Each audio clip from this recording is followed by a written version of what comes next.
Father in heaven, thou art gazing down at us in such terrible silence. Dost thou shudder at these sons of men? Thou poor and slight God, thou couldst only rain thy paltry pitch and sulphur on Sodom and Gomorrah. But we, thy children, whom thou hast created, we are going to exterminate them by high-pressure machinery and butcher whole cities in factories. Here we stand, and while we stretch our hands to thy Son in prayer and cry Hosanna, we are hurling shells and shrapnel in the face of thy image and shooting the Son of Man down from his cross like a target at the rifle butts. And now the Holy Communion is being celebrated. The organ is playing mysteriously from afar off, and the flesh and blood of the Redeemer is mingling with our flesh and blood. There he is hanging on the cross above me and gazing down upon me. How pale those cheeks look, and those eyes are the eyes as of one dead. Who is this Christ who is to aid us and whose blood we drink? What was it they once taught us at school? Didst thou not love mankind? And didst thou not die for the whole human race? Stretch out thine arms toward me. There is something I would fain ask of thee. Ah, they have nailed thy arms to the cross, so that thou canst not stretch out a finger toward us. Shuddering, I fix my eyes on the corpse-like face and see that he died long ago, that he is nothing more than wood, nothing other than a puppet. Christ, it is no longer thee to whom we pray. Look there, it is he, the new patron saint of a Christian state. Look there, it is he, the great Genghis Khan. Of him we know that he swept through the history of the world with fire and sword, and piled up pyramids of skulls. Yes, that is he. Let us heap up mountains of human heads and pile up heaps of human entrails. Great Genghis Khan, thou our patron saint, do thou bless us. Pray to thy blood-drenched Father seated above the skies of Asia, that he may sweep with us through the clouds, that he may strike down that accursed nation till it writhes in its blood, till it never can rise again. A red mist swims before my eyes. Of a sudden I see nothing but blood before me. The heavens have opened and the red flood pours in through the windows. Blood wells up on the altar. The walls run blood from the ceiling to the floor, and God the Father steps out of the blood. Every scale of his skin stands erect, his beard and hair drip blood. A giant of blood stands before me. He seats himself backward on the altar, and is laughing from thick, coarse lips. There sits the king of Dahomey, and he butchers his slaves. The black executioner raises his sword and whirls it above my head. Another moment and my head will roll down on the floor. Another moment and the red jet will spurt from my neck. Murderers, murderers, none other than murderers, Lord God in heaven. Then, the church door opens creaking. Light, air, the blue of heaven burst in. I draw a breath of relief. We have risen to our feet and at length pass out of the twilight into the open air. My knees are still trembling under me. We fall into line, and in our hobnailed boots tramp in step down the street toward the barracks. When I see my mates marching beside me in their matter-of-fact and stolid way, I feel ashamed and call myself a wretched coward. What a weak-nerved, hysterical breed that can no longer look at blood without fainting. You neurasthenic offspring of your sturdy peasant forebears, who shouted for joy when they went out to fight. I pull myself together and throw my head back. I never was a coward, and eye for eye I have always looked my man in the face, and will so do this time, too, happen what may. The War Prayersy by Mark Twain. O Lord our God, help us to tear their soldiers to bloody shreds with our shells. Help us to cover their smiling fields with the pale forms of their patriot dead. Help us to drown the thunder of the guns with the wounded, writhing in pain. Help us to lay waste their humble homes with a hurricane of fire. Help us to wring the hearts of their unoffending widows with unavailing grief. Help us to turn them out roofless with their little children to wander, unfriended through wastes of their desolated land, in rags and hunger and thirst, sport of the sun flames of summer and the icy winds of winter, broken in spirit, worn with travail, imploring thee for the refuge of the grave and denied it, for our sakes, who adore thee, Lord, blast their hopes, blight their lives, protract their bitter pilgrimage, make heavy their steps, water their way with their tears, stain the white snow with the blood of their wounded feet. We ask of one who is the spirit of love, and who is the ever-faithful refuge and friend of all that are sore beset, and seek his aid with humble and contrite hearts. Grant our prayer, O Lord, and thine shall be the praise and honor and glory now and ever. Amen. After a pause, ye have prayed it, if ye still desire it, speak. The messenger of the Most High waits. The Illusion of War by Richard Le Gallienne. American poet, born in England, 1866. War I abhor, and yet how sweet the sound along the marching street of drum and fife, and I forget wet eyes of widows and forget broken old mothers and the whole dark butchery without a soul. Without a soul, save this bright drink. Of heady music, sweet as hell. And even my peace-abiding feet go marching with the marching street. For yonder goes the fife. And what care I for human life? The tears fill my astonished eyes, and my full heart is like to break. And yet 'tis all embannered lies. A dream those little drummers make. Oh, it is wickedness to clothe yon hideous grinning thing that stalks, hidden in music like a queen, that in a garden of glory walks, till good men love the thing they loathe. Art, thou hast many infamies, but not an infamy like this. Oh, snap the fife and still the drum, and show the monster as she is. Lay down your arms. By Baroness Bertha von Suttner, Austrian novelist and peace advocate, 1850–1914. Her protest against war, published in 1889, made a deep impression throughout Europe. In the following scene, a woman is taken to visit a field of battle with the hospital corps. No more thunder of artillery, no more blare of trumpets, no more beat of drum, only the low moans of pain and the rattle of death. In the trampled ground, some redly glimmering pools, lakes of blood, all the crops destroyed, only here and there a piece of land left untouched, and still covered with stubble. The smiling villages of yesterday turned into ruins and rubbish. The trees burned and hacked in the forests, the hedges torn with grape shot. And on this battleground, thousands and thousands of men dead and dying without aid. No blossoms of flowers are to be seen on wayside or meadow, but sabers, bayonets, knapsacks, cloaks, overturned ammunition wagons, powder wagons blown into the air, cannon with broken carriages. Near the cannon, whose muzzles are black with smoke, the ground is bloodiest. There the greatest number and the most mangled of dead and half-dead men are lying, literally torn to pieces with shot. And the dead horses, and the half-dead which raise themselves on their feet, such feet as they have left, to sink again, then raise themselves up once more and fall down again, till they only raise their head to shriek out their pain-laden death cry. There's a hollow way quite filled with corpses trodden into the mire. The poor creatures had taken refuge there no doubt to get cover, but a battery has driven over them, and they have been crushed by the horses, hoofs, and the wheels. Many of them are still alive, a pulpy, bleeding mass, but still alive. And yet there is still something more hellish even than all this, and that is the appearance of the most vile scum of humanity, as it shows itself in war, the appearance and activity of the hyenas of the battlefield. Then slink on the monsters who grope after the spoils of the dead, and bend over the corpses and over the living, mercilessly tearing off their clothes from their bodies. The boots are dragged off the bleeding limbs, the rings off the wounded hands, or to get the ring the finger is simply chopped off. And if a man tries to defend himself from such a sacrifice, he is murdered by these hyenas, or, in order to make him unrecognizable, they dig his eyes out. I shrieked out loud at the doctor's last words. I again saw the whole scene before me, and the eyes into which the hyena was plunging his knife were Frederick's soft, blue, beloved eyes. Pray, forgive me, dear lady, but it was by your own wish. Oh, yes, I desire to hear it all. What you are now describing was the night that follows the battle, and these scenes are enacted by the starlight and by torchlight. The patrols which the conquerors send out to survey the field of battle carry torches and lanterns, and red lanterns are hoisted on signal poles to point out the places where flying hospitals are to be established. And next morning, how does the field look? Almost more fearful still. The contrast between the bright smiling daylight and the dreadful work of man on which it shines has a doubly painful effect. At night the entire picture of horror is something ghostly and fantastic. By daylight it is simply hopeless. Now you see for the first time the mass of corpses lying around on the lanes, between the fields and the ditches, behind the ruins of walls. Everywhere dead bodies, everywhere.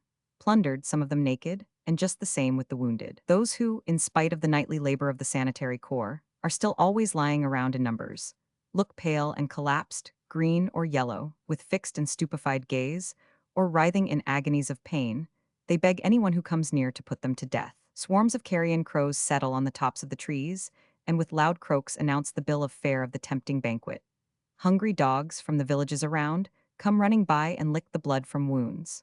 Further afield there are a few hyenas to be seen, who are still carrying on their work hastily. And now comes the great interment. Who does that? The sanitary corps. How could they suffice for such a mass of work? They have fully enough to do with the wounded. Then troops are detailed for the work. No, a crowd of men impressed, or even offering themselves voluntarily. Loiterers, baggage people, who are supporting themselves by the market stalls, baggage wagons, and so forth, and who now have been hunted away by the force of the military operations, together with the inhabitants of the cottages and huts, to dig trenches. Good. Large ones, of course, wide trenches, for they are not made deep. There is no time for that. Into these the dead bodies are thrown, heads up or heads down just as they come to hand. Or it is done in this way: a heap is made of the corpses, and a foot or two of earth is heaped up over them, and then it has the appearance of a tumulus. In a few days rain comes on and washes the covering off the festering dead bodies. But what does that matter? The nimble, jolly gravediggers do not look so far forward. For jolly, merry workmen they are, that one must allow. Songs are piped out there, and all kinds of dubious jokes made. Nay, sometimes a dance of hyenas is danced round the open trench. Whether life is still stirring in several of the bodies that are shoveled into it, or are covered with the earth, they give themselves no trouble to think. The thing is inevitable, for the stiff cramp often comes on after wounds. Many who have been saved by accident have told of the danger of being buried alive which they have escaped. But how many are there of those who are not able to tell anything? If a man has once got a foot or two of earth over his mouth, he may well hold his tongue. Before Sedan, by Austin Dobson, English poet and essayist, born 1840. Here in this leafy place, quiet he lies, cold with his sightless face, turned to the skies. 'Tis but another dead. All you can say is said. Carry his body hence. Kings must have slaves. Kings climb to eminence over men's graves. So this man's eye is dim. Throw the earth over him. Doubt from the present hour. By Percy Mackay. One of a group of 6 sonnets entitled Carnage, written in September 1914. So thin, so frail the opalescent ice, where yesterday in lordly pageant rose the monumental nations, the repose of continents at peace, realities. Solid as earth they seemed, yet in a trice their bastions crumbled in the surging flows of unconceivable, inhuman woes, gulfed in a mad, unmeaning sacrifice. We, who survive that world quake, cower and start, searching our hidden souls with dark surmise. So thin, so frail is reason, patient art. Is it all a mockery, and love all lies? Who sees the lurking Hun in childhood's eyes? Is hell so near to every human heart? The Wife of Flanders, by Gilbert K. Chesterton. Low and brown barns, thatched and repatched and tattered, where I had 7 sons until today. A little hill of hay your spur has scattered. This is not Paris, you have lost your way. You, staring at your sword to find it brittle, surprised at the surprise that was your plan. Who, shaking and breaking barriers not a little, find never more the death door of Sedan. Must I for more than carnage call you claimant? Pay you a penny for each son you slay? Man, the whole globe in gold were no repayment for what you have lost, and how shall I repay? What is the price of that red spark that caught me from a kind farm that never had a name? What is the price of that dead man they brought me? For other dead men do not look the same. How should I pay for one poor graven steeple, whereon you shattered what you shall not know? How should I pay you, miserable people? How should I pay you everything you owe? Unhappy, can I give you back your honor? Though I forgave, would any man forget? While all our great green earth has trampled on her, the treason and terror of the night we met. Not any more in vengeance or in pardon. One old wife bargains for a bean that's hers. You have no word to break, no heart to harden. Ride on and prosper, you have lost your spurs. Buttons, by Carl Sandburg, contemporary American poet. I have been watching the war map slammed up for advertising in front of the newspaper office. Buttons, red and yellow buttons, blue and black buttons, are shoved back and forth across the map. A laughing young man, sunny with freckles, climbs a ladder, yells a joke to somebody in the crowd, and then fixes a yellow button 1 inch west, and follows the yellow button with a black button 1 inch west. 10,000 men and boys twist on their bodies in a red soak along a river edge. Gasping of wounds, calling for water, some rattling death in their throats. Who by Christ would guess what it cost to move 2 buttons 1 inch on the war map here, in front of the newspaper office, where the freckle-faced young man is laughing to us? The Wine Press. By Alfred Noyes. English poet born 1880. A murdered man 10 miles away will hardly shake your peace. Like one red stain upon your hand. And a tortured child in a distant land will never check one smile today, or bid one fiddle cease. The news. It comes along a little wire, sunk in a deep sea. It thins in the clubs to a little smoke, between one joke and another joke. For a city in flames is less than the fire. That comforts you and me. The diplomats. Each was honest after his way, lukewarm in faith and old.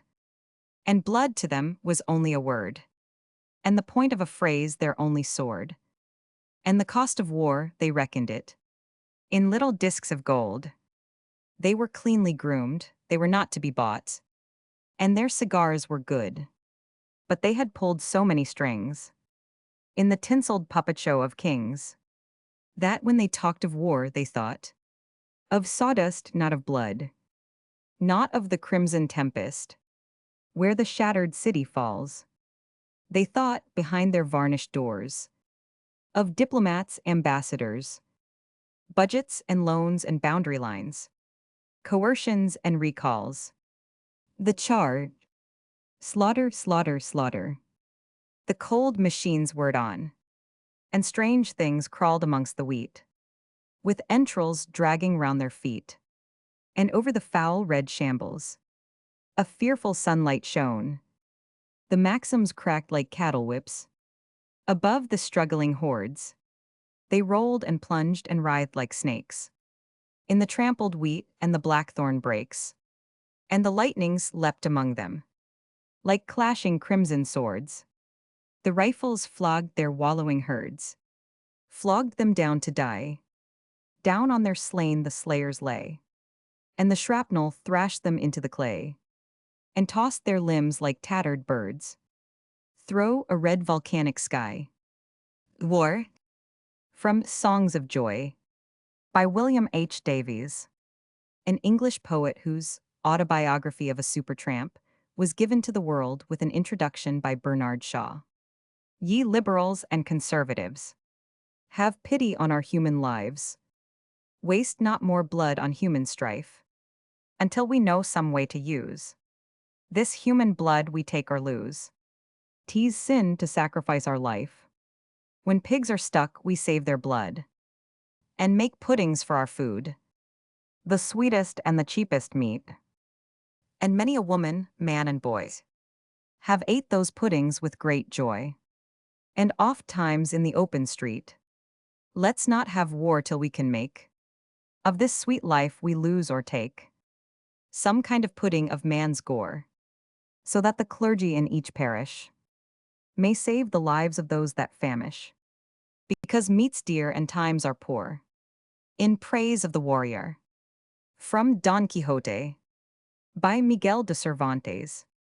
Best known of Spanish novelists, 1547–1616, himself a soldier, captured and made a galley slave in Algiers.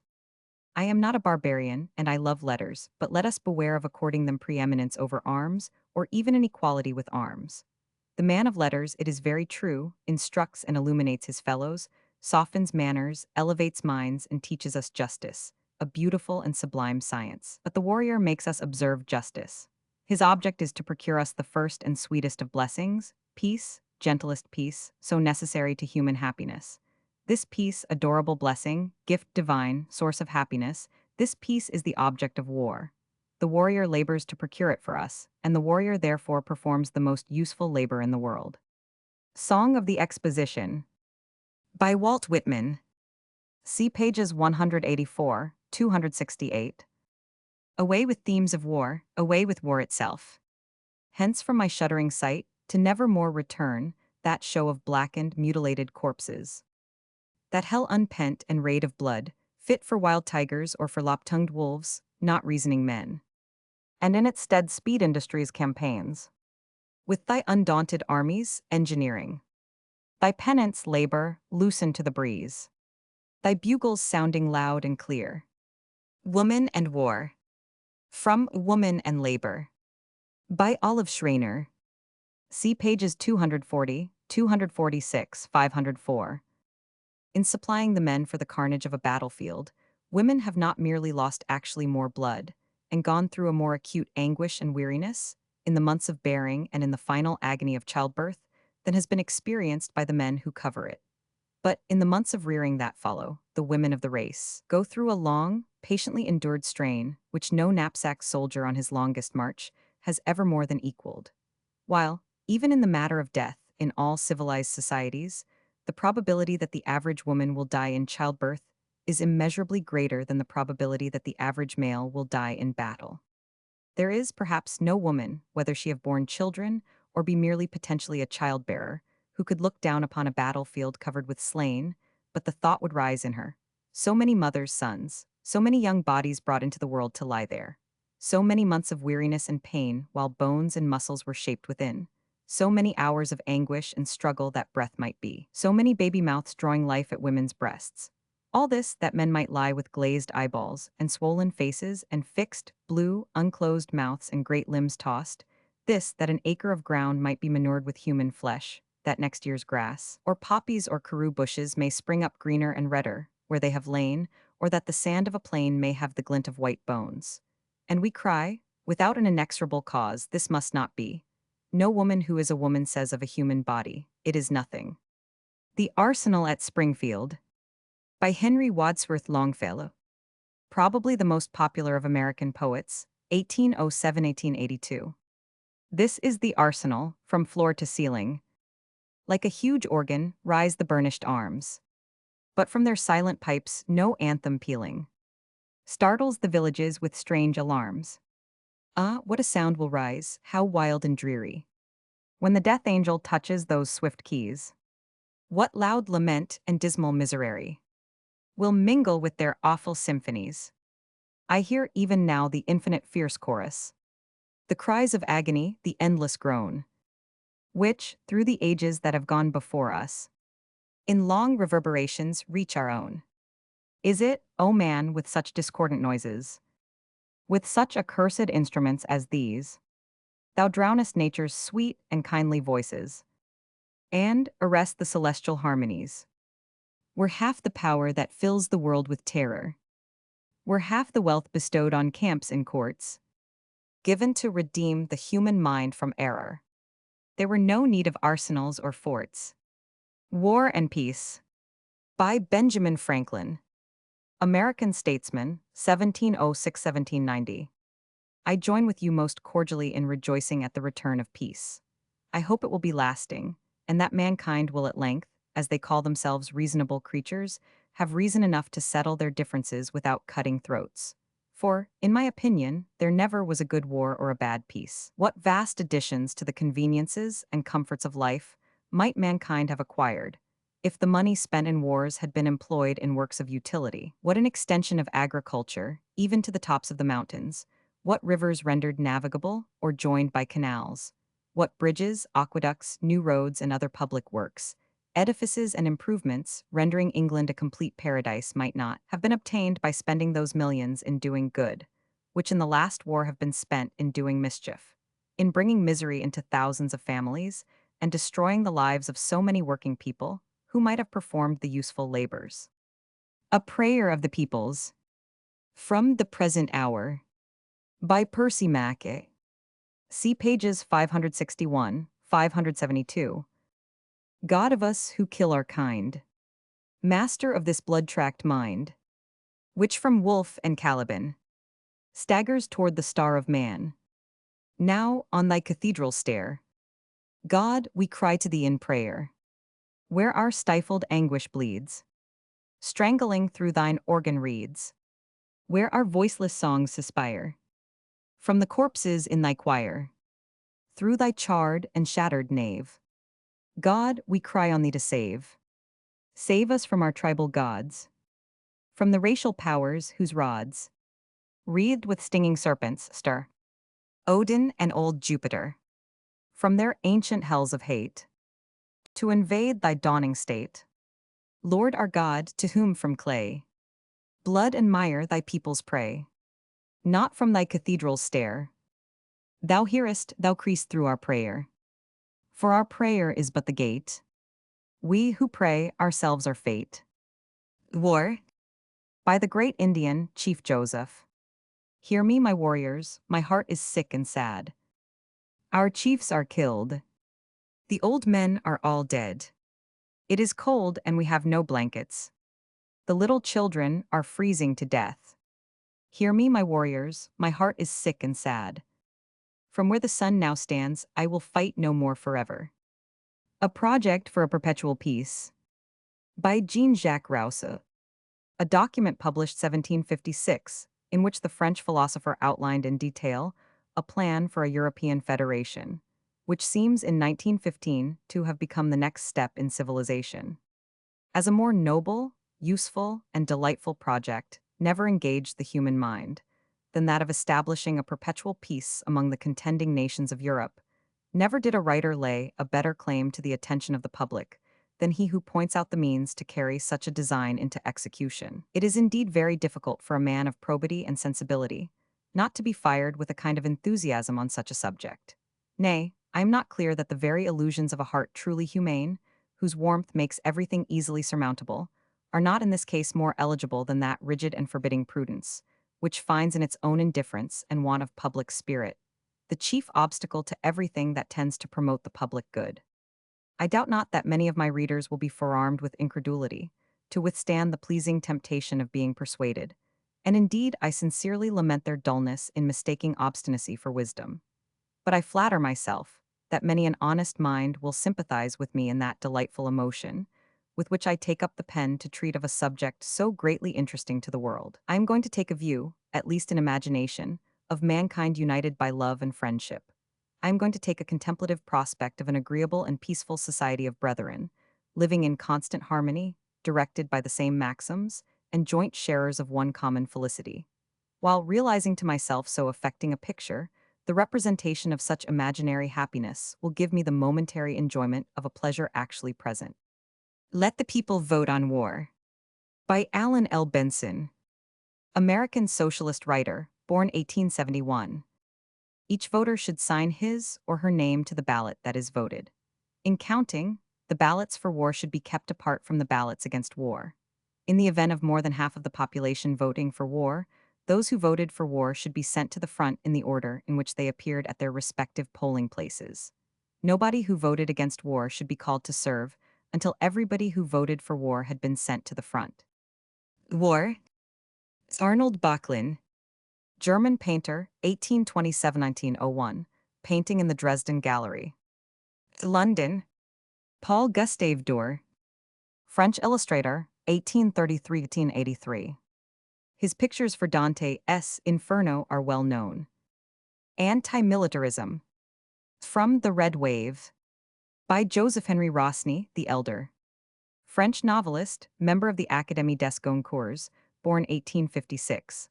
A novel of revolutionary syndicalism. The present scene describes a debate organized between champions of the revolutionary and the conservative labor unions, the Reds and the Yellows, a grand Homeric combat of ideas, in which the audience is wrought to a furious pitch of excitement and does as much talking as the orators. In the following extract from about 40 pages of mingled eloquence and humor, the champion of the Reds announces the grave and dreadful problem of anti-militarism. A long shudder agitated the hostile crowds. All the wild beasts quivered in their cages. Rougemont, immobile, scarcely raised his hand. Never before had his voice sounded more grave and more pathetic. Ah, yes, question profound and dreadful. No one has been troubled by it more than I, for I am not among those bold internationalists who deny their country. I love my land of France. To make our happiness perfect, we must have the land of France. But who would dare to say that we, the poor, are any other thing upon that land than food for suffering and food for barracks? The worst Prussian, provided that he owns a coin of 100 sous, is he not superior to the unhappy wretch who rummages in empty pockets? All the pleasures, all the beauty, all the luxury, our most beautiful daughters, belong to the rich cosmopolitan. He possesses the enchanter's ring. If you have nothing, you will live more a stranger in your country than the dog of a swindling millionaire. If you have nothing, you will be insulted, scorned, hunted, locked in prison for vagabondage. La patrie of the poor. It is a fable, a symbol, an inscription upon a military list or a school book, the most bitter derision. You're right, unhappy ones. It is to suffer and defend the soil which belongs to your master, to him who possesses. For him alone, our France devotes each year 1 billion francs for army and navy. It is necessary purely and simply to suppress the budget of the army and navy, thundered Rougemont, with such force that he broke the tumult. France must give all at once, without hesitation, the example of disarmament. And that would be a thing so grand and so beautiful that the entire universe would applaud, that all humanity would turn toward her. From that day alone, we should be at the head of the nations, and our country would become the country of free men. Under the heel of Wilhelm. A Poland. Guts for the cats. Sold rubbish meat for sheenies. Living in boiling water like lobsters. All at once the tumult sank. The voice of the orator forced itself upon the ear, high as a bell, precise as a clarion. Free, superb, and triumphant, queen of the peoples, goddess of the unfortunate, if we should disarm, before 10 years, France would become a land of pilgrimage, the Mecca of men. Before 20 years, the other nations would have followed her example. As for making of us a Poland, let them try it. Have you then forgotten the teachings of history? Do you not know that our grand armies are innumerable victories? We have won as many victories as all the rest of Europe together, have only ended in the crushing of Waterloo and the collapse of Sedan? On the contrary, Italy, dismembered for centuries, Italy, which cannot count its defeats, is become a free nation. That is because it is inhabited by a race, clean and well-defined, upon which the foreigner has been unable to impress his mark. France enslaved, she, the most intelligent of nations, she who has had the most influence upon minds and hearts. Come now, that is not possible, that will never happen. But the people who would howl indignation at the dismembering of a disarmed France would let a warlike France go down to ruin. She would be only one country like the others. So, I repeat it without scruple, it is necessary that we should give the magnificent example of disarmament. Only then shall we be a nation loved and admired among nations. Only then will all hearts turn toward us. Only then will the idea that anyone could touch France seem a sacrilege such as no tyrant would risk. The Dawn, by Emile Verhaeren. In this play, the Belgian poet has voiced his hopes for the regeneration of human society. The city of Apodamagni is besieged by a hostile army, and the revolutionists in both armies conspire and revolt. The gates of the city are thrown open, and the end of war declared. A captain in the hostile army is speaking over the body of Hirnian, leader of the revolutionists in the city. I was his disciple and his unknown friend. His books were my Bible. It is men like this who give birth to men like me, faithful, long obscure, but whom fortune permits, in one overwhelming hour, to realize the supreme dream of their master. If fatherlands are fair, sweet to the heart, dear to the memory, armed nations on the frontiers are tragic and deadly, and the whole world is yet bristling with nations. It is in their teeth that we throw them this example of our conquered. Cheers! They will understand some day the immortal thing accomplished here, in this illustrious Apodamagni, whence the loftiest ideas of humanity have taken flight, one after another, through all the ages. For the first time since the beginning of power, since brains have reckoned time, two races, one renouncing its victory, the other its humbled pride, are made one in an embrace. The whole earth must needs have quivered, all the blood, all the sap of the earth must have flowed to the heart of things. Conquered and good will have conquered hate. Cheers. Human strife in its form of bloodshed has been gainsaid. A new beacon shines on the horizon of future storms. Its steady rays shall dazzle all eyes, haunt all brains, magnetize all desires. Needs must we, after all these trials and sorrows, come at last into port, to whose entrance it points the way, and where it gilds the tranquil masts and vessels. Enthusiasm of all, the people shout and embrace. The former enemies rise and surround the speaker. Those of Apodamagni stretch their arms towards him. The Springtime of Peace. From Studies in Socialism. By Jean-Leon Jaurès, editor of El Humanite and leader of the French socialist movement, 1859–1914, probably the most eminent of socialist parliamentarians, assassinated by a fanatic at the outbreak of the war with Germany. The following is the peroration of a speech delivered at an Anglo-French parliamentary dinner, 1903. The majesty of suffering labor is no longer dumb. It speaks now with a million tongues, and it asks the nations not to increase the ills which crush down the workers by an added burden of mistrust and hate, by wars and the expectation of wars. Gentlemen, you may ask how and when, and in what form this longing for international concord will express itself to some purpose.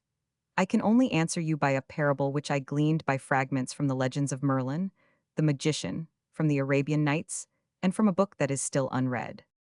Once upon a time there was an enchanted forest. It had been stripped of all verdure, it was wild and forbidding.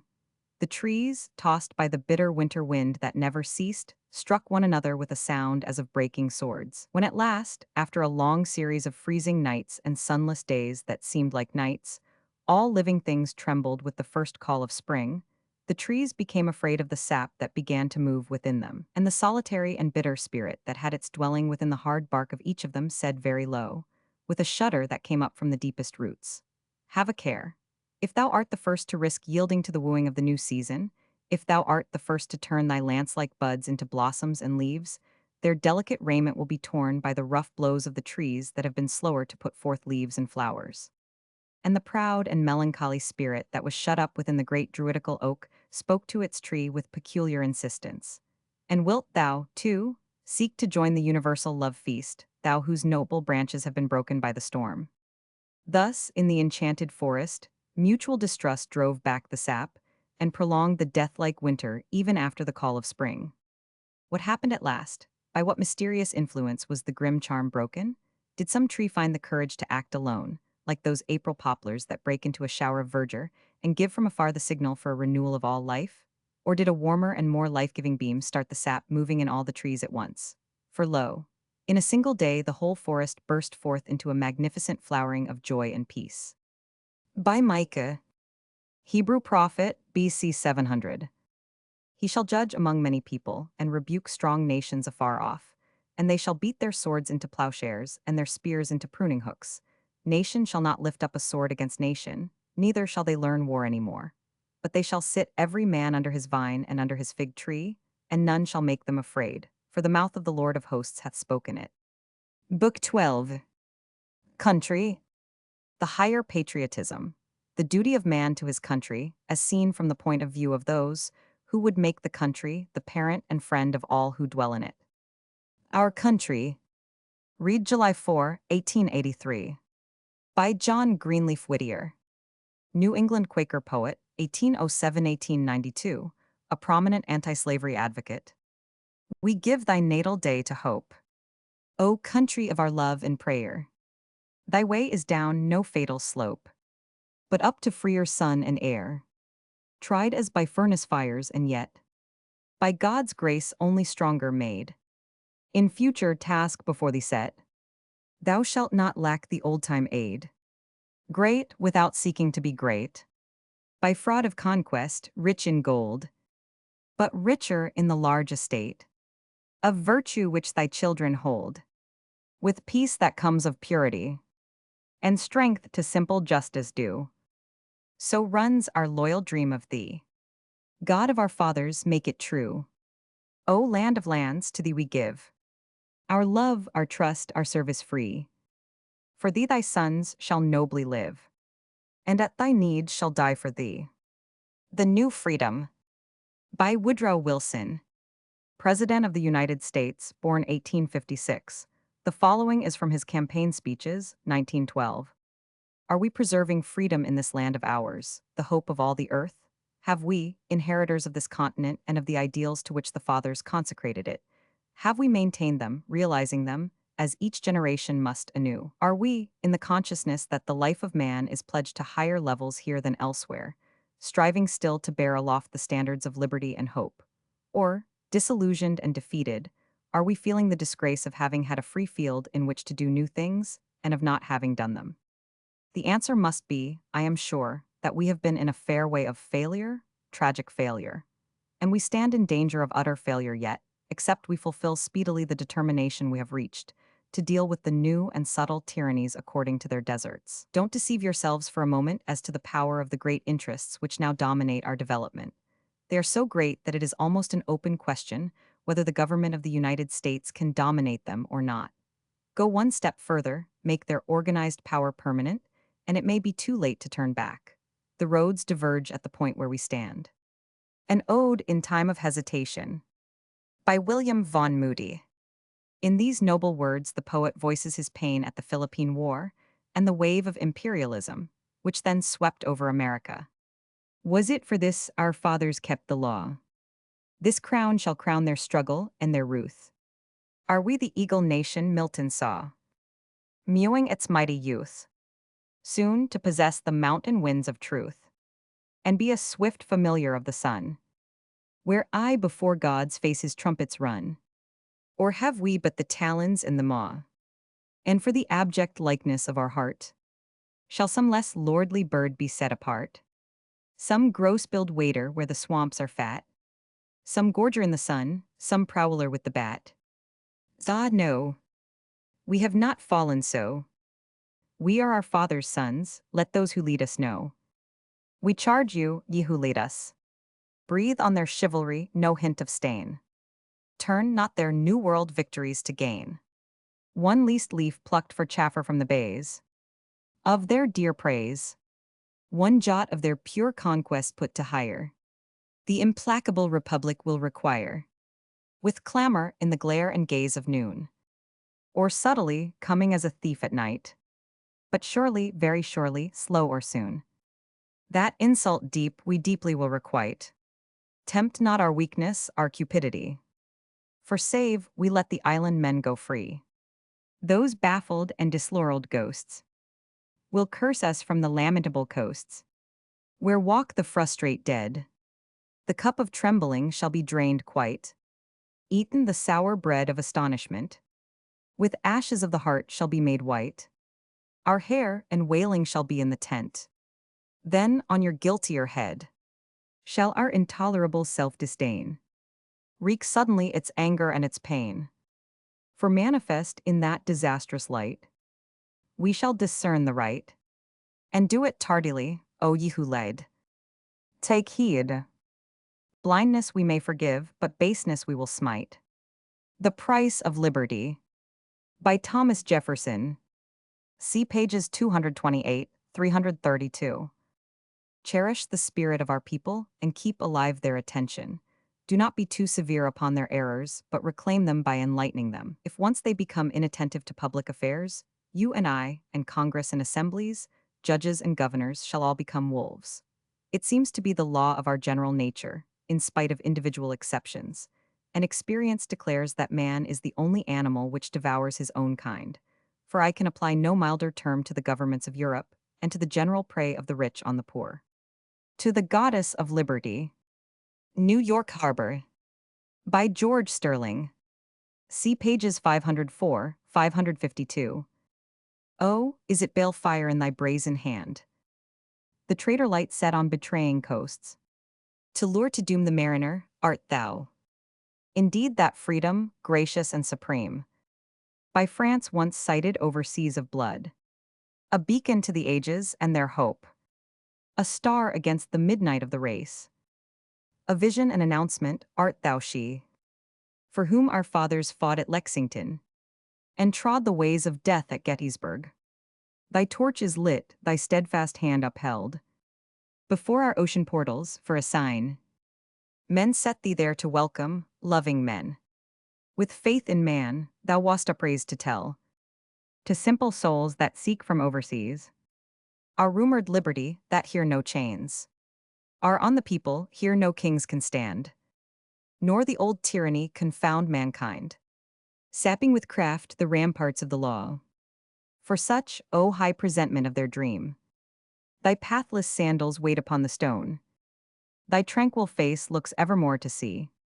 Now turn and know the treason at thy back. Turn to the anarchs' turrets and behold the cunning ones that reap where others sow. In those great strongholds lifted to the sun, they plot dominion, throne greeds conspire, half allied in a brotherhood malign. Against the throneless many, would one might pour within thy breast of bronze. Spirit and life, then should thy loyal hand cast down its torch, and thy deep voice should cry, turn back, O liberative ships. Be warned, ye voyagers, from tyranny. To vaster tyranny ye come, ye come. From realms that in my morning twilight wait. My radiant invasion, but these shores have known me and renounced me, I am raised. In mockery, and here the forfeit day deepens to west, and my indignant star would hide her shame with darkness and the sea. A son of doom forecasting on the land, the shadow of the scepter and the sword. To the United States Senate. By Vachel Lindsay. Upon the arrival of the news that the United States Senate had declared the election of William Lorimer good and valid. And must the senator from Illinois be this squat thing with blinking half-closed eyes? This brazen gutter idol reared to power upon a leering pyramid of lies. And must the senator from Illinois be the world's proverb of successful shame, dazzling all state house flies that steal and steal, who, when the sad state spares them, count it fame, if once or twice within his new one hall his vote had counted for the broken men, if in his early days he wrought some good, we might a great soul's sins forgive him then. But must the senator from Illinois be vindicated by fat kings of gold? And must he be belauded by the smirched, the sleek, uncanny chiefs in lies grown old? Be warned, O wanton ones who shielded him. Black wrath awaits, you all shall eat the dust. You dare not say, tomorrow will bring peace. Let us make merry and go forth in lust. What will you trading frogs do on a day when Armageddon thunders through the land? When each sad patriot rises, mad with shame, his ballot or his musket in his hand. The Duty of Civil Disobedience. By Henry David Thoreau. What is the price current of an honest man and patriot today? They hesitate, and they regret, and sometimes they petition, but they do nothing in earnest and with effect. They will wait, well disposed, for others to remedy the evil, that they may no longer have it to regret. At most, they give only a cheap vote and a feeble countenance and Godspeed, to the right as it goes by them. A Prophecy. Written during the Revolutionary War. By Thomas Jefferson. See pages 228, 332, 596. The spirit of the times may alter, will alter. Our rulers will become corrupt, our people careless. A single zealot may become persecutor, and better men be his victims.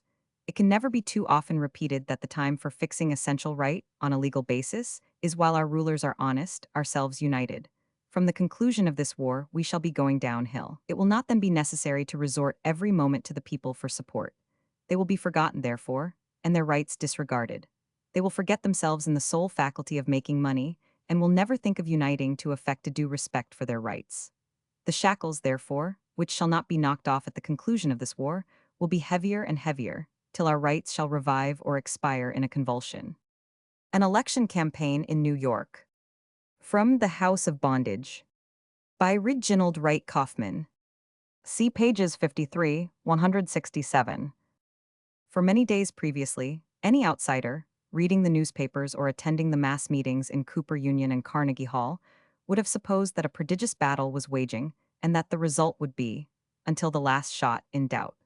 There were terrible scareheads, brutal cartoons, and extra editions, as the real problem was whether one organization of needy men should remain in control or whether another should replace it. There were few matters of policy to be discussed. And so the speechmaking and the printing resolved themselves into personal investigations and attacks upon character. Private detectives were hired, records searched, neighbors questioned, old enemies sought out, and family feuds revived. Desks were broken open, letters bought, anonymous communications mailed, boyhood indiscretions unearthed, and women and men hired to wheedle, to commit perjury, to entrap. Whatever was discovered, forged, stolen, manufactured, whatever truth or falsehood could be seized by whatever means, was blazoned in the papers, shrieked by the newsboys, bawled from the cart tails at the corners under the campaign banners, in the light of the torches, and before the cheering crowds. It would be all over in a very short while. In a very short while there would pass one another, with pleasant smiles, in court, at church, and along Broadway, the distinguished gentlemen that were now, before big audiences, calling one another adulterers and thieves. But it is customary for distinguished gentlemen so to call one another during a manly campaign in this successful democracy of ours, and it seems to be an engrossing occupation while the chance endures. The Doom of Empires. By Robert G. Ingersoll. American lawyer and lecturer, 1833–1899. The traveler standing amid the ruins of ancient cities and empires, seeing on every side the fallen pillar and the prostrate wall, asks, why did these cities fall? Why did these empires crumble? And the ghost of the past, the wisdom of ages, answers, these temples, these palaces, these cities, the ruins of which you stand upon, were built by tyranny and injustice. The hands that built them were unpaid. The backs that bore the burdens also bore the marks of the lash. They were built by slaves to satisfy the vanity and ambition of thieves and robbers. For these reasons they are dust. Their civilization was a lie. Their laws merely regulated robbery and established theft. They bought and sold the bodies and souls of men, and the mournful wind of desolation, sighing amid their crumbling ruins, is a voice of prophetic warning to those who would repeat the infamous experiment, uttering the great truth, that no nation founded upon slavery, either of body or mind, can stand. The Statue of Liberty. New York Harbor, AD 2900. By Arthur Upson. American poet, 1877–1908. Here once the records show a land whose pride abode in freedom's watchword, and once here, the port of traffic for a hemisphere, with great gold piling cities at her side. Tradition says, superbly once did bide their sculptured goddess on an island near, with hospitable smile and torch kept clear, for all wild hordes that sought her o'er the tide. 'Twas centuries ago, but this is true. Late the fond tyrant who misrules our land, bidding his serfs dig deep in marshes old, trembled, not knowing wherefore, as they drew from out this swampy bed of ancient mold a shattered torch held in a mighty hand. By Francis Bacon, English philosopher and statesman, father of modern scientific thought, 1561–1626. Let states that aim at greatness take heed how their nobility and gentlemen do multiply too fast. For that maketh the common subject grow to be a peasant and base swain, driven out of heart, and in effect but the gentleman's laborer. By Daniel Webster, New England statesman and orator, 1782–1852. The freest government cannot long endure when the tendency of the law is to create a rapid accumulation of property in the hands of a few, and to render the masses poor and dependent. The Deserted Village. By Oliver Goldsmith, English poet and novelist, 1728–1774. Sweet smiling village, loveliest of the lawn, thy sports are fled, and all thy charms withdrawn. Amidst thy bowers the tyrant's hand is seen, and desolation saddens all thy green. One only master grasps the whole domain, and half a tillage stints thy smiling plain. No more thy glassy brook reflects the day, but, choked with sedges, works its weedy way. Along thy glades, a solitary guest, the hollow-sounding bittern guards its nest. Amidst thy desert walks the lapwing flies, and tires their echoes with unvaried cries. Sunk are thy bowers in shapeless ruin all, and the long grass o'ertops the mouldering wall. And, trembling, shrinking from the spoiler's hand, far, far away thy children leave the land. Ill fares the land, to hastening ills a prey, where wealth accumulates and men decay. Princes and lords may flourish or may fade. A breath can make them, as a breath has made. But a bold peasantry, their country's pride, when once destroyed, can never be supplied. A time there was, ere England's griefs began, when every rood of ground maintained its man. For him light labor spread her wholesome store, just gave what life required, but gave no more. His best companions, innocence and health, and his best riches, ignorance of wealth. But times are altered, trade's unfeeling train usurp the land and dispossess the swain. Along the lawn, where scattered hamlets rose, unwieldy wealth and cumbrous pomp repose, and every want to luxury allied, and every pang that folly pays to pride. Those gentle hours that plenty bade to bloom, those calm desires that asked but little room, those healthful sports that graced the peaceful scene, lived in each look and brightened all the green. These, far departing, seek a kinder shore, and rural mirth and manners are no more. Ye friends to truth, ye statesmen who survey The rich man's joys increase, the poor's decay. 'Tis yours to judge how wide the limits stand between a splendid and a happy land. Proud swells the tide with loads of freighted ore, and shouting folly hails them from her shore. Hordes, e'en beyond the miser's wish, abound, and rich men flock from all the world around. Yet count our gains, this wealth is but a name. That leaves our useful products still the same. Not so the loss, the man of wealth and pride takes up a space that many poor supplied. Space for his lake, his park's extended bounds. Space for his horses, equipage and hounds.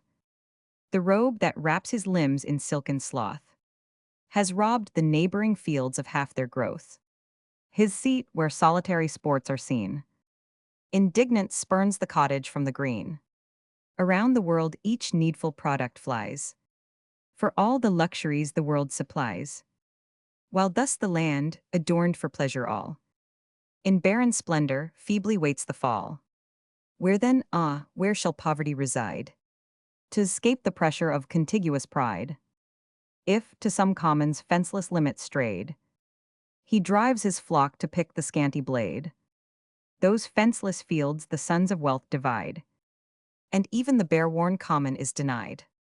If to the city sped, what waits him there? To see profusion that he must not share, to see 10,000 baneful arts combined, to pamper luxury and thin mankind, to see each joy the sons of pleasure know, extorted from his fellow creatures' woe. Here while the courtier glitters in brocade, there the pale artist plies the sickly trade.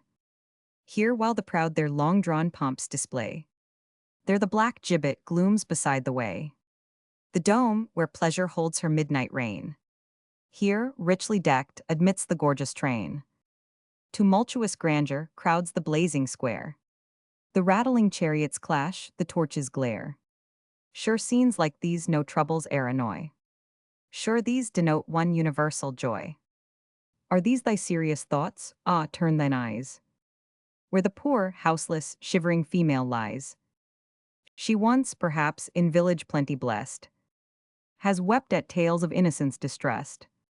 Her modest looks the cottage might adorn, sweet as the primrose peeps beneath the thorn. Now lost to all her friends, her virtue fled. Near her betrayer's door she lays her head, and, pinched with cold and shrinking from the shower, with heavy heart deplores that luckless hour, when, idly first, ambitious of the town, she left her wheel and robes of country brown. O luxury, thou cursed by heaven's decree! How ill exchanged are things like these for thee! How do thy potions, with insidious joy, diffuse their pleasures only to destroy? Kingdoms by thee to sickly greatness grown, boast of a florid vigor not their own. At every draught more large and large they grow, a bloated mass of rank unwieldy woe, till sap their strength and every part unsound.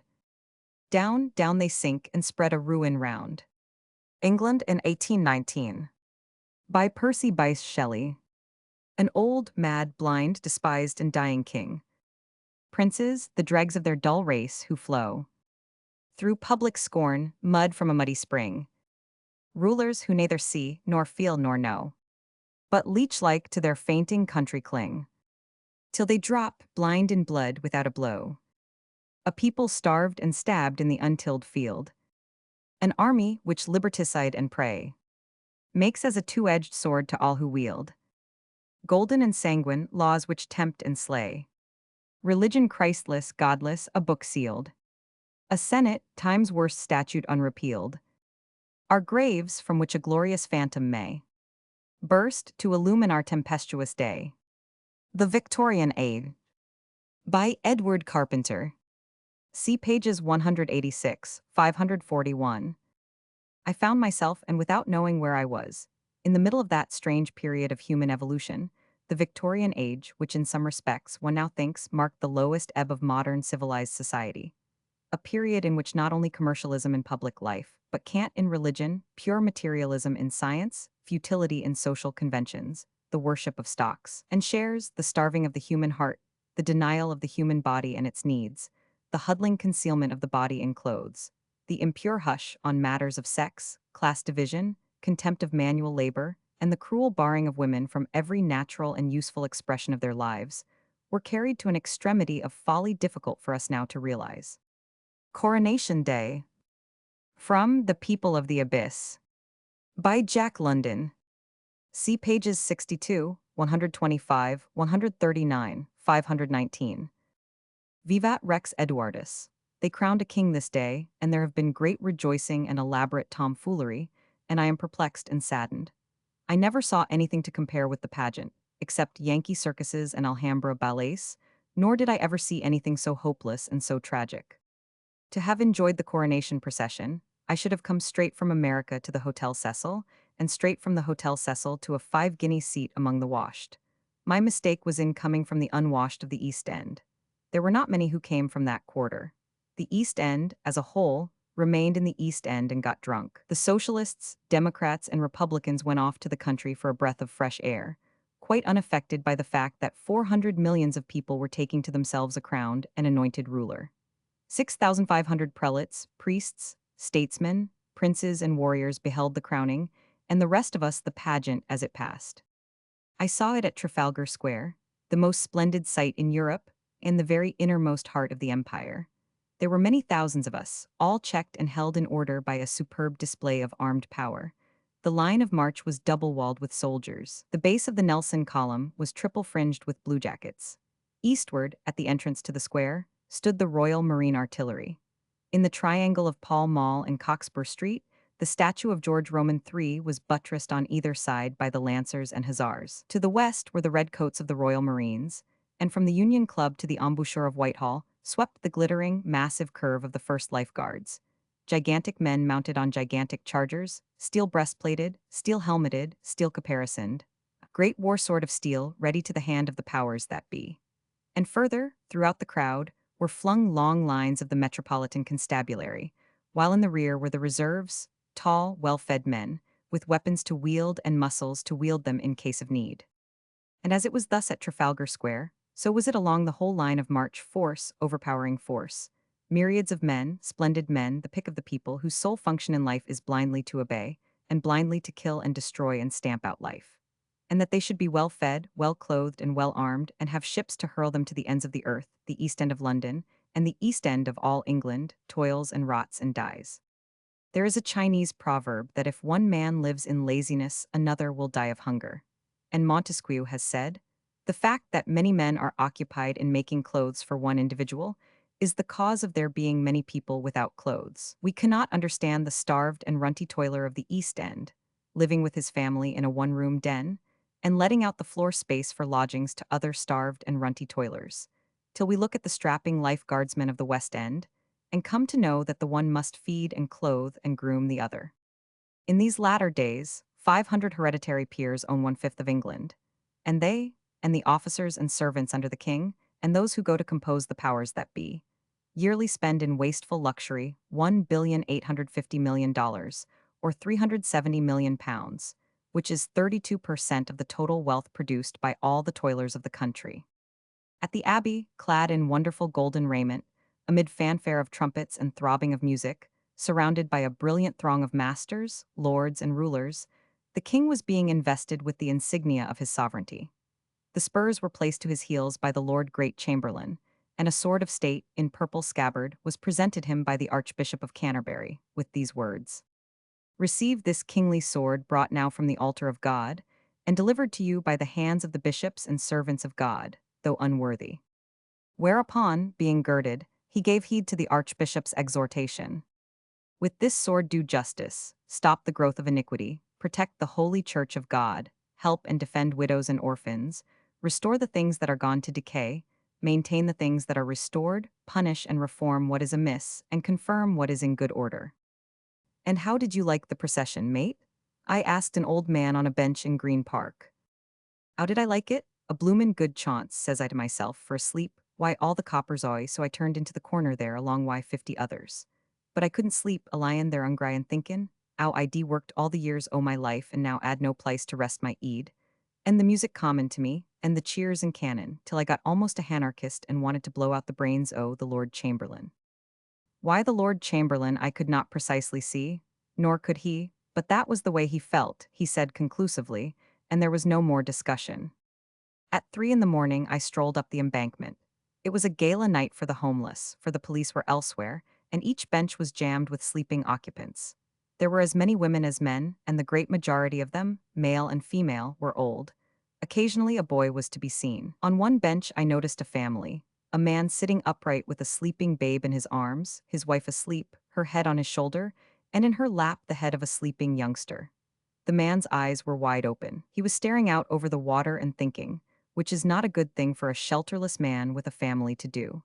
It would not be a pleasant thing to speculate upon his thoughts. But this I know, and all London knows, that the cases of out-of-works killing their wives and babies is not an uncommon happening. One cannot walk along the Thames embankment, in the small hours of morning, from the Houses of Parliament, past Cleopatra's Needle, to Waterloo Bridge, without being reminded of the sufferings, 27 centuries old, recited by the author of Job. There are that remove the landmarks, they violently take away flocks and feed them. They drive away the ass of the fatherless, they take the widow's ox for a pledge. They turn the needy out of the way, the poor of the earth hide themselves together. Behold, as wild asses in the desert they go forth to their work, seeking diligently for meat, the wilderness yieldeth them food for their children. They cut their provender in the field, and they glean the vintage of the wicked. They lie all night naked without clothing, and have no covering in the cold. They are wet with the showers of the mountains, and embrace the rock for want of a shelter.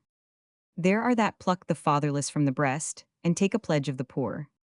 So that they go about naked without clothing, and being an hungered they carry the sheaves. 27 Agon.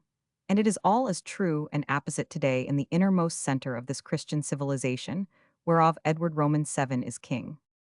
The Wrongfulness of Riches. By Grant Allen.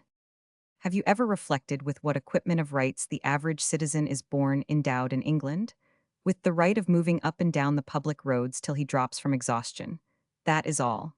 Literally and absolutely all. By Walter Savage Landor. English poet and essayist, 1775–1864. A want of the necessaries of life, in peasants or artisans, when the seasons have been favorable, is a certain sign of defect in the constitution, or of criminality in the administration. The True Imperialism. By William Watson. English poet, conspicuous for his courage in opposing the Boer War, born 1858. Here, while the tide of conquest rolls against the distant golden shore, the starved and stunted human souls are with us more and more. Vain is your science, vain your art, your triumphs and your glories vain, to feed the hunger of their heart and famine of their brain. Your savage deserts howling near, your wastes of ignorance, vice, and shame. Is there no room for victories here? No fields for deeds of fame? Arise and conquer while ye can the foe that in your midst resides, and build within the mind of man the empire that abides. Letters from a Chinese Official. By G. Lowes Dickinson. Like the prince in the fable, you seem to have released from his prison the genie of competition, only to find that you are unable to control him. Your legislation for the past 100 years is a perpetual and fruitless effort to regulate the disorders of your economic system. You're poor, you're drunk, you're incompetent, you're aged, ride you like a nightmare. You have dissolved all human and personal ties, and you endeavor, in vain, to replace them by the impersonal activity of the state. The salient characteristic of your civilization is its irresponsibility. You have liberated forces you cannot control. You are caught yourselves in your own levers and cogs. In every department of business, you are substituting for the individual the company, for the workman the tool. The making of dividends is a universal preoccupation. The well-being of the laborer is no one's concern but the state's. And this concern even the state is incompetent to undertake, for the factors by which it is determined are beyond its control. You depend on variations of supply and demand which you can neither determine nor anticipate. The failure of a harvest, the modification of a tariff in some remote country, dislocates the industry of millions, thousands of miles away. You are at the mercy of a prospector's luck, an inventor's genius, a woman's caprice. Nay, you are at the mercy of your own instruments. Your capital is alive and cries for food. Starve it and it turns and throttles you. You produce not because you will, but because you must. You consume not what you choose, but what is forced upon you. Never was any trade so bound as this which you call free, but it is bound, not by a reasonable will, but by the accumulated irrationality of caprice. Utopia, by Sir Thomas More. See pages 160, 490. When I consider and weigh in my mind all these commonwealths, which nowadays anywhere do flourish, so God help me, I can perceive nothing but a certain conspiracy of rich men procuring their own commodities under the name and title of the commonwealth. They invent and devise all means and crafts. First, how to keep safely, without fear of losing, that they have unjustly gathered together, and next how to hire and abuse the work and labor of the poor for as little money as may be. These devises, when the rich men have decreed to be kept and observed under color of the commonalty, that is to say, also of the poor people, then they be made laws. But these most wicked and vicious men, when they have by their unsatiable covetousness divided among themselves all those things, which would have sufficed all men, yet how fair be they from the wealth and felicity of the utopian commonwealth. Tales of Two Countries, by Maxim Gorky, a volume of short stories representing the later work of the Russian novelist, the fruit of his sojourn in Capri. It is interesting to note how this change of environment altered not merely his point of view, but even his literary style. The following narrative has the clarity and delicacy of the best French prose. It is the story of an Italian working man. I was born naked and stupid, like you and everybody else. In my youth, I dreamed of a rich wife. When I was a soldier, I studied in order to pass the examination for an officer's rank. I was 23 when I felt that all was not as it should be in this world, and that it was a shame to live as if it were. We, our whole regiment, were sent to Bologna. The peasantry there were in revolt, some demanding that the rent of land should be lowered, others shouting about the necessity for raising wages. Both parties seemed to be in the wrong. To lower rents and increase wages, what nonsense! Thought I, that would ruin the landowners. To me, who was a town dweller, it seemed utter foolishness. I was very indignant. The heat helped to make one so, and the constant traveling from place to place and the mounting guard at night. For, these fine fellows were breaking the machinery belonging to the landowners, and it pleased them to burn the corn and to try to spoil everything that did not belong to them. Just think of it. He sipped his wine and, becoming more animated, went on. They roamed about the fields in droves like sheep, always silently, and as if they meant business. We used to scatter them, threatening them with our bayonets sometimes. Now and then we struck them with the butts of our rifles. Without showing much fear, they dispersed in leisurely fashion, but always came together again. It was a tedious business, like mass, and it lasted for days, like an attack of fever. Luodo, our non-commissioned officer, a fine fellow from Abruzzi, himself a peasant, was anxious and troubled. He turned quite yellow and thin, and more than once he said to us, "It's a bad business, boys. It will probably be necessary to shoot, damn it." His grumbling upset us still more. And then, from every corner, from every hillock and tree, we could see peeping the obstinate heads of the peasants. Their angry eyes seemed to pierce us. For these people, naturally enough, did not regard us in a very friendly light. Once I stood on a small hillock near an olive grove, guarding some trees which the peasants had been injuring. At the bottom of the hill, two men were at work, an old man and a youth. They were digging a ditch. It was very hot, the sun burnt like fire, one felt irritable, longed to be a fish, and I remember I eyed them angrily. At noon they both left off work and got out some bread and cheese and a jug of wine. Oh, devil take them, thought I to myself. Suddenly the old man, who previously had not once looked at me, said something to the youth, who shook his head disapprovingly, but the old man shouted, "Go on." He said this very sternly. The youth came up to me with the jug in his hand, and said, not very willingly, "My father thinks that you would like a drink and offers you some wine." I felt embarrassed, but I was pleased. I refused, nodding at the same time to the old man and thanking him. He responded by looking at the sky. "Drink it, signor, drink it. We offer this to you as a man, not as a soldier. We do not expect a soldier to become kinder because he has drunk our wine." You don't get nasty, I thought to myself, and having drunk about 3 mouthfuls, I thanked him. Then they began to eat down below. A little later I was relieved by Ugo from Salertino. I told him quietly that these two peasants were good fellows. The same night, as I stood at the door of a barn where the machinery was kept, a slate fell on my head from the roof. It did not do much damage, but another slate, striking my shoulder edgewise, hurt me so severely that my left arm dropped benumbed. The speaker burst into a loud laugh, his mouth wide open, his eyes half closed. Slates, stones, sticks, said he through his laughter, in those days and at that place were alive.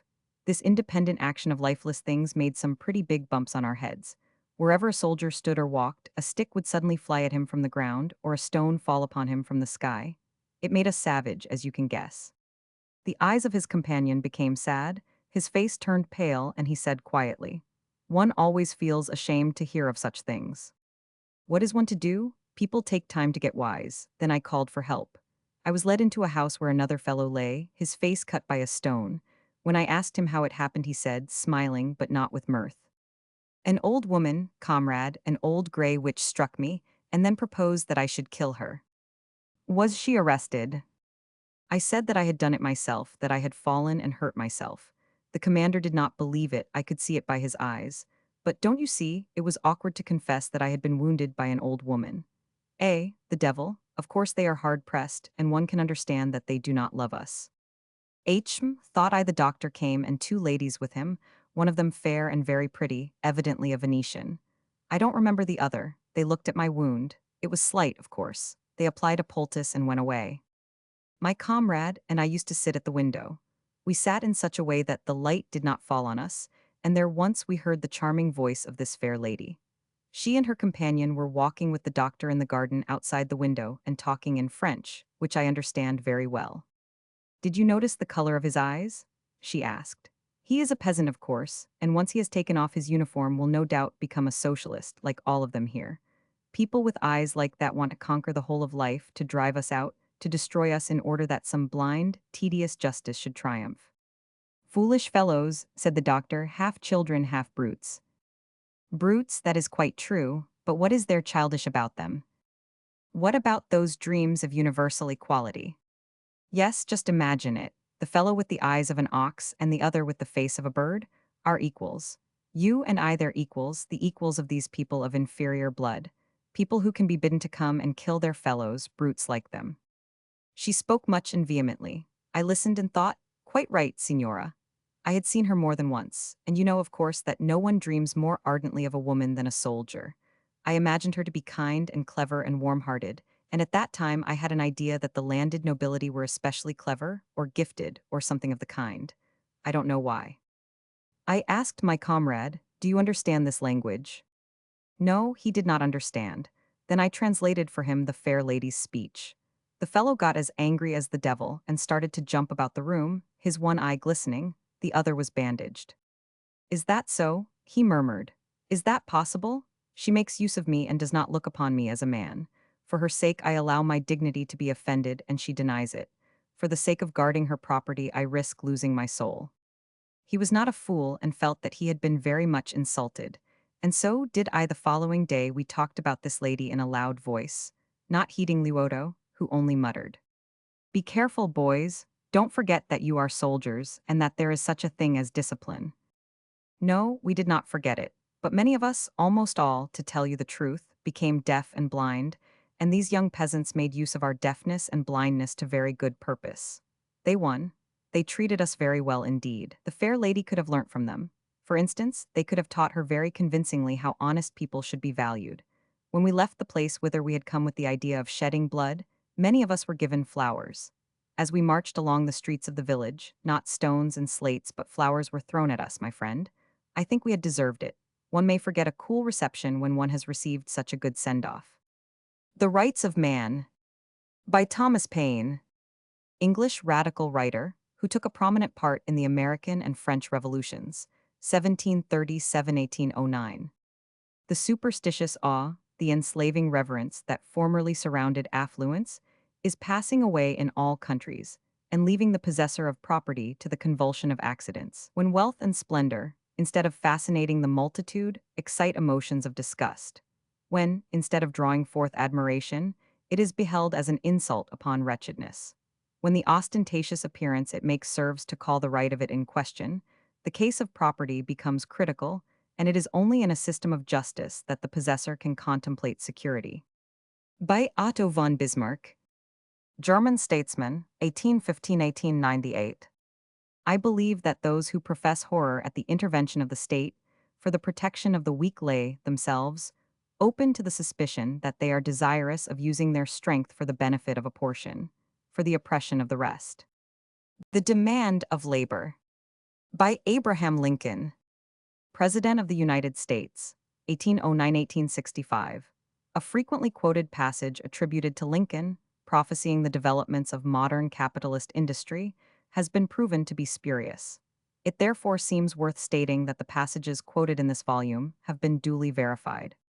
Inasmuch as most good things are produced by labor, it follows that all such things ought to belong to those whose labor has produced them. But it has happened in all ages of the world that some have labored, and others, without labor, have enjoyed a large proportion of the fruits. This is wrong and should not continue.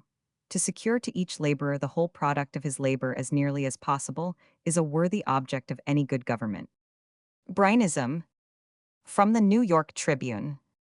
The following passage is given space as a curiosity of the class struggle, and by way of encouragement to social reformers who may suffer under the lash of capitalist abuse. It is from an editorial published in one of New York City's most conservative and respectable journals on the day after the presidential election of 1896. Its subject is the Hun. William Jennings Bryan, now a conservative and plodding Secretary of State. The thing was conceived in iniquity and was brought forth in sin. It had its origin in a malicious conspiracy against the honor and integrity of the nation. It gained such monstrous growth as it enjoyed from an assiduous culture of the basest passions of the least worthy members of the community. It has been defeated and destroyed because right is right and God is God. Its nominal head was worthy of the cause. Nominal, because the wretched, rattle-pated boy, posing in vapid vanity and mouthing resounding rottenness, was not the real leader of that league of hell. He was only a puppet in the blood-imbued hands of Altgeld, the anarchist and Debs, the revolutionist, and other desperadoes of that stripe. But he was a willing puppet. Bryan was willing and eager. Not one of his masters was more apt than he at lies and forgeries and blasphemies, and all the nameless iniquities of that campaign against the 10 Commandments. He goes down with the cause, and must abide with it in the history of infamy. He had less provocation than Benedict Arnold, less intellectual force than Aaron Burr, less manliness and courage than Jefferson Davis. He was the rival of them all in deliberate wickedness and treason to the Republic. His name belongs with theirs, neither the most brilliant nor the most hateful of the list. Good riddance to it all, to conspiracy and conspirators, and to the foul menace of repudiation and anarchy against the honor and life of the Republic. By Ferdinand Lassalle, German socialist leader, 1825–1864. It is the opposition of the personal interest of the higher classes to the development of the nation in culture, which causes the great and necessary immorality of the higher classes. The Rough Rider. By Bliss Carman, American poet of nature, born 1861. Take up who will the challenge. Stand pat on graft and greed. Grow sleek on others' labor. Surfeit on others' need. Let paid and bloodless tricksters devise a legal way. Our common right and justice. To sell, deny, delay. Not yesterday nor lightly. We came to know that breed. Our quarrel with that cunning is old as Runnymede. We saw enfranchised insult deploy in kingly line. When broke our sullen fury on Rupert of the Rhine. Now masking raid and rapine. In debonair disguise, the foe we thought defeated deludes our careless eyes, entrenched in law and largesse, and the vested wrong of things, cloaking a fouler treason than any faithless king s. He takes our life for wages. He holds our land for rent. He sweats our little children to swell his cent per cent. With secret grip and levy on every crumb we eat. He drives our sons to thieving, our daughters to the street, against the grim defenses, where might and murrain hide.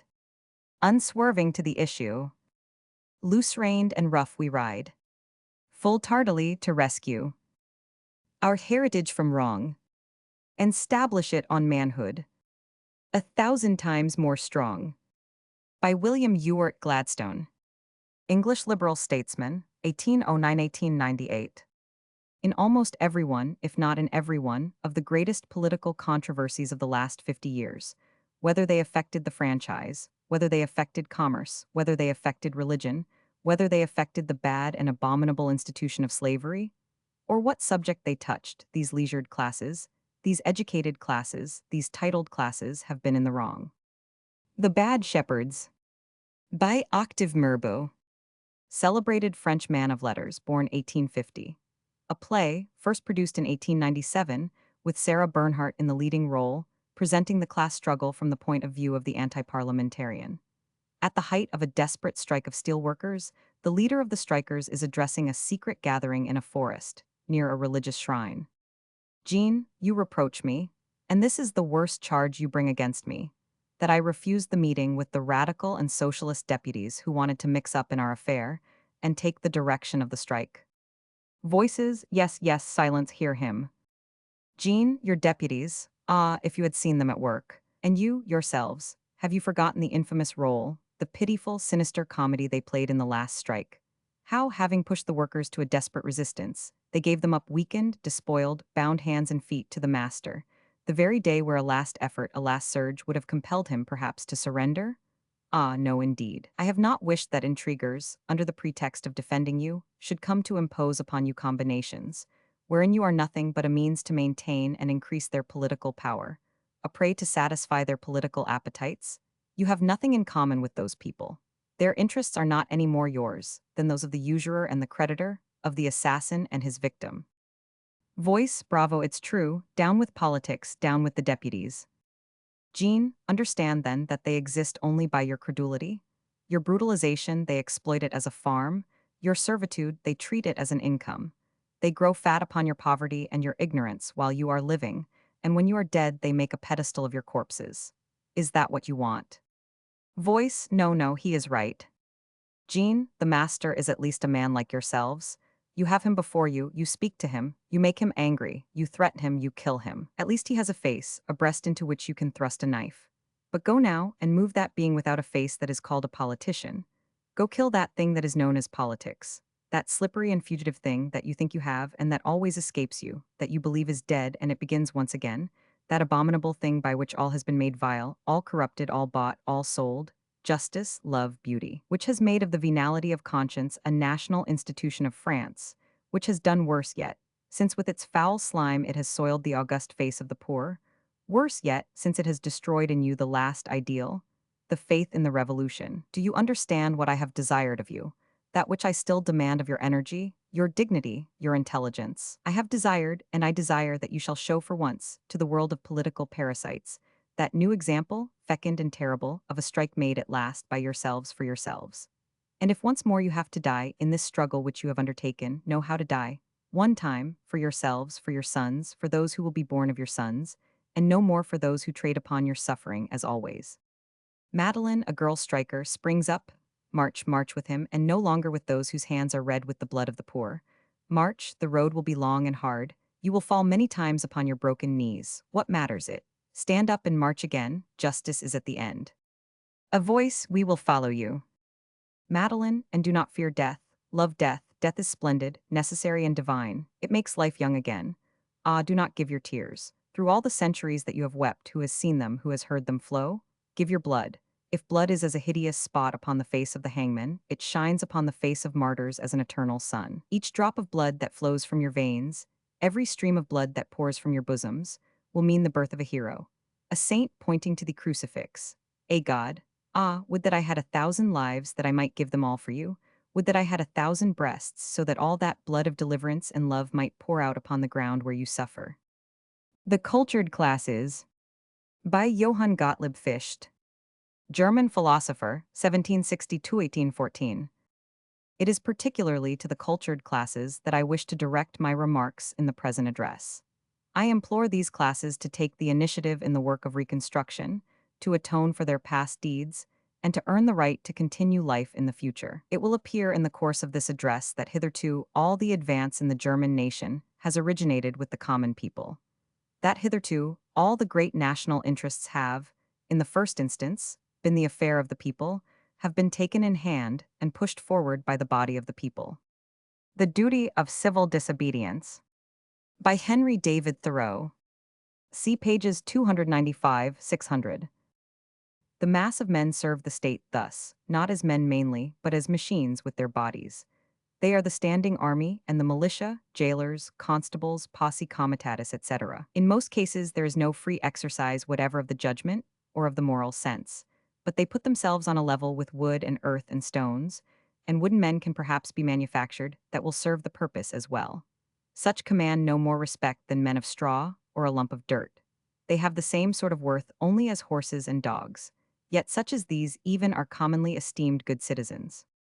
Others, as most legislators, politicians, lawyers, ministers, and office holders, serve the state chiefly with their heads, and, as they rarely make any moral distinctions, they are as likely to serve the devil, without intending it, as God. A very few, as heroes, patriots, martyrs, reformers in the great sense, and men, serve the state with their consciences also, and so necessarily resist it for the most part, and they are commonly treated as enemies by it. By Ralph Waldo Emerson. See pages 235-522. Let man serve law for man. Live for friendship, live for love. For truth, and harmony's behoof. The state may follow how it can, as Olympus follows Jove. The Happiness of Nations. By James Mackay. American writer upon economics, born 1872. Everywhere we are taught that life is sacred, that liberty is sacred, that property is sacred, but where are we taught that happiness is sacred? And yet it is only because of their relation to happiness that these other things have a trace of sacredness. Paris. By Émile Zola. All boiled in the huge vat of Paris. The desires, the deeds of violence, the strivings of one and another man's will, the whole nameless medley of the bitterest ferments, whence, in all purity, the wine of the future would at last flow.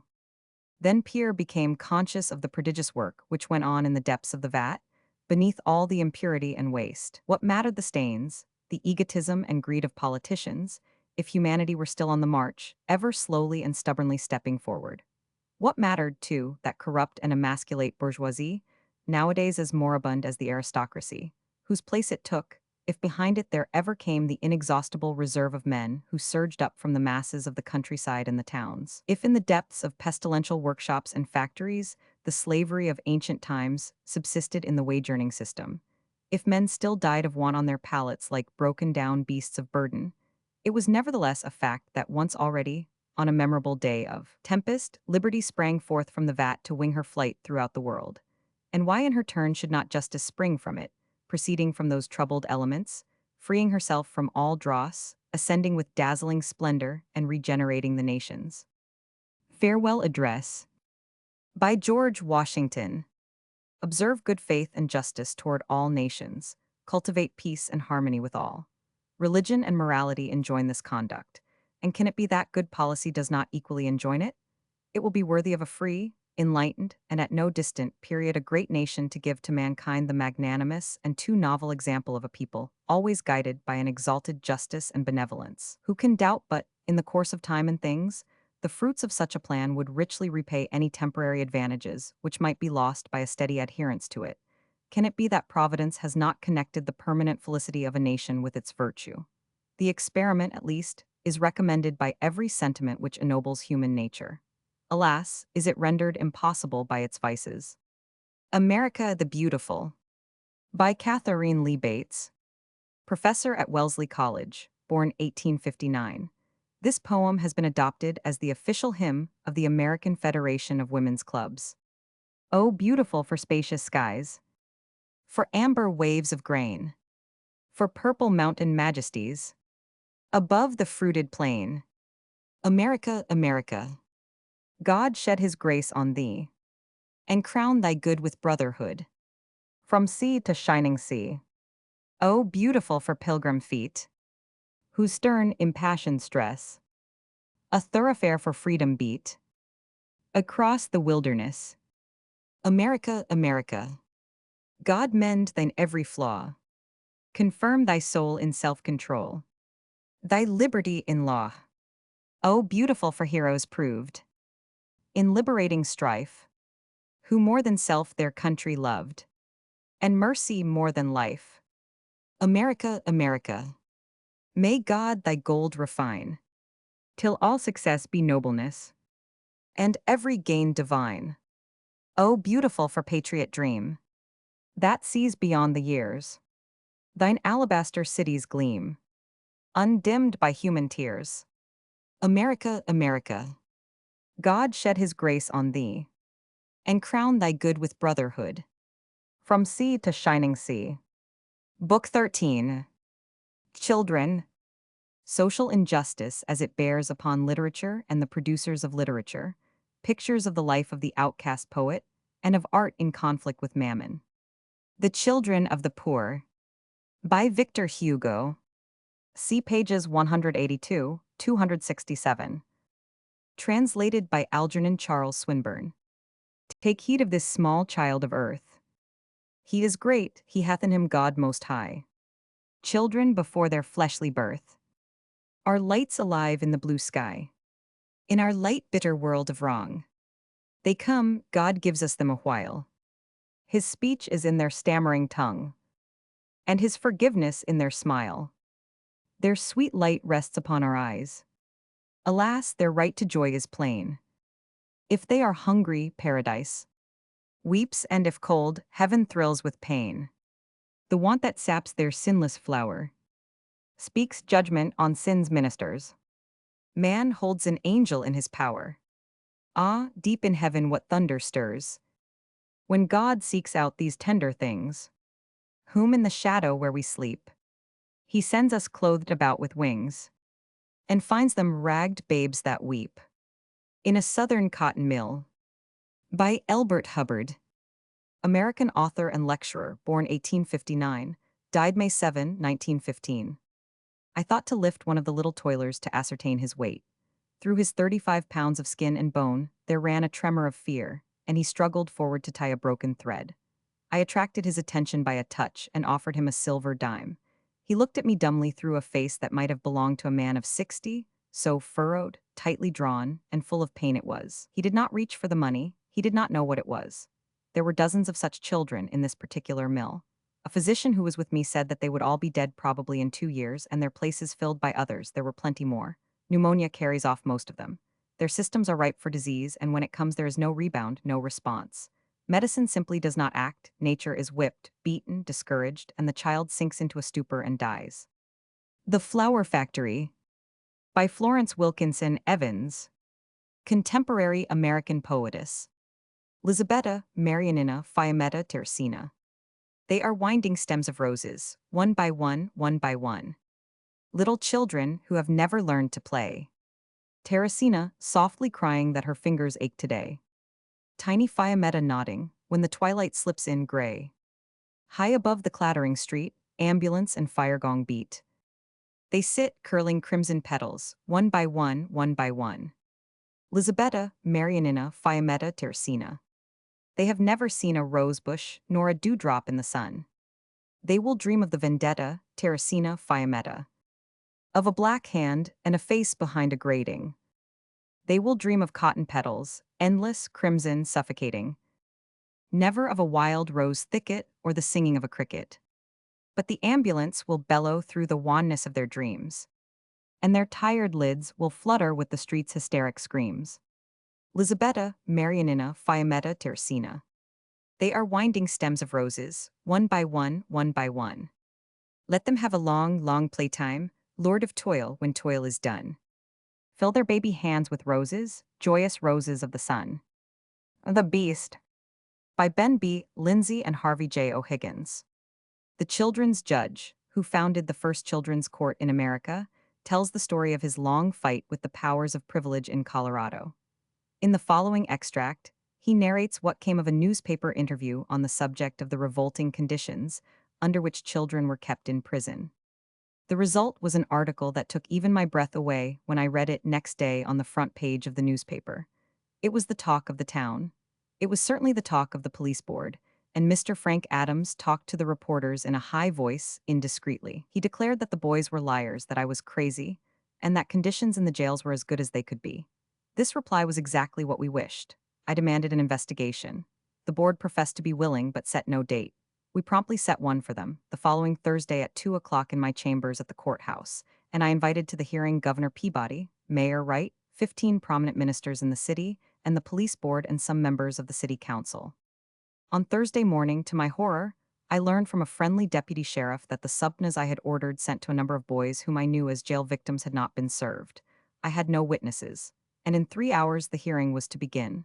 I appealed to the deputy sheriff to help me. He admitted that he could not get the boys in less than 2 days. Well then, I said, for heaven's sake, get me Mickey.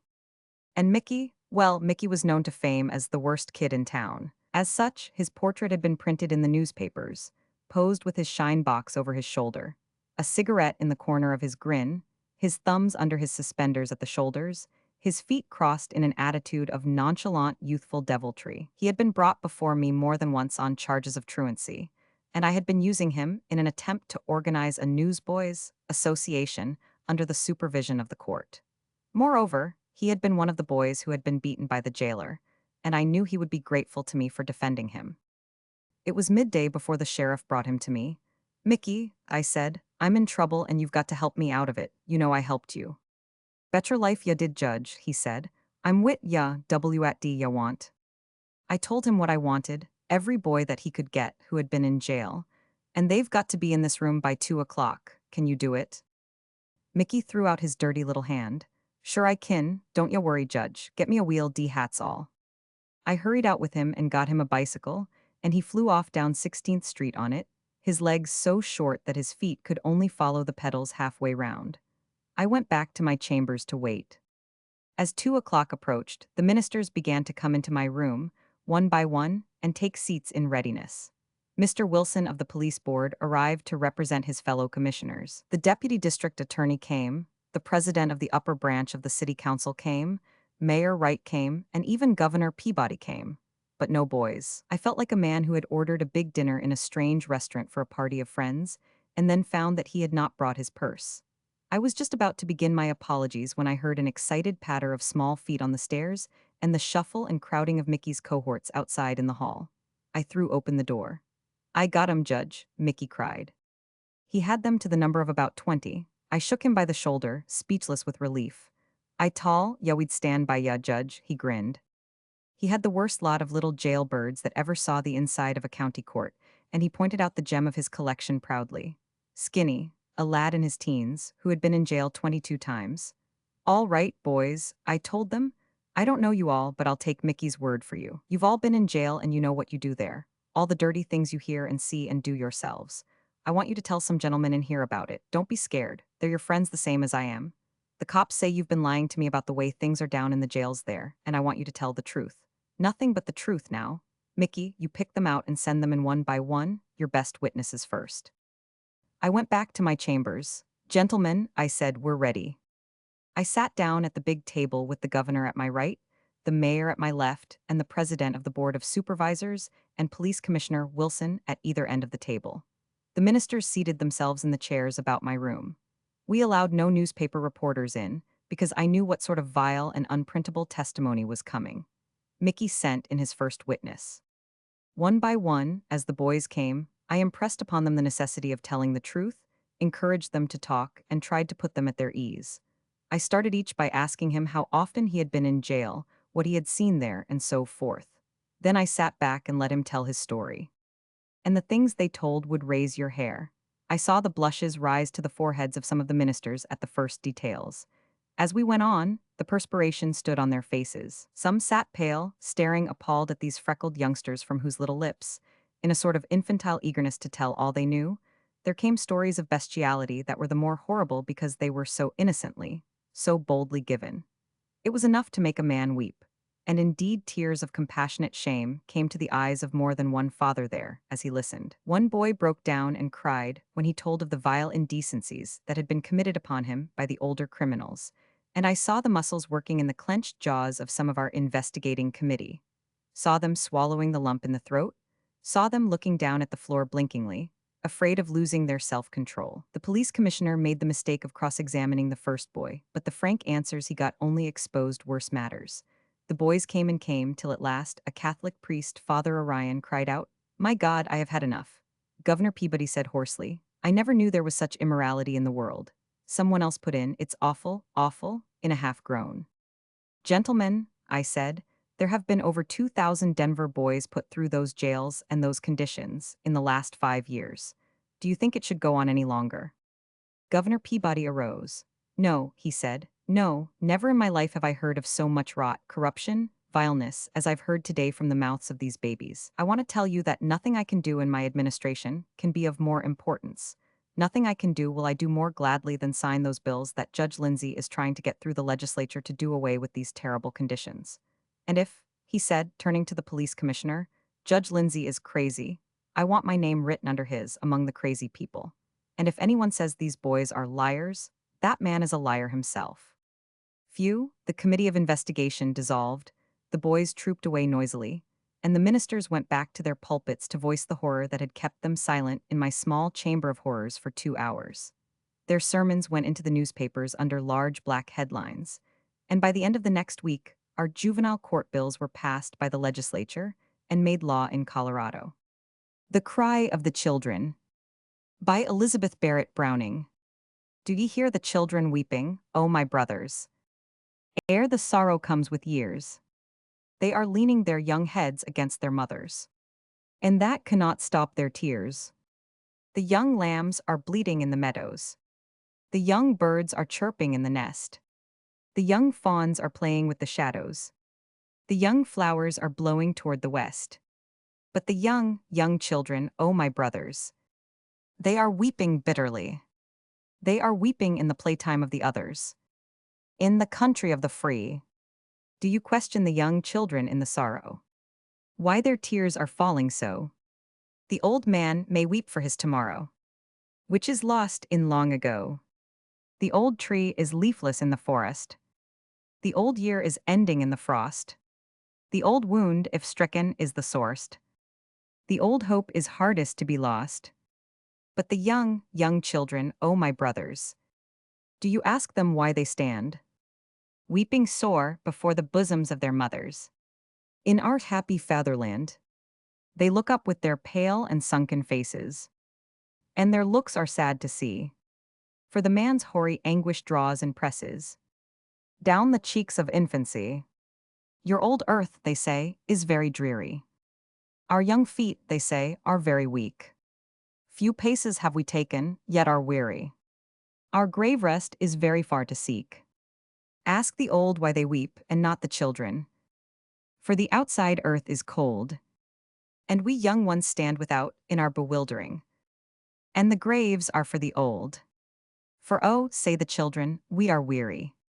And we cannot run or leap. If we cared for any meadows, it were merely to drop down in them and sleep. Our knees tremble sorely in the stooping. We fall upon our faces, trying to go. And, underneath our heavy eyelids drooping, the reddest flower would look as pale as snow.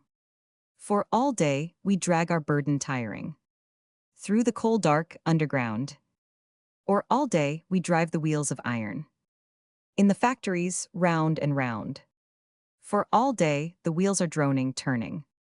Their wind comes in our faces, till our hearts turn, our head with pulses burning. And the walls turn in their places. Turns the sky in the high window blank and reeling. Turns the long light that drops adown the wall. Turn the black flies that crawl along the ceiling. All are turning, all the day, and we with all. And all day, the iron wheels are droning. And sometimes we could pray, O ye wheels, breaking out in a mad moaning, stop, be silent for today. They look up with their pale and sunken faces, and their look is dread to see, for they mind you of the angels in their places, with eyes turned on deity. How long, they say, how long, O cruel nation, will you stand to move the world on a child's heart? Stifle down with a mailed heel its palpitation, and tread onward to your throne amid the mart. Our blood splashes upward, O gold heaper, and your purple shows your path. But the child's sob in the silence curses deeper than the strong man in his wrath. Child labor in England. From An Industrial History of England, by Henry de B. Gibbons. Sometimes regular traffickers would take the place of the manufacturer and transfer a number of children to a factory district, and there keep them, generally in some dark cellar, till they could hand them over to a mill owner in want of hands, who would come and examine their height, strength, and bodily capacities, exactly as did the slave owners in the American markets. After that, the children were simply at the mercy of their owners, nominally as apprentices, but in reality as mere slaves, who got no wages, and whom it was not worthwhile even to feed and clothe properly, because they were so cheap and their places could be so easily supplied. It was often arranged by the parish authorities, in order to get rid of imbeciles, that one idiot should be taken by the mill owner with every 20 sane children. The fate of these unhappy idiots was even worse than that of the others. The secret of their final end has never been disclosed, but we can form some idea of their awful sufferings from the hardships of the other victims to capitalist greed and cruelty. The hours of their labor were only limited by exhaustion, after many modes of torture had been unavailingly applied to force continued work. Children were often worked 16 hours a day, by day and by night. Mill Children. From Processionals. By John Curtis Underwood. American poet, born 1874. We have forgot how to sing. Our laughter is a godless thing, listless and loud and shrill and sly. We have forgotten how to smile. Our lips, our voices too are vile. We are all dead before we die. Our mothers made us so. The Father that we never know in blindness and in wantonness caused us to come to question you. What is it that you others do, that profit so by our distress? You and your children softly sleep. We and our mothers vigil keep. You cheated us of all delight. Ere our sick spirits came to birth, you made our fair and fruitful earth a nest of pestilence and blight. Your black machines are never still, and hard, relentless as your will, they card us like the cotton waste. And flesh and blood more cheap than they seize and eat and shred away, to feed the fever of your haste. For we are waste and shoddy here, who know no God, no faith but fear, no happiness, no hope but sleep. Half imbecile and half obscene we sit and tend each tense machine, too sick to sigh, too tired to weep. Until the tortured end of day, when fevered faces turn away, to see the stars from blackness leap. Oliver Twist asks for more. George Cruikshank, English caricaturist, 1790 to 1878, one of the illustrations of the original edition of Oliver Twist. A Citizen Lost. Ryan Walker, American socialist cartoonist, born 1870. In the Slums of London. From The People of the Abyss. By Jack London. See pages 62, 125, 139, 519, 609. There is one beautiful sight in the East End, and only one, and it is the children dancing in the street when the organ grinder goes his round. It is fascinating to watch them, the newborn, the next generation, swaying and stepping, with pretty little mimicries and graceful inventions all their own, with muscles that move swiftly and easily, and bodies that leap airily, weaving rhythms never taught in dancing school. I have talked with these children, here, there, and everywhere, and they struck me as being bright as other children, and in many ways even brighter. They have most active little imaginations. Their capacity for projecting themselves into the realm of romance and fantasy is remarkable. A joyous life is romping in their blood. They delight in music and motion and color, and very often they betray a startling beauty of face and form under their filth and rags. But there is a Pied Piper of London town who steals them all away. They disappear. One never sees them again or anything that suggests them. You may look for them in vain among the generation of grown-ups. Here you will find stunted forms, ugly faces, and blunt and stolid minds. Grace, beauty, imagination, all the resiliency of mind and muscle are gone. Sometimes, however, you may see a woman, not necessarily old, but twisted and deformed out of all womanhood, bloated and drunken, lift her draggled skirts and execute a few grotesque and lumbering steps upon the pavement. It is a hint that she was once one of those children who danced to the organ grinder. Those grotesque and lumbering steps are all that is left of the promise of childhood. In the befogged recesses of her brain has arisen a fleeting memory that she was once a girl. The crowd closes in. Little girls are dancing beside her, about her, with all the pretty graces she dimly recollects, but can no more than parody with her body. Then she pants for breath, exhausted, and stumbles out through the circle. But the little girls dance on. The children of the ghetto possess all the qualities which make for noble manhood and womanhood. But the ghetto itself, like an infuriated tigress turning on its young, turns upon and destroys all these qualities, blots out the light and laughter, and molds those it does not kill into sodden and forlorn creatures, uncouth, degraded, and wretched below the beasts of the field. Slum Children. From Songs of Joy, by William H. Davies. Your songs at night a drunkard sings. Stones, sticks, and rags your daily flowers. Like fishes' lips a blue-eye white. Such lips, poor mites, are yours. Poor little things, so sad and solemn, whose lives are passed in human crowds. When in the water I can see heaven with a flock of clouds. Poor little mites that breathe foul air, where garbage chokes the sink and drain. Now when the hawthorn smells so sweet, wet with the summer rain. But few of ye will live for long. Ye are but small new islands seen, to disappear before your lives can grow and be made green. Number 5 John Street. By Richard Whiting. Some are locked in all day, to keep 'em quiet, while their owners go forth to work or to booze. The infant faces, lined with their own dirt, and distorted by the smeared impurities of the window panes, seem like the faces of actors made up for effects of old age. The poor little hands finger the panes without ceasing, as they might finger prison bars. The captives crawl over one another like caged insects, and all their gestures show the irritation of contact. But the clearest transmission through that foul medium is to the ear rather than to the eye, in the querulous whimper, at times rising to a wail, which betokens the agitation of their shattered nerves. The children playing below look up at them, and beckon them into the yard, or make faces at them, with the charitable intent of provoking them to a smile. Locksley Hall 50 Years After. By Alfred Tennyson. See pages 77, 486.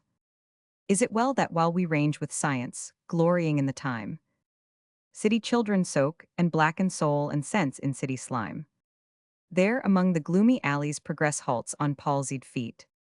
Crime and hunger cast out maidens by the thousand on the street.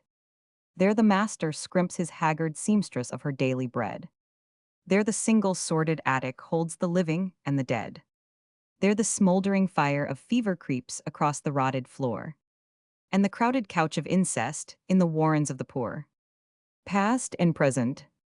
By Thomas Carlyle. See pages 31, 74, 133, 488, 553. Descend where you will into the lower class, in town or country, by what avenue you will, by factory inquiries, agricultural inquiries, by revenue returns, by mining labor committees, by opening your own eyes and looking, the same sorrowful result discloses itself. You have to admit that the working body of this rich English nation has sunk or is fast sinking into a state to which, all sides of it considered, there was literally never any parallel. At Stockport Assizes, a mother and a father are arraigned and found guilty of poisoning 3 of their children to defraud a burial society of some £3 eighths. Due on the death of each child, they are arraigned, found guilty, and the official authorities, it is whispered, hint that perhaps the case is not solitary, that perhaps you had better not probe farther into that department of things. In the British land, a human mother and father of white skin and professing the Christian religion had done this thing. They, with their Irishism and necessity and savagery, had been driven to do it. Such instances are like the highest mountain apex emerged into view, under which lies a whole mountain region and land not yet emerged. A human mother and father had said to themselves, "What shall we do to escape starvation? We are deep sunk here in our dark cellar, and help is far." Yes, in the Ugolino hunger tower stern things happen. Best-loved little Gatto fallen dead on his father's knees. The Stockport mother and father think and hint. Our poor little starveling Tom, who cries all day for victuals, who will see only evil and not good in this world, if he were out of misery at once, he well dead and the rest of us perhaps kept alive? It is thought and hinted, at last it is done. And now Tom being killed and all spent and eaten, is it poor little starveling Jack that must go, or poor little starveling Will? What a committee of ways and means. Waifs and Strays. By Arthur Rimbaud. French poet, 1854-1891. Black in the fog and in the snow, where the great air-hole windows glow, with rounded rumps, upon their knees 5 urchins squat, looking down where the baker, hot, the thick dough thumps. They watch his white arm turn the bread, air through an opening flaming red. The loaf he flings. They smell the good bread baking, while the chubby baker with a smile an old tune sings. breathing the warmth into their soul. They squat around the red air hole, as a breast warm, and when, for feasters' midnight bout, the ready bread is taken out, in a cake's form, sigh with low voices like a prayer, bending toward the light down there, where heaven gleams, so eager that they burst their breeches, and in the winter wind that screeches, their linen streams. Oliver Twist, by Charles Dickens. The room in which the boys were fed was a large stone hall with a copper at one end, out of which the master, dressed in an apron for the purpose and assisted by one or two women, ladled the gruel at meal times. Of this festive composition each boy had one porringer and no more, except on occasions of great public rejoicing, when he had 2 ounces and a quarter of bread besides. The bowls never wanted washing. The boys polished them with their spoons till they shone again, and when they had performed this operation, which never took very long, the spoons being nearly as long as the bowls, they would sit staring at the copper, with such eager eyes, as if they could have devoured the very bricks of which it was composed, employing themselves, meanwhile, in sucking their fingers most assiduously, with the view of catching up any stray splashes of gruel that might have been cast thereon. Boys have generally excellent appetites. Oliver Twist and his companions suffered the tortures of slow starvation for 3 months. At last they got so voracious and wild with hunger, that one boy, who was tall for his age, and hadn't been used to that sort of thing, for his father had kept a small cook shop, hinted darkly to his companions that unless he had another basin of gruel per diem, he was afraid he might some night happen to eat the boy who slept next to him, who happened to be a weakly youth of tender age. He had a wild, hungry eye, and they implicitly believed him. A council was held, lots were cast who should walk up to the master after supper that evening and ask for more, and it fell to Oliver Twist. This evening arrived, the boys took their places. The master, in his cook's uniform, stationed himself at the copper, his pauper assistants ranged themselves behind him, the gruel was served out, and a long grace was said over the short commons. The gruel disappeared, the boys whispered to each other and winked at Oliver, while his next neighbors nudged him. Child as he was desperate with hunger and reckless with misery. He rose from the table, and advancing to the master, basin and spoon in hand, said, somewhat alarmed at his own temerity, "Please, sir, I want some more." The master was a fat, healthy man, but he turned very pale. He gazed in stupefied astonishment on the small rebel for some seconds, and then clung for support to the copper. The assistants were paralyzed with wonder, the boys with fear. "What?" said the master at length in a faint voice. "Please, sir," replied Oliver, "I want some more." The master aimed a blow at Oliver's head with the ladle, pinioned him in his arms, and shrieked aloud for the beetle. The board were sitting in solemn conclave, when Mr. Bumble rushed into the room in great excitement, and addressing the gentleman in the high chair, said, "Mr. Limbkins, I beg your pardon, sir. Oliver Twist has asked for more." There was a general start. Horror was depicted on every countenance. "For more," said Mr. Limbkins. "Compose yourself, Bumble, and answer me distinctly. Do I understand that he asked for more, after he had eaten the supper allotted by the dietary?" "He did, sir," replied Bumble. "That boy will be hung," said the gentleman in the white waistcoat. "I know that boy will be hung." Nobody controverted the prophetic gentleman's opinion. An animated discussion took place. Oliver was ordered into instant confinement, and a bill was next morning pasted on the outside of the gate, offering a reward of £5 to anybody who would take Oliver Twist off the hands of the parish. In other words, £5 and Oliver Twist were offered to any man or woman who wanted an apprentice to any trade, business, or calling. "I never was more convinced of anything in my life," said the gentleman in the white waistcoat, as he knocked at the gate and read the bill the next morning.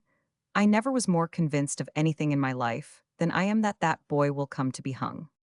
The Children's Auction, by Charles Mackay, English Chartist poet, 1814–1889. Who bids for the little children? Body and soul and brain. Who bids for the little children? Young and without a stain. Will no one bid, said England, for their souls so pure and white, and fit for all good or evil? The world on their page may write. We bid, said pest and famine. We bid for life and limb. Fever and pain and squalor. Their bright young eyes shall dim. When the children grow too many, we'll nurse them as our own, and hide them in secret places, where none may hear their moan. I bid, said Beggary, howling, I bid for them one and all. I'll teach them 1,000 lessons. To lie, to skulk, to crawl. They shall sleep in my lair like maggots. They shall rot in the fair sunshine. And if they serve my purpose, I hope they'll answer thine.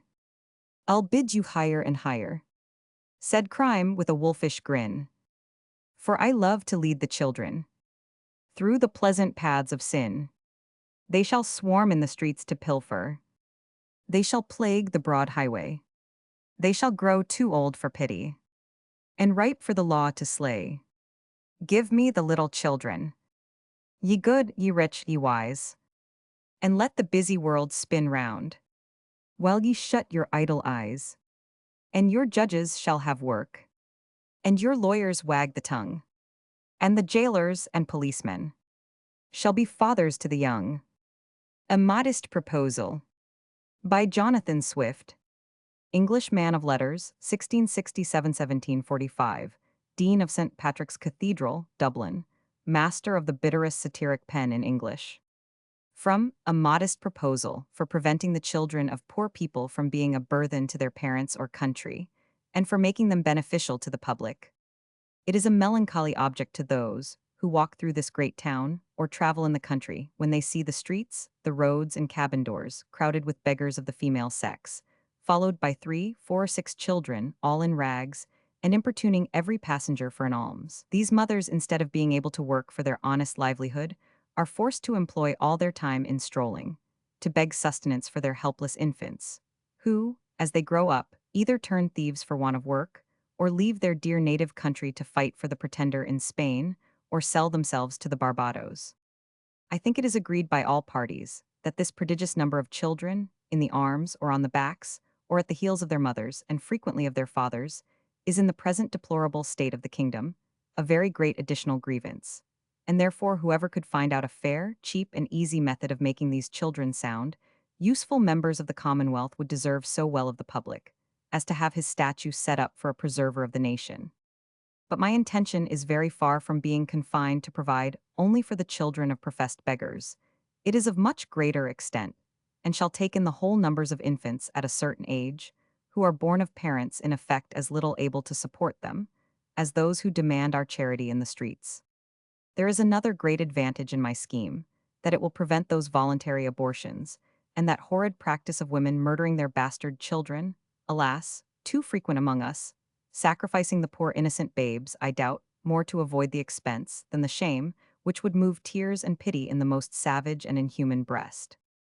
I have been assured by a very knowing American of my acquaintance in London that a young healthy child well nursed is at a year old a most delicious, nourishing, and wholesome food, whether stewed, roasted, baked, or boiled, and I make no doubt that it will equally serve in a fricassee or a ragout.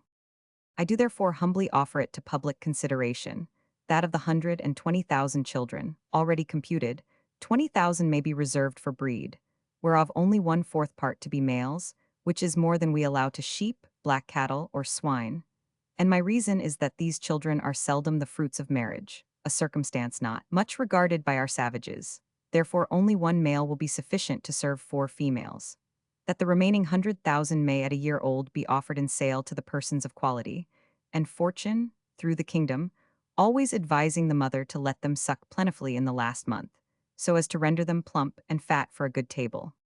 I am not so violently bent upon my own opinion as to reject any offer proposed by wise men, which shall be found equally innocent, cheap, easy, and effectual.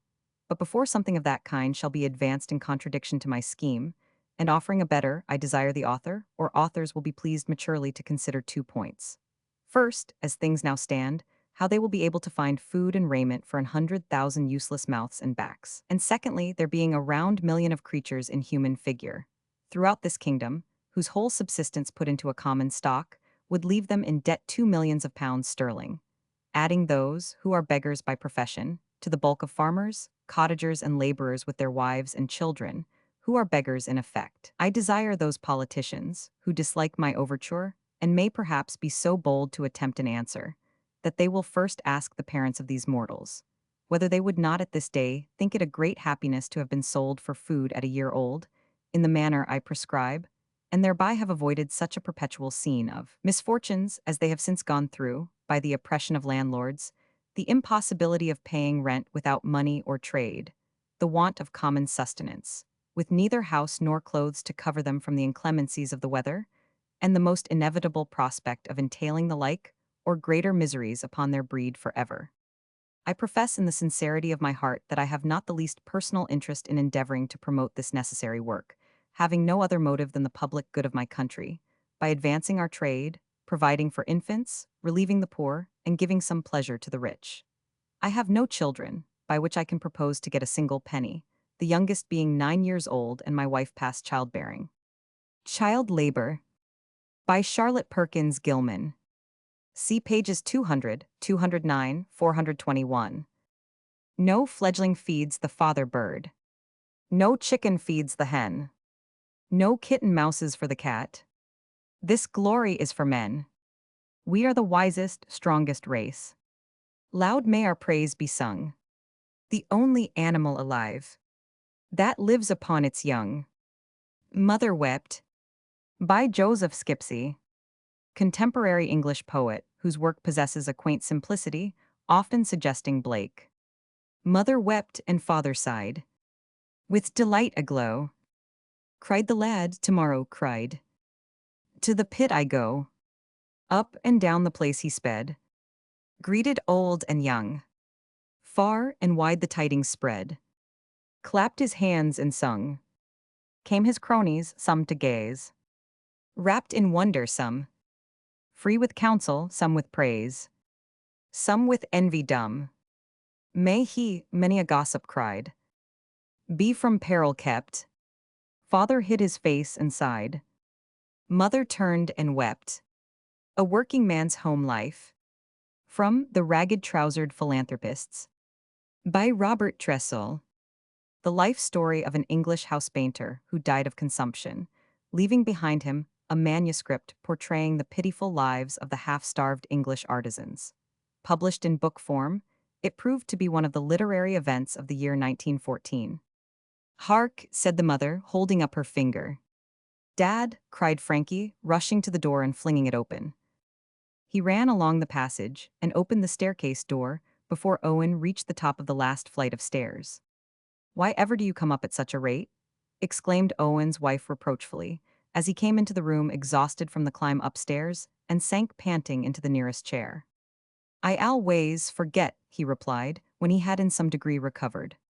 As he lay back in the chair, his face haggard and of a ghastly whiteness, and with the water dripping from his saturated clothing, Owen presented a terrible appearance. Frankie noticed with childish terror the extreme alarm with which his mother looked at his father. You're always doing it, he said with a whimper. How many more times will mother have to tell you about it before you take any notice? It's all right, old chap, said Owen, drawing the child nearer to him and kissing the curly head. Listen and see if you can guess what I've got for you under my coat. A kitten, cried the boy, taking it out of its hiding place. All black, and I believe it's half a Persian, just the very thing I wanted. While Frankie amused himself playing with the kitten, which had been provided with another saucer of bread and milk, Owen went into the bedroom to put on the dry clothes. After the child was in bed, Owen sat alone by the table in the drafty sitting room, thinking. Although there was a bright fire, the room was very cold, being so close to the roof. The wind roared loudly round the gables, shaking the house in a way that threatened every moment to hurl it to the ground. Staring abstractedly at the lamp, he thought of the future. A few years ago, the future had seemed a region of wonderful and mysterious possibilities of good, but tonight the thought brought no such illusions, for he knew that the story of the future was to be much the same as the story of the past. He would continue to work, and they would all three have to go without most of the necessaries of life. When there was no work, they would starve. For himself, he did not care much, because he knew that, at the best, or worst, it would be only a very few years. Even if he were able to have proper food and clothing, and take reasonable care of himself, he could not live much longer. But when that time came, what was to become of them? There would be some hope for the boy if he were more robust, and if his character were less gentle and more selfish. In order to succeed in the world, it was necessary to be brutal, selfish, and unfeeling. to push others aside, and to take advantage of their misfortunes. Owen stood up and began walking about the room, oppressed with a kind of terror. Presently he returned to the fire and began rearranging his clothes that were drying. He found that the boots, having been placed too near the fire, had dried too quickly, and consequently the sole of one of them had begun to split away from the upper. He remedied this as well as he was able, and while turning the wetter parts of the clothing to the fire, he noticed the newspaper in the coat pocket. He drew it out with an exclamation of pleasure. Here was something to distract his thoughts. But as soon as he opened the paper, his attention was riveted by the staring headlines of one of the principal columns: Terrible Domestic Tragedy. Wife and 2 children killed. Suicide of the murderer. It was one of the ordinary crimes of poverty. The man had been without employment for many weeks, and they had pawned or sold their furniture and other possessions. But even this resource must have failed at last, and one day the neighbors noticed that the blinds remained down and that there was a strange silence about the house. When the police entered, they found, in one of the upper rooms, the dead bodies of the woman and the 2 children, with their throats cut, laid out side by side upon the bed, which was saturated with their blood. There was no bedstead, and no furniture in the room except the straw mattress and the ragged clothes and blankets upon the floor. The man's body was found in the kitchen, lying with outstretched arms face downward on the floor, surrounded by the blood from the terrible wound in his throat, which had evidently been inflicted by the razor that was grasped in his right hand. No particle of food was found, but, attached to a nail in the kitchen wall, was a piece of blood-smeared paper, on which was written in pencil, "This is not my crime, but society's." The report went on to explain that the deed must have been perpetrated during a fit of temporary insanity, brought on by the sufferings the man had endured. "Insanity," muttered Owen as he read this glib theory. "Insanity, it seems to me that he would have been insane if he had not killed them. Surely it was wiser and better and kinder to send them all to sleep than to let them continue to suffer." At the same time, it seemed strange that the man should have chosen to do it in that way, when there were so many other cleaner, easier, and less painful ways of accomplishing his object. One could take poison. Of course, there was a certain amount of difficulty in procuring it, and one would have to be very careful not to select a poison that would cause a lot of pain. Owen went over to his bookshelf and took down the Cyclopedia of Practical Medicine, an old, rather out-of-date book, which he thought might contain the required information. He was astonished to find what a number of poisons there were within easy reach of whoever wished to make use of them, poisons which could be relied upon to do their work certainly, quickly, and without pain. Why, it was not even necessary to buy them. One could gather them from the hedges by the roadside and in the fields. The more he thought of it, the stranger it seemed that such a clumsy method as a razor should be so popular. Strangulation, or even hanging, would be better than that, though the latter method could scarcely be adopted in their flat, because there were no beams or rafters or anything from which it would be possible to suspend a cord. Still, he could drive some large nails or hooks into one of the walls. For that matter, there were already some clothes hooks on some of the doors. He began to think that this would be a more excellent way than poison. He could pretend to Frankie that he was going to show him some new kind of play. The boy would offer no resistance, and in a few minutes it would all be over. He threw down the book and pressed his hands over his ears. He fancied he could hear the boy's hands and feet beating against the panels of the door as he struggled in his death agony. Then, as his arms fell nervelessly by his side again, he thought he heard Frankie's voice calling, "Dad's dead." Owen hastily opened the door. "Are you calling, Frankie?" "Yes, I've been calling you quite a long time." "What do you want?" "I want you to come here. I want to tell you something." "Well, what is it, dear? I thought you were asleep a long time ago," said Owen as he came into the room. "That's just what I want to speak to you about. The kitten's gone to sleep all right, but I can't go. I've tried all different ways, counting and all, but it's no use, so I thought I'd ask you if you'd mind coming and staying with me, and letting me hold your hand for a little while, and then perhaps I could go." The boy twined his arms round Owen's neck and hugged him very tightly. "Oh, Dad, I love you so much," he said. "I love you so much I could squeeze you to death." "I'm afraid you will, if you squeeze me so tightly as that." The boy laughed softly as he relaxed his hold. "That would be a funny way of showing you how much I loved you, wouldn't it, Dad? Squeezing you to death." "Yes, I suppose it would," replied Owen huskily, as he tucked the bedclothes round the child's shoulders. "But don't talk any more, dear, just hold my hand and try to sleep." Lying there very quietly, holding his father's hand and occasionally kissing it, the child presently fell asleep. Owen lay listening to the howling of the wind and the noise of the rain as it poured heavily on the roof. But it was not the storm only that kept him awake. Through the dark hours of the night, his thoughts were still haunted by the words on that piece of blood-stained paper on a kitchen wall. This is not my crime, but society's. Behold the future. From The Red Wave. By Joseph Henry Rossney, the Elder. A glimpse of the home life of a syndicalist leader, an interesting contrast with the passage from the English book preceding.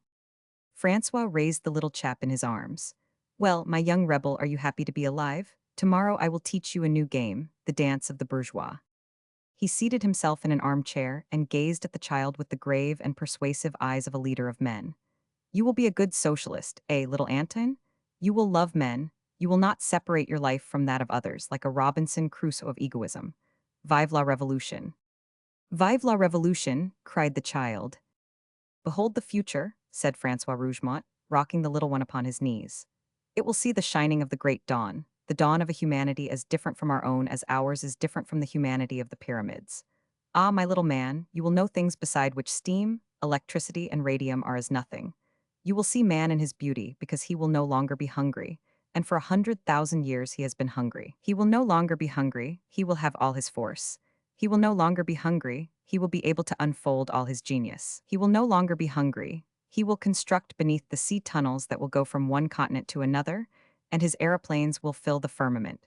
He will no longer be hungry, and he will build cities out of fairy tales, with fields and forests upon the roofs, with bridges of glass over the streets, with elevators at every corner. He will no longer be hungry, he will draw enormous energies from the ocean and from the warm bosom of the earth.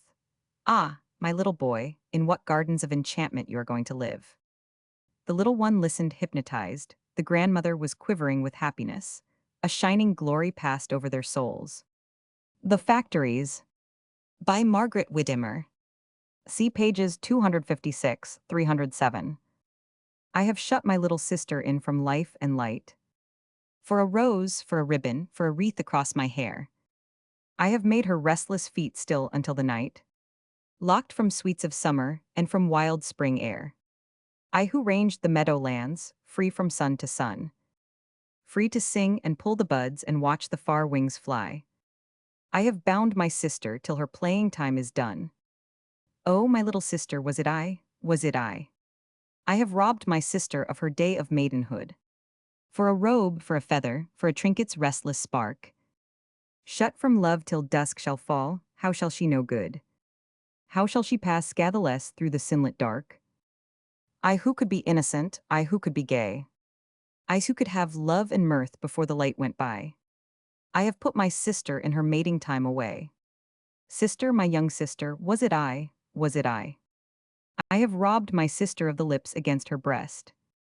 For a coin, for the weaving of my children's lace and lawn.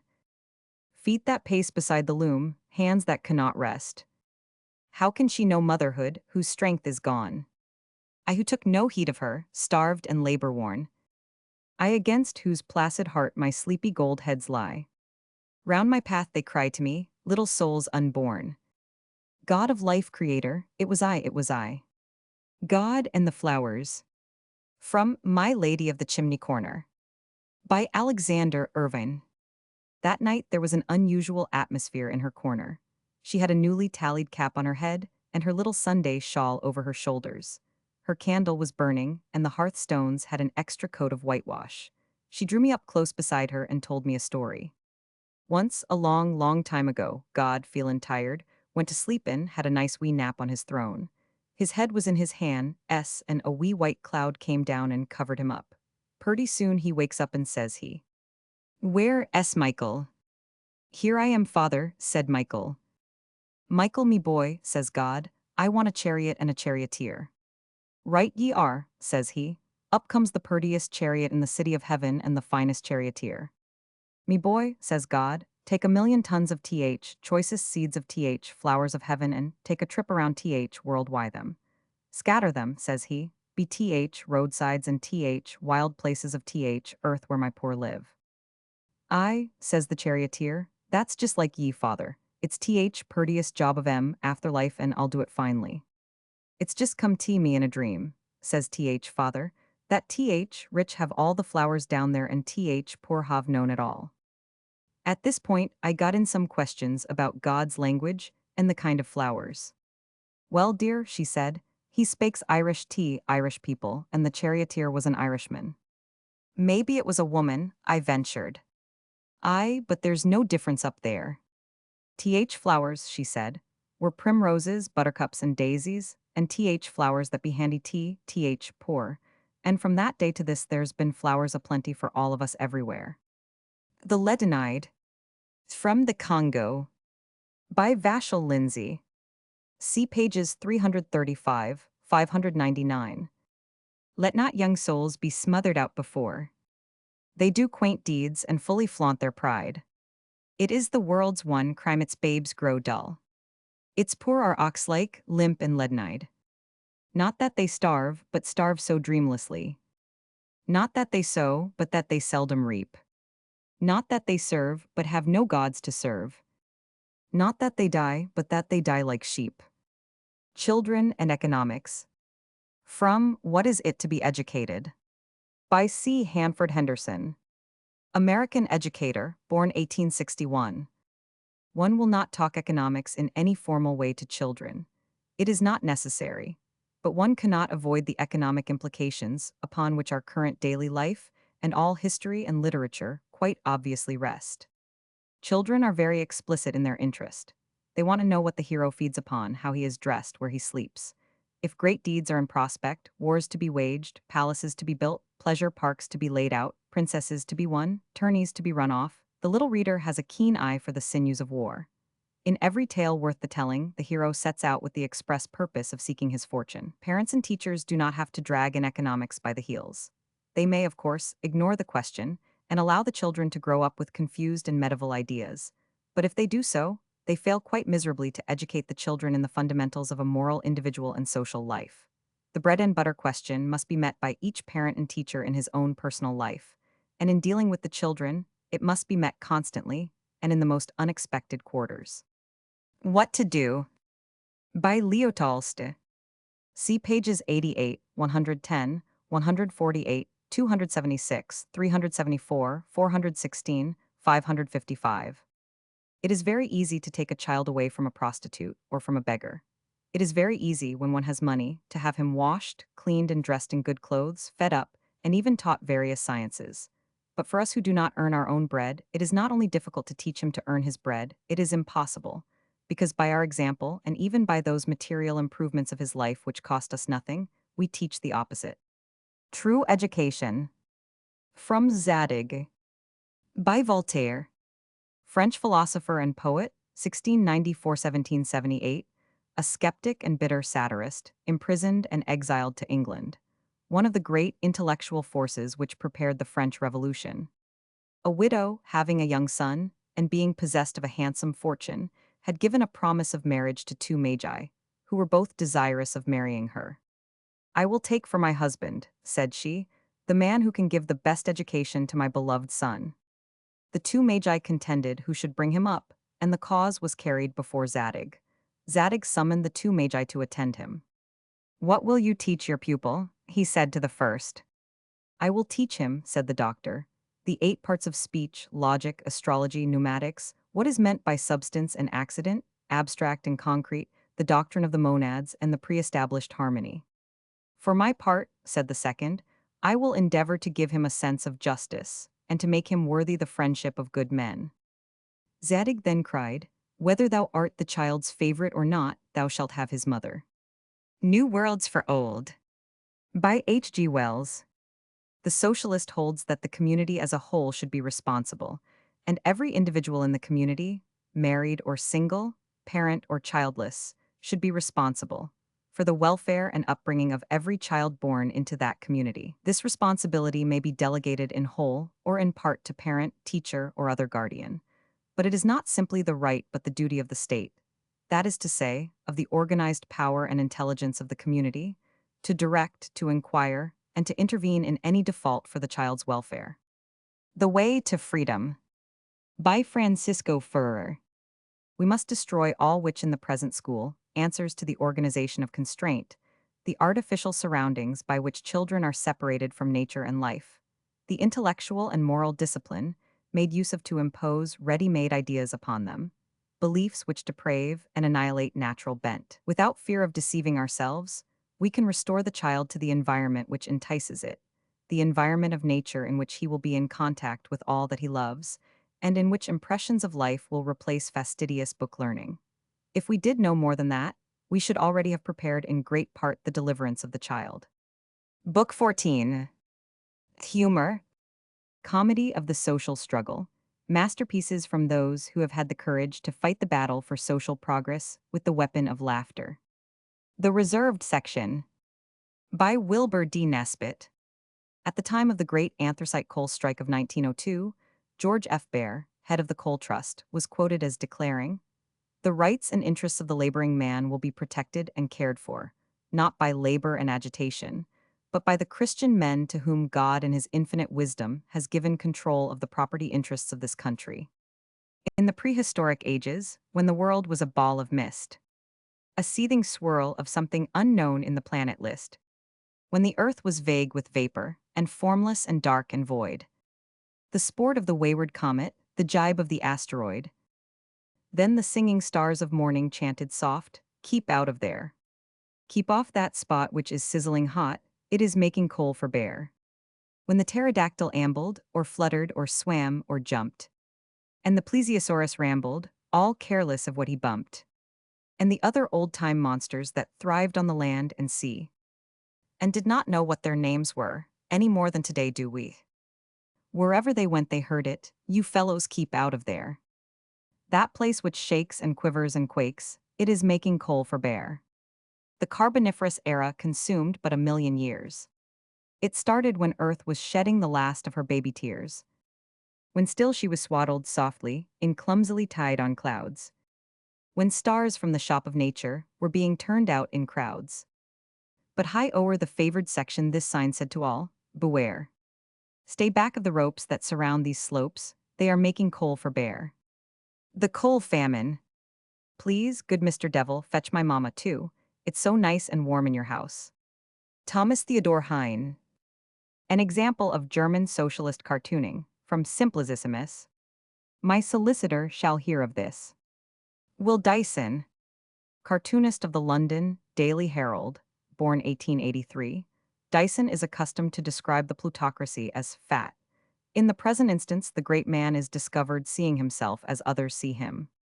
The Monthly Rent. From The Game of Life. By Bolton Hall. American lawyer and single taxer, born 1854. They sheared the lamb 12 times a year, to get some money to buy some beer. The lamb thought this was extremely queer. "Poor little snow-white lamb," old song. "God tempers the wind to the shorn lamb," said the deacon. "I will shut the gate of the field so as to keep him warm," said the philanthropist. "If you give me the tags of wool," said the charity clipper, "I'll let the poor creature have half." "The lambs we have always with us," said the wool broker. "Lambs must always be shorn," said the businessman. "Hand me the shears." "We should leave him enough wool to make him a coat," said the profit sharer. "His condition is improving," said the landowner, "for his fleece will be longer next year." "We should prohibit cutting his flesh when we shear," said the legislator. "But I intend," said the radical, "to stop this shearing." The others united to throw him out, then they divided the wool. Penguin Island. By Anatole France. French man of letters, born 1844. In this masterpiece of social satire, the aged and half-blind Saint Maël has by mistake baptized a flock of penguins. After a consultation of the heavenly powers, the penguins are turned into human beings. Now one autumn morning, as the blessed Maël was walking in the valley of Clange in company with a monk of Ivern called Bullock, he saw bands of fierce-looking men, loaded with stones, passing along the roads. At the same time he heard in all directions cries and complaints mounting up from the valley towards the tranquil sky. And he said to Bullock, "I notice with sadness, my son, that since they became men, the inhabitants of this island act with less wisdom than formerly. When they were birds, they only quarreled during the season of their love affairs. But now they dispute all the time. They pick quarrels with each other in summer as well as in winter. How greatly have they fallen from that peaceful majesty, which made the assembly of the penguins look like the senate of a wise republic. Look towards Shurl, Bullock, my son. In yonder pleasant valley, a dozen men penguins are busy knocking each other down with the spades and picks that they might employ better in tilling the ground. The women, still more cruel than the men, are tearing their opponents' faces with their nails. Alas, Bullock, my son, why are they murdering each other in this way? From a spirit of fellowship, father, and through forethought for the future, answered Bullock. For man is essentially provident and sociable. Such is his character, and it is impossible to imagine it apart from a certain appropriation of things. Those penguins whom you see are dividing the ground among themselves. Could they not divide it with less violence? Asked the aged man. As they fight, they exchange invectives and threats. I do not distinguish their words, but they are angry ones, judging from the tone. They are accusing one another of theft and encroachment, answered Bullock. That is the general sense of their speech. At that moment, the holy male clasped his hands and sighed deeply. Do you see, my son, he exclaimed, that madman who with his teeth is biting the nose of the adversary he has overthrown, and that other one who is pounding a woman's head with a huge stone? I see them, said Bullock. They are creating law, they are founding property, they are establishing the principles of civilization, the basis of society, and the foundations of the state. How is that? Asked Old Male. By setting bounds to their fields. That is the origin of all government. Your penguins, O master, are performing the most august of functions. Throughout the ages their work will be consecrated by lawyers, and magistrates will confirm it. Mr. Dooley on Success. By Finley Peter Dunne. American humorist and social philosopher, born 1867. Millionaire starts in as a foreman in a can factory. By and by, he learns that one Roman for men workin, for him has invented a top that ye can open with a pair Roman for scissors, and he throws him down and takes it away farm him. He's a robber, says ye. He is while he's got other man down, but when he gets up he's a magnate. Diome's The Pirate to Alexander. By Francois Villon. French poet and vagabond, 1431–1484. The emperor reasoned with him, why should you desire to be a pirate? And the other replied, why call me a pirate? Because you see me going about in a little galley? If I could arm myself like you I would be an emperor. The leisure class is anonymous. There was a little beggar maid who wed a king long, long ago. Of course the taste that he displayed was criticized by folks who know just what formalities and things are due to beggar maids and kings. But straight the monarch made reply, there is small difference as I live. Between our stations, she and I subsist on what the people give. We do not toil with strength and skill, and pleasing heaven never will. The influence of servants. From the Reign of Guilt. By David Graham Phillips. American novelist of radical sympathies, 1867–1911. There is a woman in one of our big cities who is now a leader of fashion, very classy indeed, most glib on the subject of the traditions of people of our station. Her father was an excellent peddler, her mother a farmer's daughter who could be induced to help out a neighbor in the rush of the harvest time. This typical American woman behaved very sensibly so long as her sensible father and mother were alive, and until the craze for English households arose. She fell into line, but the haughty servants were most trying at first. For instance, she loved bread spread with molasses. She ate it before the butler once. His face told her what a hideous break she had made. She tried to conquer this low taste. Never did weak woman fight harder against the gnawings of sinful appetite. At last she gave way, and in secret and in stealth indulged. She was not caught and encouraged. She proceeded to add one low common habit to another until she was leading a double life. It had its terrors, it had its compensating joys, but before she had gone too far she was happily saved. One morning her maid caught her, and the whole household was agog. The miseries endured in the few following weeks completely cured her. She is now in private, as well as in public, as sound a snob as ever reveled in exclusiveness. A Gentleman and His Boots. From A Traveler from Altruria. By William Dean Howells. The Dean of American Novelists, 1837–1919, here gently satirizes his country. A Traveler from Altruria? comes to America expecting to find democracy. At a summer hotel, he makes the mistake of helping the porter to black boots. For this, he is rebuked by a friend. There are a great many things we are willing to do for ourselves that we are not willing to do for others. But even on that principle, which I think false and illogical, you could not be justified. A gentleman is not willing to black his own boots. It is offensive to his feelings, to his self-respect. It is something he will not do if he can get anybody else to do it for him. Then, in America, said the Altruian, it is not offensive to the feelings of a gentleman to let another do for him what he would not do for himself. Certainly not. Ah, he returned, then we understand something altogether different by the word gentleman in Altruria. Song of the Lower Classes by Ernest Jones. Chartist leader and poet, 1819–1869, sentenced in 1848 to 2 years' imprisonment. We plow and sow, we're so very, very low, that we delve in the dirty clay, till we bless the plain with the golden grain, and the vale with the fragrant hay. Our place we know, we're so very, very low. Teased down at the landlord's feet. We're not too low the grain to grow, but too low the bread to eat. Down, down we go, we're so very, very low, to the hell of the deep-sunk mines. But we gather the proudest gems that glow, when the crown of the despot shines. In winter he lacks upon our backs, fresh loads he deigns to lay. We're far too low to vote the tax, but not too low to pay. We're low, we're very, very low. And yet from our fingers glide the silken floss and the robes that glow round the limbs of the sons of pride. And what we get and what we give, we know and we know our share. We're not too low the cloth to weave, but too low the cloth to wear. We're low, we're very, very low. And yet when the trumpets ring, the thrust of a poor man's arm will go through the heart of the proudest king. We're low, mere rabble we know. We're only the rank and the file. We're not too low to kill the foe, but too low to share the spoil. Tom Dunstan or the Politician. How long, O Lord, how long? By Robert Buchanan. See pages 367, 412. Cross-legged on the board we sat, like spiders spinning, stitching and sweating while fat.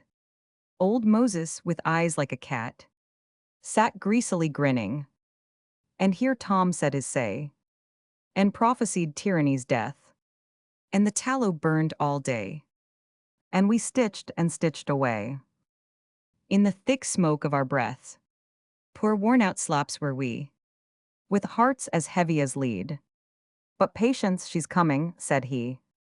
Courage, boys, wait and see. Freedom's ahead. But Tom was little and weak. The hard hours shook him. Hollower grew his cheek. And when he began to speak, the coughing took him, and at last the cheery sound of his voice among us ceased, and we made a purse all round, that he mightn't starve at least. His pain was awful to see, yet there on his poor sick bed, she's coming in spite of me. Courage and wait, cried he. Freedom's ahead. Now Tom Dunstan's cold. All life seems duller. There's a blight on young and old, and our talk has lost the bold red Republican color. But we see a figure gray, and we hear a voice of death, and the tallow burns all day, and we stitch and stitch away. In the thick smoke of our breath, while in the dark sit we. Tom seems to call from the dead. She's coming, says he. Courage, boys, wait and see. Freedom's ahead. Lines by Stephen Crane. Have you ever made a just man? Oh, I have made 3, answered God. But 2 of them are dead. And the third. Listen, listen. And you will hear the thud of his defeat. The Memoirs of Li Hung Chang. A poor man is ever at a disadvantage in matters of public concern. When he rises to speak or writes a letter to his superiors, they ask, Who is this fellow that offers advice? And when it is known that he is without coin, they spit their hands at him, and use his letters in the cook's fires. But if it be a man of wealth who would speak, or write, or denounce, even though he have the brain of a yearling dromedary, or a spine as crooked and unseemly, the whole city listens to his words and declares them wise. From Ecclesiasticus. A rich man speaketh, and all keep silence, and what he saith they extol to the clouds. A poor man speaketh, and they say, Who is this? And if he stumble, they will help to overthrow him. The Pauper's Drive. By T. Noel. English poet of the Chartist period. There's a grim one-horse hearse in a jolly round trot. To the churchyard a pauper is going, I wot. The road it is rough, and the hearse has no springs. And hark to the dirge that the sad driver sings. Rattle his bones over the stones. He's only a pauper whom nobody owns. Oh, where are the mourners? Alas, there are none. He has left not a gap in the world now he's gone. Not a tear in the eye of child, woman, or man. To the grave with his carcass as fast as you can. Rattle his bones over the stones. He's only a pauper whom nobody owns. What a jolting and creaking, and splashing and din. The whip how it cracks, and the wheels how they spin. How the dirt, right and left, o'er the hedges is hurled. The pauper at length makes a noise in the world. Rattle his bones over the stones. He's only a pauper whom nobody owns. You bumpkin, who stare at your brother conveyed. Behold what respect to a cloddy is paid. And be joyful to think, when by death you're laid low, you've a chance to the grave like a Jaman to go. Rattle his bones over the stones. He's only a pauper whom nobody owns. But a truce to this strain, for my soul it is sad. To think that a heart in humanity clad should make like the brutes such a desolate end, and depart from the light without leaving a friend. Bear softly his bones over the stones. Though a pauper, he's one whom his maker yet owns. Complaint to my empty purse. By Geoffrey Chaucer. To you, my purse, and to none other wight. Complain I, for ye be my lady dear. I am so sorry, now that ye be light. For certes, but ye make me heavy cheer. Me were as lief be laid upon my bier. For which unto your mercy thus I cry. Be heavy again, or else might I die. Now voucheth safe this day, or it be night, that I of you the blissful sound may hear, or see your color like the sun bright. That of yellowness had never appear. Ye be my life, ye be my hurt steer. Queen of comfort and of good company. Be heavy again, or else might I die. Mr. Dooley on poverty. 1 Roman 4 th, strangest things about life is that poor, who need money most, reth, very ones that never have it. Don Quixote. By Miguel de Cervantes. Sancho Panza, the servant of the half-crazed knight, has accompanied him upon the promise of being promoted to a high station. Troth, wife, quoth Sancho, were not I in hopes to see myself, ere it be long, governor of an island, on my conscience I should drop down dead on the spot. Not so, my chicken, quoth the wife. Let the hen live, though it be with pip. Do thou live, and let all the governments in the world go to the devil. Thou camest out of thy mother's belly without government, and thou mayest be carried to thy long home without government, when it shall please the Lord. How many people in this world live without government yet do well enough, and are well looked upon? There is no sauce in the world like hunger, and as the poor never want that, they always eat with a good stomach. The Freebooter's Prayer. Scotland, 1405. Thou that willed us naked born, send us meat against the morn. Got with right or got with wrong, so we fast not over long. Prosper's snaffle, spur and spear. Grant us booty, horse and gear. Save our necks from hempen thrall. Bless the souls of them that fall. A modern version. USA, 1905. By Arthur Guiterman. Contemporary American poet. Thou whom rich and poor adore, grant me 50 millions more. Earned or pilfered, foul or pure, from man's law hold me secure. So, when I have gained of gold, all my coffers well can hold, I may give, O Lord, for thee 1/16 in charity. Zadig. By Voltaire. The lord of the castle was one of those Arabians who are commonly called robbers, but he now and then performed some good actions amidst a multitude of bad ones. He robbed with furious rapacity and granted favors with great generosity. May I take the liberty of asking thee, said Zadig, how long thou hast followed this noble profession? From my most tender youth, replied the lord. I was servant to a petty, good-natured Arabian, but could not endure the hardships of my situation. I was vexed to find that fate had given me no share of the earth which equally belongs to all men. I imparted the cause of my uneasiness to an old Arabian, who said to me, my son, do not despair. There was once a grain of sand that lamented that it was no more than a neglected atom in the deserts.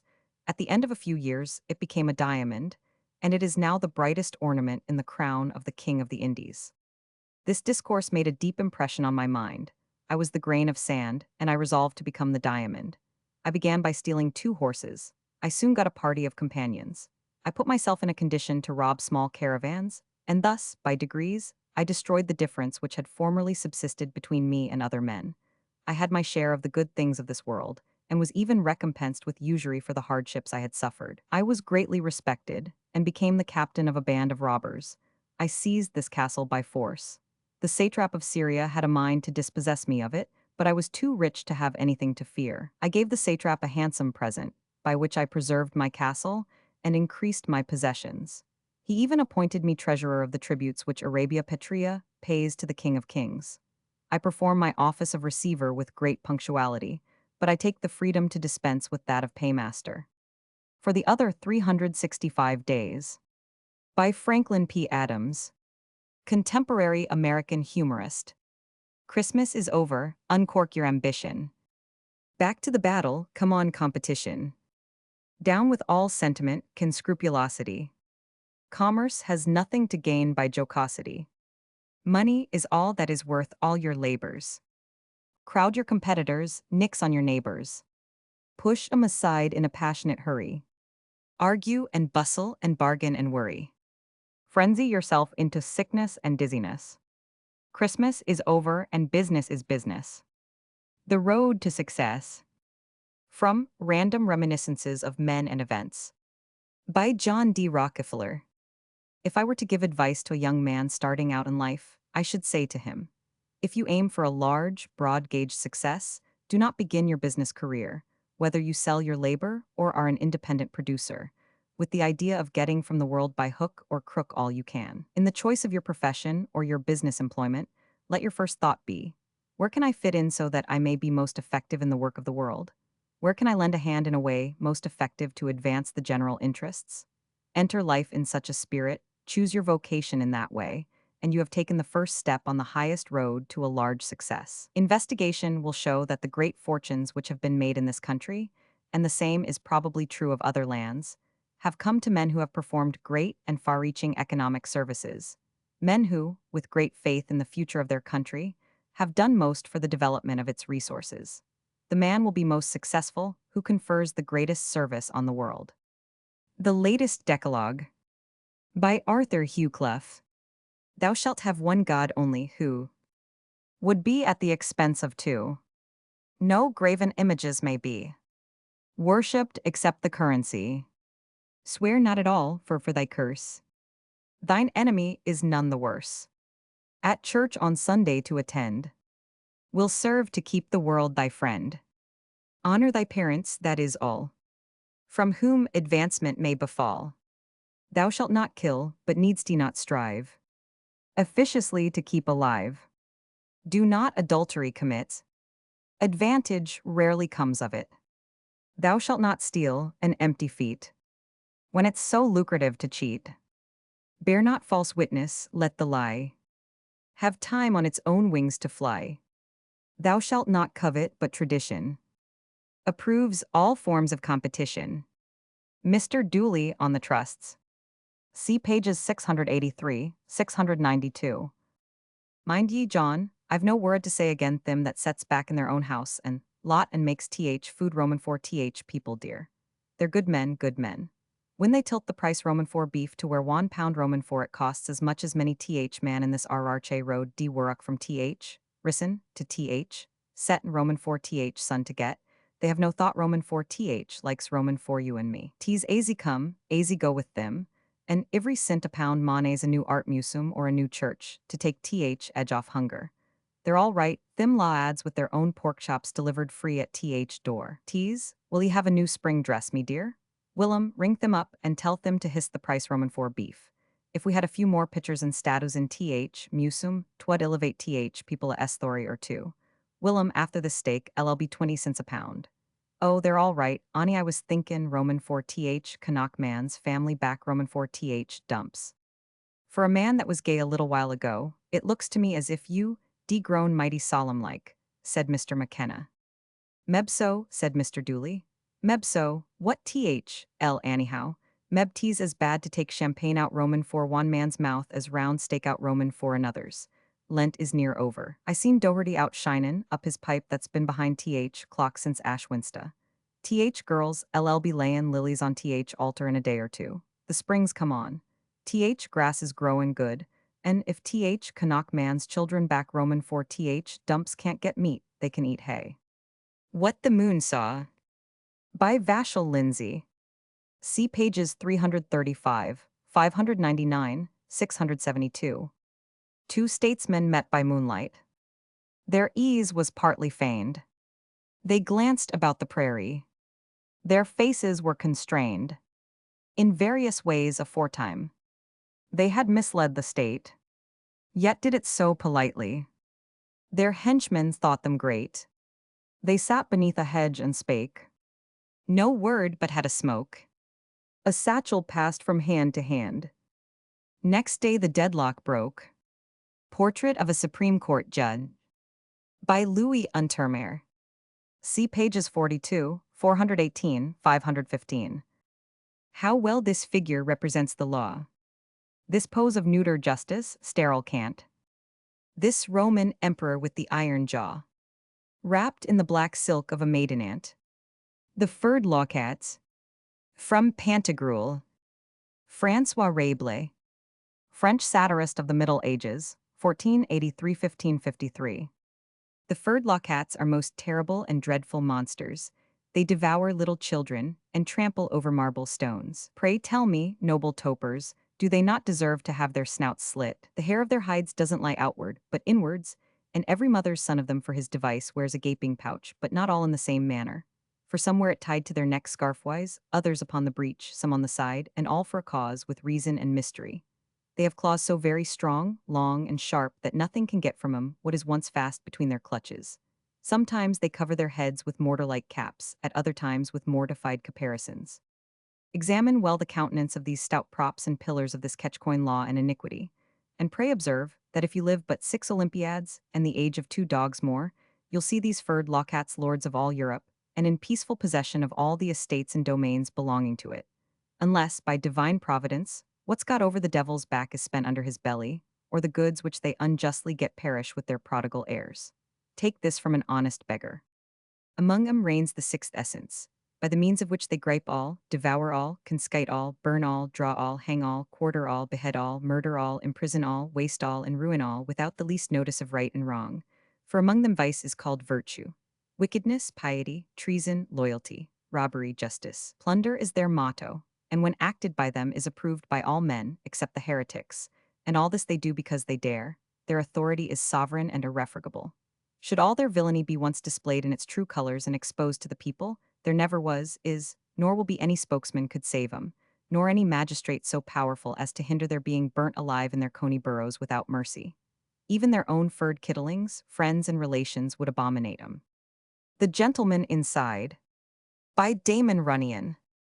Contemporary American writer. They's a banker that's a trustee workin' on the warden's books. I kin see him from the rock pile where I'm sittin'. And on his case I'm basin' this advice to feller crooks. You'd better get a plenty while you're gettin'. Now, this guy wrecked a county in, he copped his neighbor's dough.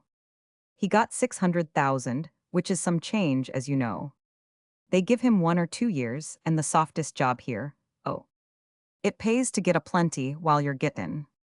Wit me little flask o' nitro, and me bar o' laundry soap. I blew a safe, and then, as was befittin', I took me 10 years smillin', glad I didn't get the rope. But the next time, oh, a plenty while I'm gettin'. For this guy tore off half a state and shook the other half. He robbed his friends and neighbors, and he handed both the laugh. But you oughta heard him holler at that 1 or 2 year gaff. You'd better get a plenty while you're gettin'. And so he's here a trusty, while I wear a ball and chain. They say he beat most every statute written. He's got a fortune planted in, all I've got's a pain. You'd better get a plenty while you're gettin'. He cost the state $1 million before they put him here. He had 10 lawyers for his trial, which lasted most a year. And the judge who had to sentence him pronounced it wit a tear. It pays to get a plenty while you're gettin'. The Memoirs of Li Hung Chang. See pages 196, 689. They showed me a beautifully shaped old bell, which is in Independence Hall, and is called the Bell of Liberty, which means that at its ringing all men within sound of its voice know they are free. But they do not ring it anymore because it is cracked. Is liberty cracked also? Penguin Island. By Anatole France. After a voyage of 15 days, his steamer entered, during the night, the harbor of Titanport, where thousands of ships were anchored. An iron bridge thrown across the water and shining with lights, stretched between two piers so far apart that Professor Obnubile imagined he was sailing on the seas of Saturn, and that he saw the marvelous ring which girds the planet of the old man. And this immense conduit bore upon it more than a quarter of the wealth of the world. The learned penguin, having disembarked, was waited on by automatons in a hotel 48 stories high. Then he took the great railway that led to Gigantopolis, the capital of New Atlantic. In the train there were restaurants, gaming rooms, athletic arenas, telegraphic, commercial and financial offices, a Protestant church, and the printing office of a great newspaper, which latter the doctor was unable to read, as he did not know the language of the New Atlantans. The train passed along the banks of great rivers, through manufacturing cities which concealed the sky with the smoke from their chimneys, towns black in the day, towns red at night, full of noise by day and full of noise also by night. Here, thought the doctor, is a people far too much engaged in industry and trade to make war. I am already certain that the New Atlantans pursue a policy of peace, for it is an axiom admitted by all economists that peace without and peace within are necessary for the progress of commerce and industry. As he surveyed Gigantopolis, he was confirmed in this opinion.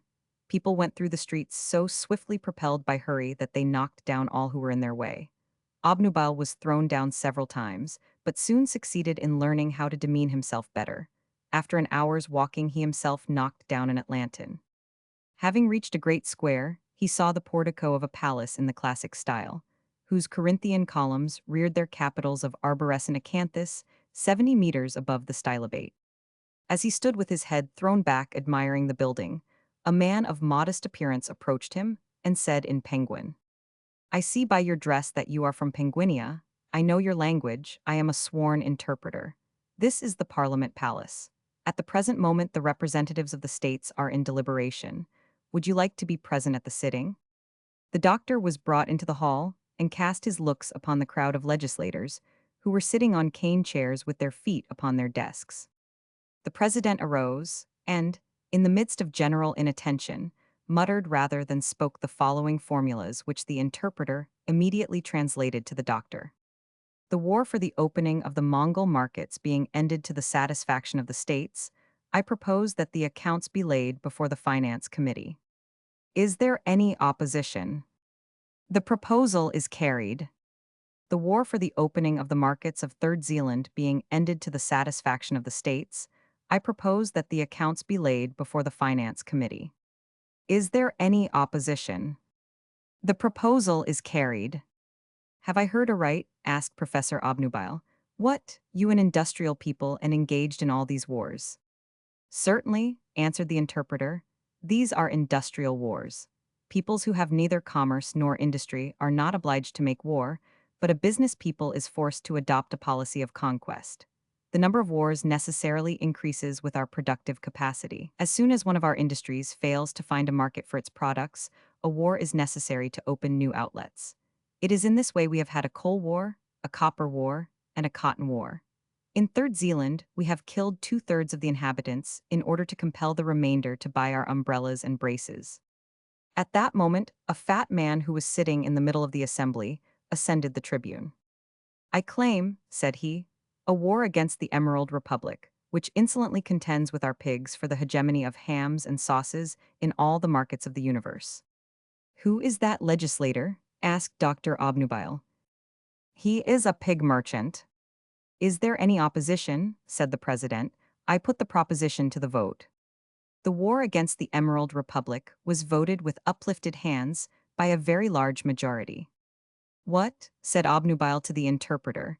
"You have voted a war with that rapidity and that indifference."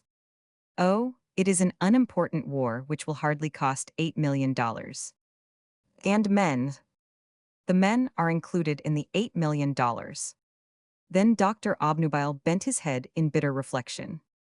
Since wealth and civilization admit of as many causes of poverty as war and barbarism, since the folly and wickedness of men are incurable, there remains but one good action to be done.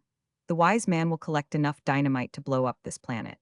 When its fragments fly through space, an imperceptible amelioration will be accomplished in the universe, and a satisfaction will be given to the universal conscience. Moreover, this universal conscience does not exist." Mr. Dooley on the tariff. See pages 683, 692, 698. "Well," said Mr. Hennessy, "what difference does it make? Foreigner pays tax anyhow." "He does," said Mr. Dooley, "if he ain't turned back at Castle Garden." The Preacher and the Slave. By J. Hill. Tune, Sweet By and By. A sample of many parodies upon Christian hymns which are published by the industrial workers of the world and sung by the migratory workers of the far west in their camping places, known as jungles. While this selection and the one following can hardly be classed as literature, they have their interest as social documents. It was Napoleon who said that if he could write a country's songs, he would not care who wrote its laws. Long-haired preachers come out every night, try to tell you what's wrong and what's right. But when asked how about something to eat, they will answer with voices so sweet. Chorus. "You will eat by and by, in that glorious land above the sky.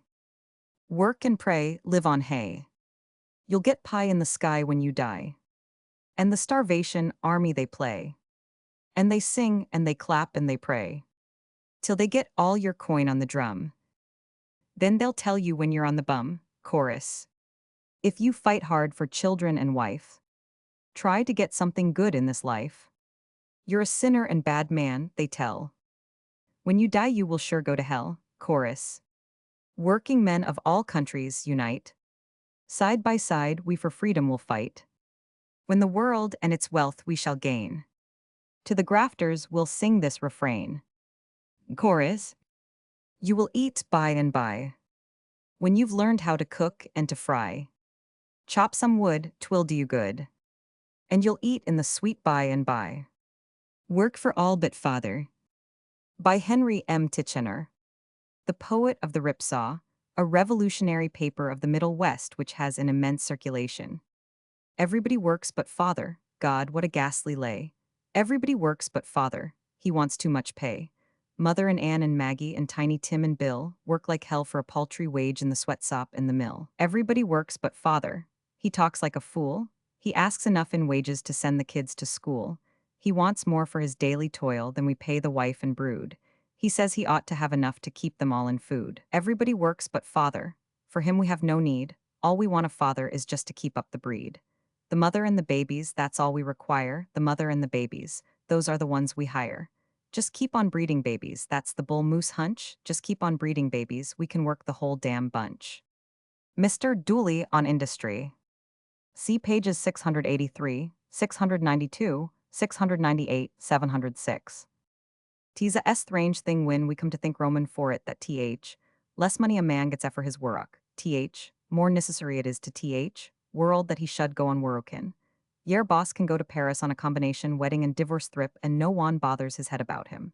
But if he should go to Paris, excuse me for laughin', meself black in face, industries Roman for the count 3 pines away." Lines to a Pomeranian puppy, valued at $3,500. By Louis Untermeyer. See pages 42, 418, 515, 699. "Often as I strain and stew, digging in these dirty ditches, I have dared to think of you. You and all your riches. Lackeys help you on and off. And the bed is silk you lie in. You have doctors when you cough. Priests when you are dying. Wrapped in soft and costly furs. All sewed up with careful stitches. You consort with proper curs. And with perfumed bitches. You don't sweat to struggle free. Work in rags and rotting breeches. Puppies have a laugh at me. Digging in the ditches. Labor and capital are one. From the game of life. By Bolton Hall. Times are hard, said the picked chicken. Why, said the rat, this is an era of prosperity. See how I have feathered my nest. But, said the picked chicken, you have gotten my feathers. You must not think, said the rat, that because I get more comfort you get poorer. But, said the chicken, you produce no feathers and I keep none. If you would use your teeth, interrupted the rat. If, said the picked chicken, you could lay. I, said the picked chicken. Up as much as I do, concluded the rat. Excuse me for living, said the picked chicken, but without consumers like me, said the rat, there would be no demand for the feathers which you produce. I shall vote for a change, said the picked chicken. Only those who have feathers should have the privilege of voting, remarked the rat. Mr. Dooley on prosperity. See pages 683, 692, 698, 706, 709. Yes, prosperity has come hollerin' and screamin'. To read th papers, it seems to be a kind Roman for a vagrancy law. No one can loaf any more. End Roman for vacation has gone effer Manny a happy lad that has spent 6 months ridin' through country, dodgin' worruck or loafin' under his own vine or hat 3. Prosperity grabs every man be neck, and sets him chevelin', slag or coke or runnin' up and down a ladder with a hod Roman for mortar. It won't let world rest. It goes around like a policeman jivin', hot fut to happy people that are snoozin' in sun. Get up, says prosperity. Get up and hustle over to Rollin' Mills. There's a man over there wants you to carry a ton Roman for coal on yer back. But I don't want to worruck, says lad. I'm very comfortable way I am. It makes no difference, says prosperity. Ye have got to do yer lick, worruck effer night is common. Get out and hustle, worruck or ye can't be unhappy, and if world isn't unhappy, they see no such a thing as prosperity. Why the Socialist Party is growing. Dedicated to the School of Journalism. By Franklin P. Adams. A story, the reporter said, about commercial crime. A merchant's been convicted of selling phony stuff. The sentence is 1,000 meg and 7 years of time. 100 words, the city ed replied, will be enough.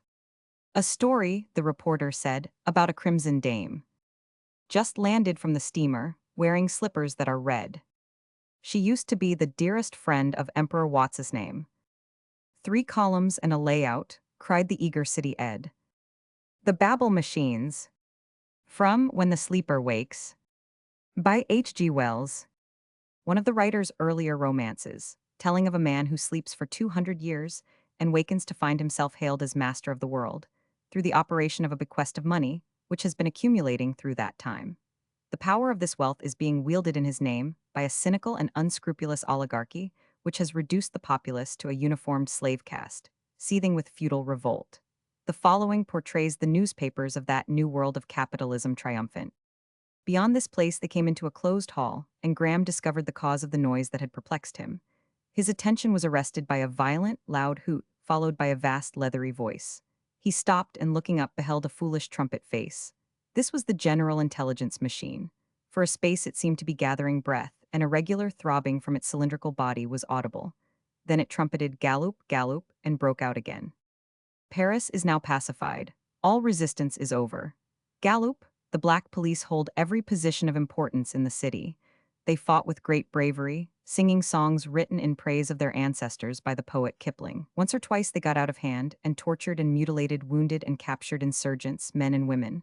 Moral, don't go rebelling. Ha, gallop, gallop, they are lively fellows, lively brave fellows.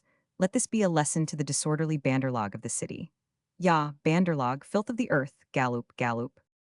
The voice ceased, there was a confused murmur of disapproval among the crowd. Damned niggers.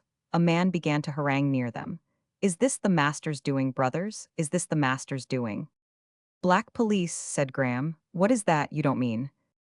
His companion touched his arm and gave him a warning look, and forthwith another of these mechanisms screamed deafeningly and gave tongue in a shrill voice. Yahaha, yaha yap, here a live paper yelp, live paper. Yaha, shocking outrage in Paris. Yahaha, the Parisians exasperated by the black police to the pitch of assassination. Dreadful reprisals. Savage times come again. Blood, blood, yaha? The nearer babble machine hooted stupendously. Galloop, galloop, drowned the end of the sentence and proceeded in a rather flatter note than before with novel comments on the horrors of disorder. Law and order must be maintained, said the nearer babble machine. The Ballad of Kiplingson, by Robert Buchanan, an English poet and journalist, 1841-1901, who, through his lifetime, fought valiantly against militarism and imperialism. See pages 367, 412, 687. There came a knock at the heavenly gate, where the good St. Peter sat. Hi, open the door, you fellow there, to a British rat-tat-tat. The saint sat up in his chair, rubbed eyes, and pricked his holy ears. Who's there? He muttered. A single man or a regiment of grenadiers? A single man, the voice replied, but one of prodigious size. Who claims by Jingo, his patron saint, the entry to paradise. The good St. Peter opened the gate, but blocking the entry scanned the spectacled ghost of a little man, with an infant's flag in his hand. What, haven't you heard of Kiplingson, whose name and fame have spread as far as the flag of England waves, and the Tory prints are read? I was raised in the lap of Jingo, sir, till I grew to the height of man. And a wonderful literary gent, I emerged upon Hindustan. And rapid as light my glory spread, till thro' Cockney it flew. And I grew the joy of the Cockney cliques, and the pet of the Jingo Jew.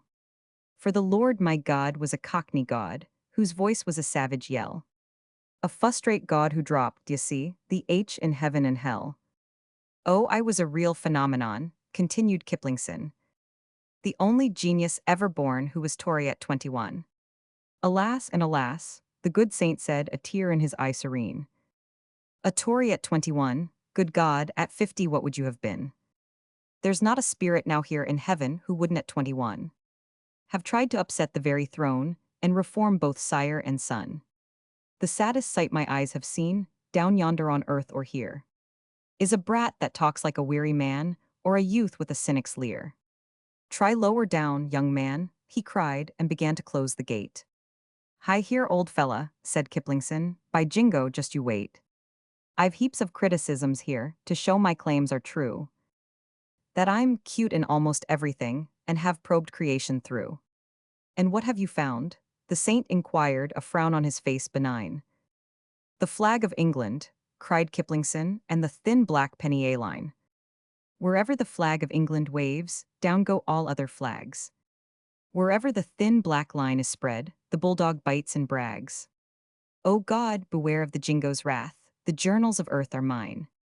Across the plains of the earth still creeps the thin black penny A-line. For wherever the flag of England waves, but here, we grieve to state. His voice was drowned in a thunder crash, for the saint banged to the gate. Militancy. By Israel Zangwill. Heckling became a fine art, and even a joyous. For, despite all the suffering it cost them, they carried it through with such inexhaustible spirit and invention as to restore a touch of chic and bravado to our drab life, and add to the gaiety of nations. Miss Pankhurst even managed to badger cabinet ministers in the witness box. There was no meeting, however guarded, to which, by hook or crook, organ pipe or drain pipe, she did not gain admission, padlocking herself against easy expulsion. While even were her bodily presence averted, always, like the horns of Elfland faintly blowing, came from some well-placed megaphone that inevitable and implacable slogan, votes for women. Chalked on pavement or scrawled on walls or blazoned on sky signs, it became a universal, ubiquitous obsession. Streamers carried it under the terrace of Parliament, or balloons suspended it from above. Cabinet ministers were dogged to their privatist haunts, for the leakages of information were everywhere. Since Christianity, no such force has arisen to divide families. No household, however Philistine, was safe from a jailbird. If Lady Anon asked Lady Alamode when her daughter was coming out, it no longer referred to the young lady's debut. The most obstinate autocrat since Pharaoh, Mr. Asquith, has been shown similar signs and wonders. "We are the appointed plagues," said Mrs. Pankhurst with a rare touch of humor, "and nothing has plagued British society more than that outbreak of religion, which brought disgrace upon so many respectable homes." Incidentally, the prisons and the courts were improved by receiving critics instead of criminals. "We do not care for ourselves," cried Christabel Pankhurst at the London police court, "because prison is nothing to us. But the injustice done here to thousands of helpless creatures is too terrible to contemplate." Warders and wardresses, too, profited by the society of their new prisoners. It was like a rise in the social scale to them. Nor was even the bench immune from education. Boyle called the magistrate. "Miss Boyle," corrected the prisoner. "We always call our prisoners by their surnames," explained the magistrate. "We are here to teach you better manners," said the suffragette. Mr. Dooley on woman suffrage. See pages 683, 692, 698, 706, 709, 711. "Don't ask for rights, take them, and don't let anyone give them to ye. A right that is handed to ye for nothin' has something the matter with it. It's more than likely it's ony a wrong turned inside out." Hellis sans Abelard. A modern scholar on a medieval nun. By Joel Elias Spingarn. A professor in America's most prosperous university was discharged for his protests against commercialized education. In the following poem, he has paid his respects to his colleagues, likening them to nuns in a convent, and himself to Helois, who ran away. In the cool, calm palace of prayer, she sought her haven of dreams. She gave up her dower of air, of stars and cities and streams. On the cold, sweet steps of prayer, she sought what young girls seek. She laid her bosom bare, and asked for the stones to speak. Who wonders she could not hear what silence and stones belie? Who wonders where love may steer? Not I, not I, not I. O passionate Helois, I too have lived under the ban, with 700 professors, and not a single man. In the Shadows, the Priest. By Arthur Upson. American poet, 1877-1908. How long is it now, I wonder? 1,000 years at least. Here the dark vault under, feet to the east. Supposed to be paradise walking, a purged priest. Well, none of them see me, thank heaven, as they pass me here on the hill. So long as they live there shriven. And when they come here, they are still thinking. By Anatole France. See pages 681, 703. 'Tis a great infirmity to think. God preserve you from it, my son, as he has preserved his greatest saints, and the souls whom he loves with a special tenderness and destines to eternal felicity. The Tale of the World. By John Amid. Contemporary American poet. The world is a beast with a long fur tail, with an angry tooth and a biting nail. And she's headed the way that she ought not to go. For the Lord he designed and decreed her so. The point of the game is to drag the beast, while she's headed sue-west toward the nor-northeast. God made the beast and he drew the plan, and he left the bulk of the haul to man. So primitive man dug a brace for his sandal, took hold of the tail as the logical handle, got a last good drink and a bite of bread, and pulled till the blood ran into his head. At first he gained till it looked like a cinch, but then the beast crawled back an inch. And ever since then it's been nip and tuck, sometimes moving but oftener stuck.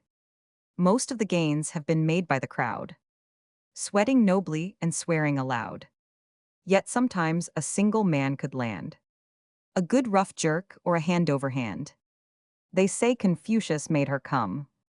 Homer and Dante, they each pulled some. Bill Schopenhauer's foot slipped rank, while Shakespeare, he fetched her a horrible yank. The beast has hollered and frequently spit, often scratched and sometimes bit.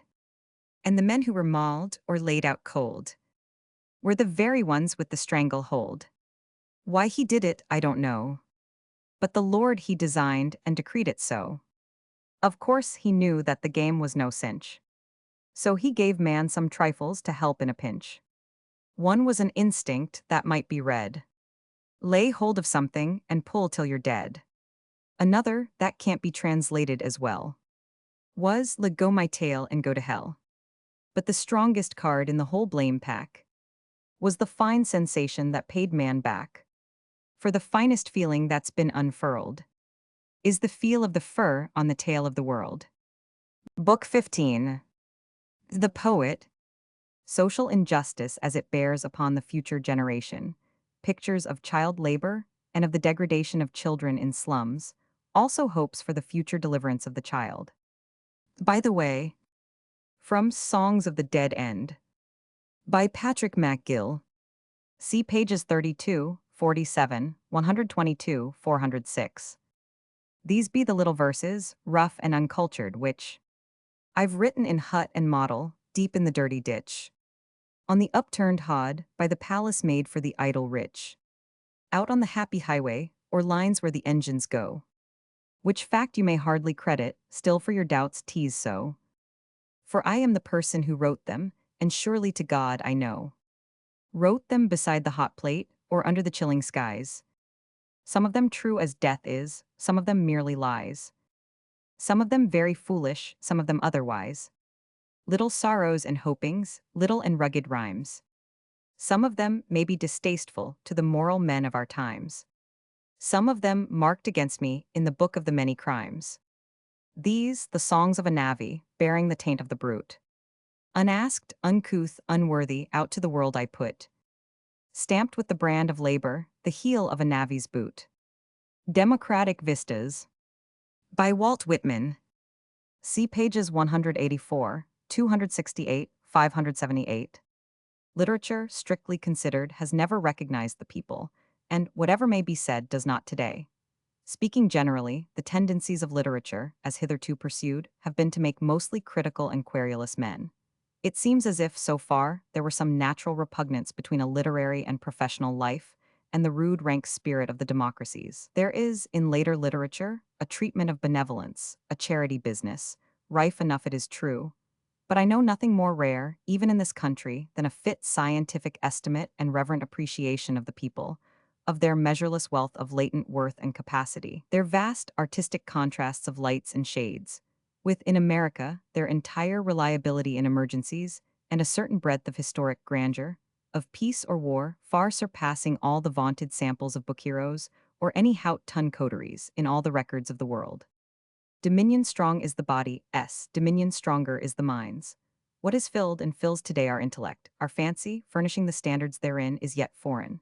The great poems, Shakespeare's included, are poisonous to the idea of the pride and dignity of the common people, the lifeblood of democracy.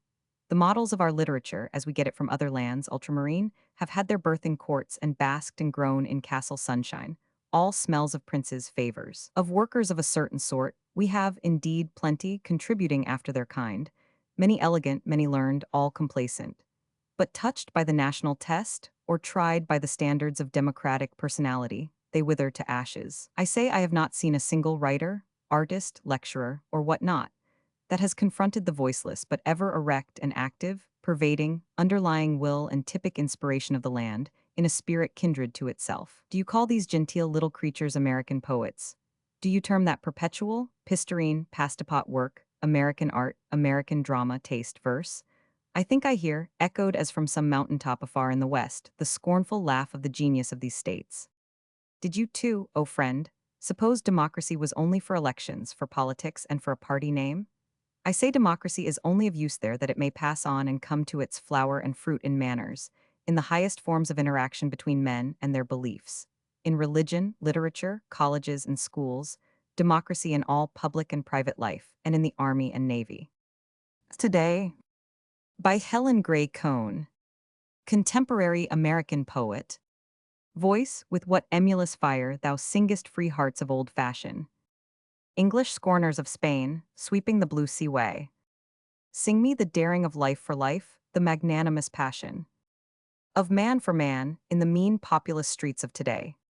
Hand with what color and power thou couldst show, in the ring hot sanded. Brown bestiarius holding the lean tawn tiger at bay. Paint me the wrestle of toil with the wild beast want, bare-handed. Shadow me forth a soul steadily facing today. What is art? By Leotolste.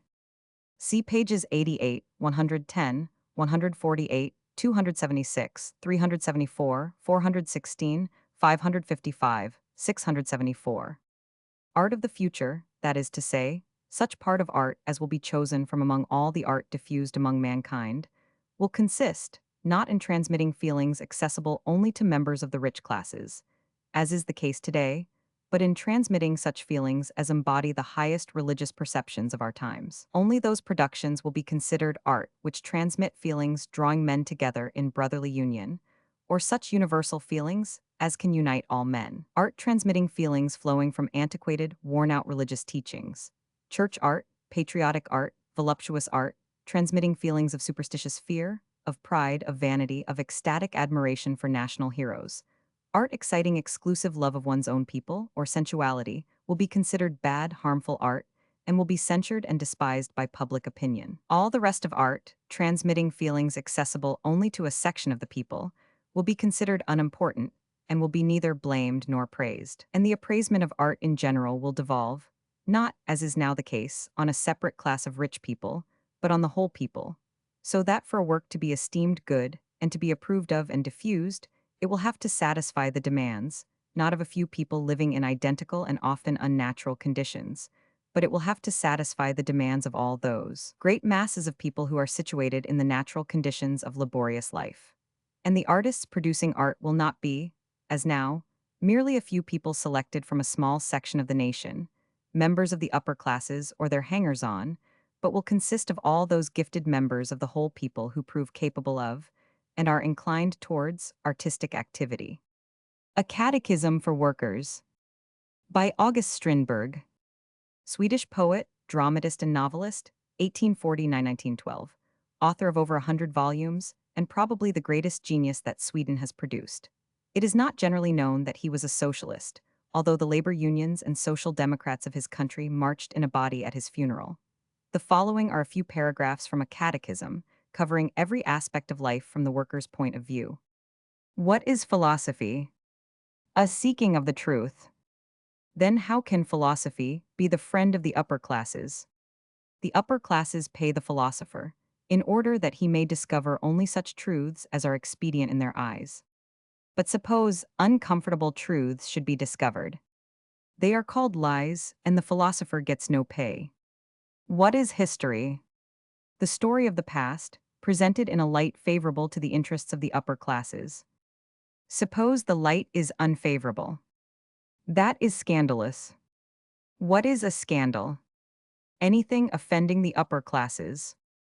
What is aesthetics? The art of praising or belittling works of art. What works of art must be praised? Those that glorify the upper classes. Therefore Raphael and Michelangelo are the most famous artists, for they glorified the religious falsehoods of the upper classes. Shakespeare magnified kings, and Goethe magnified himself, the writer for the upper classes. But how about other works of art? There must not be others. The superior classes. By George D. Herron. American clergyman and college professor, born 1862, resigned to become an active socialist. It is customary to speak of the unpreparedness of the proletary for socialism, but I am sure that, even today, the working class would give a vastly better organization of industrial forces, a profoundly nobler and freer society, than ever the world has had. The ignorance of the working class and the superior intelligence of the privileged class are superstitions. Are superstitions fostered by intellectual mercenaries, by universities and churches, and by all the centers of privilege. And the assumption of superior intelligence on the part of the privileged is not warranted by a single historical experience. The derangements and miseries of mankind are precisely due to the ignorant and arrogant rule of superior classes and persons. The mental and spiritual capacity of these classes is a myth.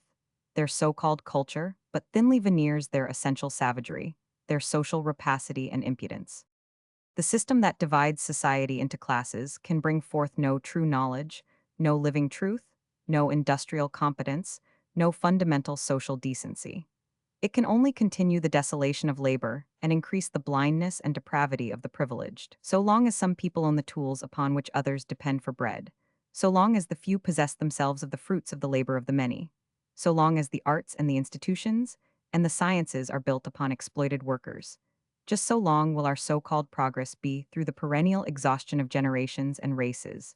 Just so long will successive civilizations be but voracious parasites upon the spirit and body of mankind. The Midnight Lunch Room. From The Frozen Grail and Other Poems. By Elsa Barker. See pages 315, 359. With little silver one may enter here. And yet those hungry faces watch outside.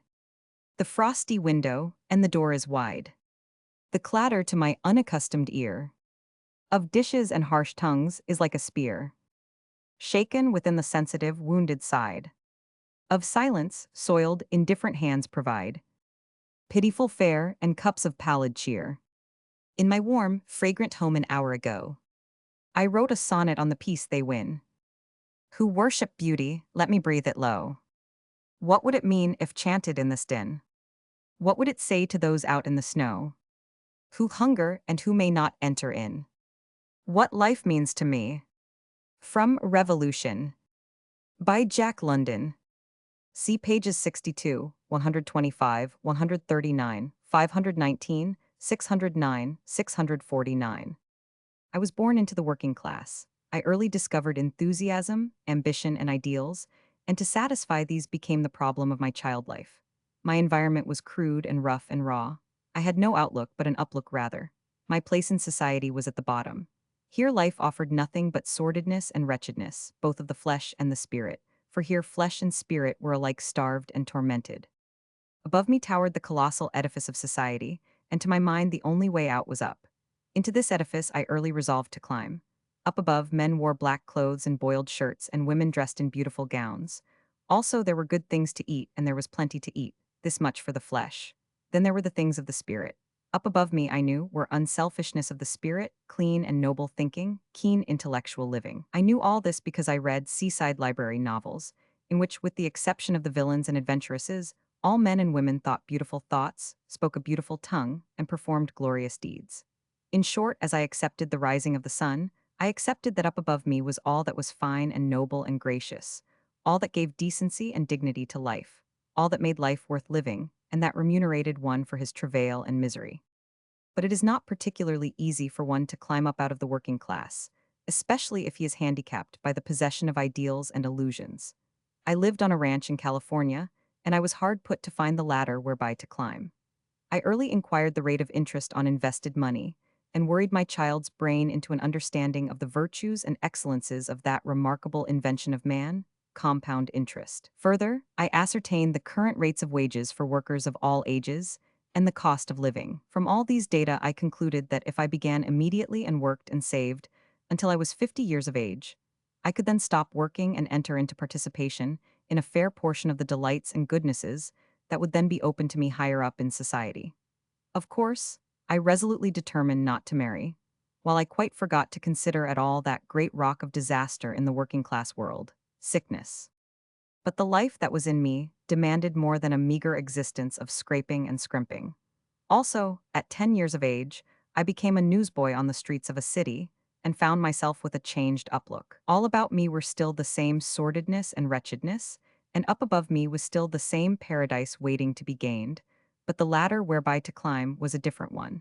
It was now the ladder of business. Why save my earnings and invest in government bonds, when by buying 2 newspapers for 5 cents, with a turn of the wrist I could sell them for 10 cents and double my capital?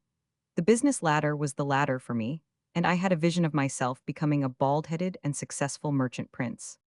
The author became the owner of an oyster boat, and thereby a capitalist, but was ruined by the burning of his boat. From then on, I was mercilessly exploited by other capitalists. I had the muscle, and they made money out of it while I made but a very indifferent living out of it. I was a sailor before the mast, a longshoreman, a roustabout. I worked in canneries and factories and laundries. I mowed lawns and cleaned carpets and washed windows, and I never got the full product of my toil. I looked at the daughter of the cannery owner in her carriage and knew that it was my muscle, in part, that helped drag along that carriage on its rubber tires. I looked at the son of the factory owner, going to college, and knew that it was my muscle that helped, in part, to pay for the wine and good fellowship he enjoyed. But I did not resent this. It was all in the game. They were the strong. Very well, I was strong. I would carve my way to a place among them and make money out of the muscles of other men. I was not afraid of work. I loved hard work. I would pitch in and work harder than ever and eventually become a pillar of society. And just then, as luck would have it, I found an employer that was of the same mind. I was willing to work, and he was more than willing that I should work. I thought I was learning a trade. In reality, I had displaced two men. I thought he was making an electrician out of me. As a matter of fact, he was making $50 per month out of me. The two men I had displaced had received $40 each per month. I was doing the work of both for $30 per month. This employer worked me nearly to death. A man may love oysters, but too many oysters will disincline him toward that particular diet. And so with me, too much work sickened me. I did not wish ever to see work again. I fled from work. I became a tramp, begging my way from door to door, wandering over the United States and sweating bloody sweats in slums and prisons. I had been born in the working class, and I was now, at the age of 18, beneath the point at which I had started. I was down in the cellar of society, down in the subterranean depths of misery about which it is neither nice nor proper to speak. I was in the pit, the abyss, the human cesspool, the shambles, and the charnel house of our civilization. This is the part of the edifice of society that society chooses to ignore. Lack of space compels me here to ignore it, and I shall say only that the things I there saw gave me a terrible scare. The author reflected and decided that it was better to sell brains than muscle. Then began a frantic pursuit of knowledge. I returned to California and opened the books. While thus equipping myself to become a brain merchant, it was inevitable that I should delve into sociology. There I found, in a certain class of books, scientifically formulated, the simple sociological concepts I had already worked out for myself. Other and greater minds, before I was born, had worked out all that I had thought, and a vast deal more. I discovered that I was a socialist. The socialists were revolutionists, inasmuch as they struggled to overthrow the society of the present, and out of the material to build the society of the future. I, too, was a socialist and a revolutionist. I joined the groups of working class and intellectual revolutionists, and for the first time came into intelligent living. Here I found keen-flashing intellects and brilliant wits. For here I met strong and alert-brained, withal horny-handed, members of the working class, unfrocked preachers too wide in their Christianity for any congregation of mammon worshippers, professors broken on the wheel of university subservience to the ruling class and flung out because they were quick with knowledge which they strove to apply to the affairs of mankind. Here I found also warm faith in the human, glowing idealism, sweetness of unselfishness, renunciation and martyrdom, all the splendid, stinging things of the spirit. Here life was clean, noble, and alive.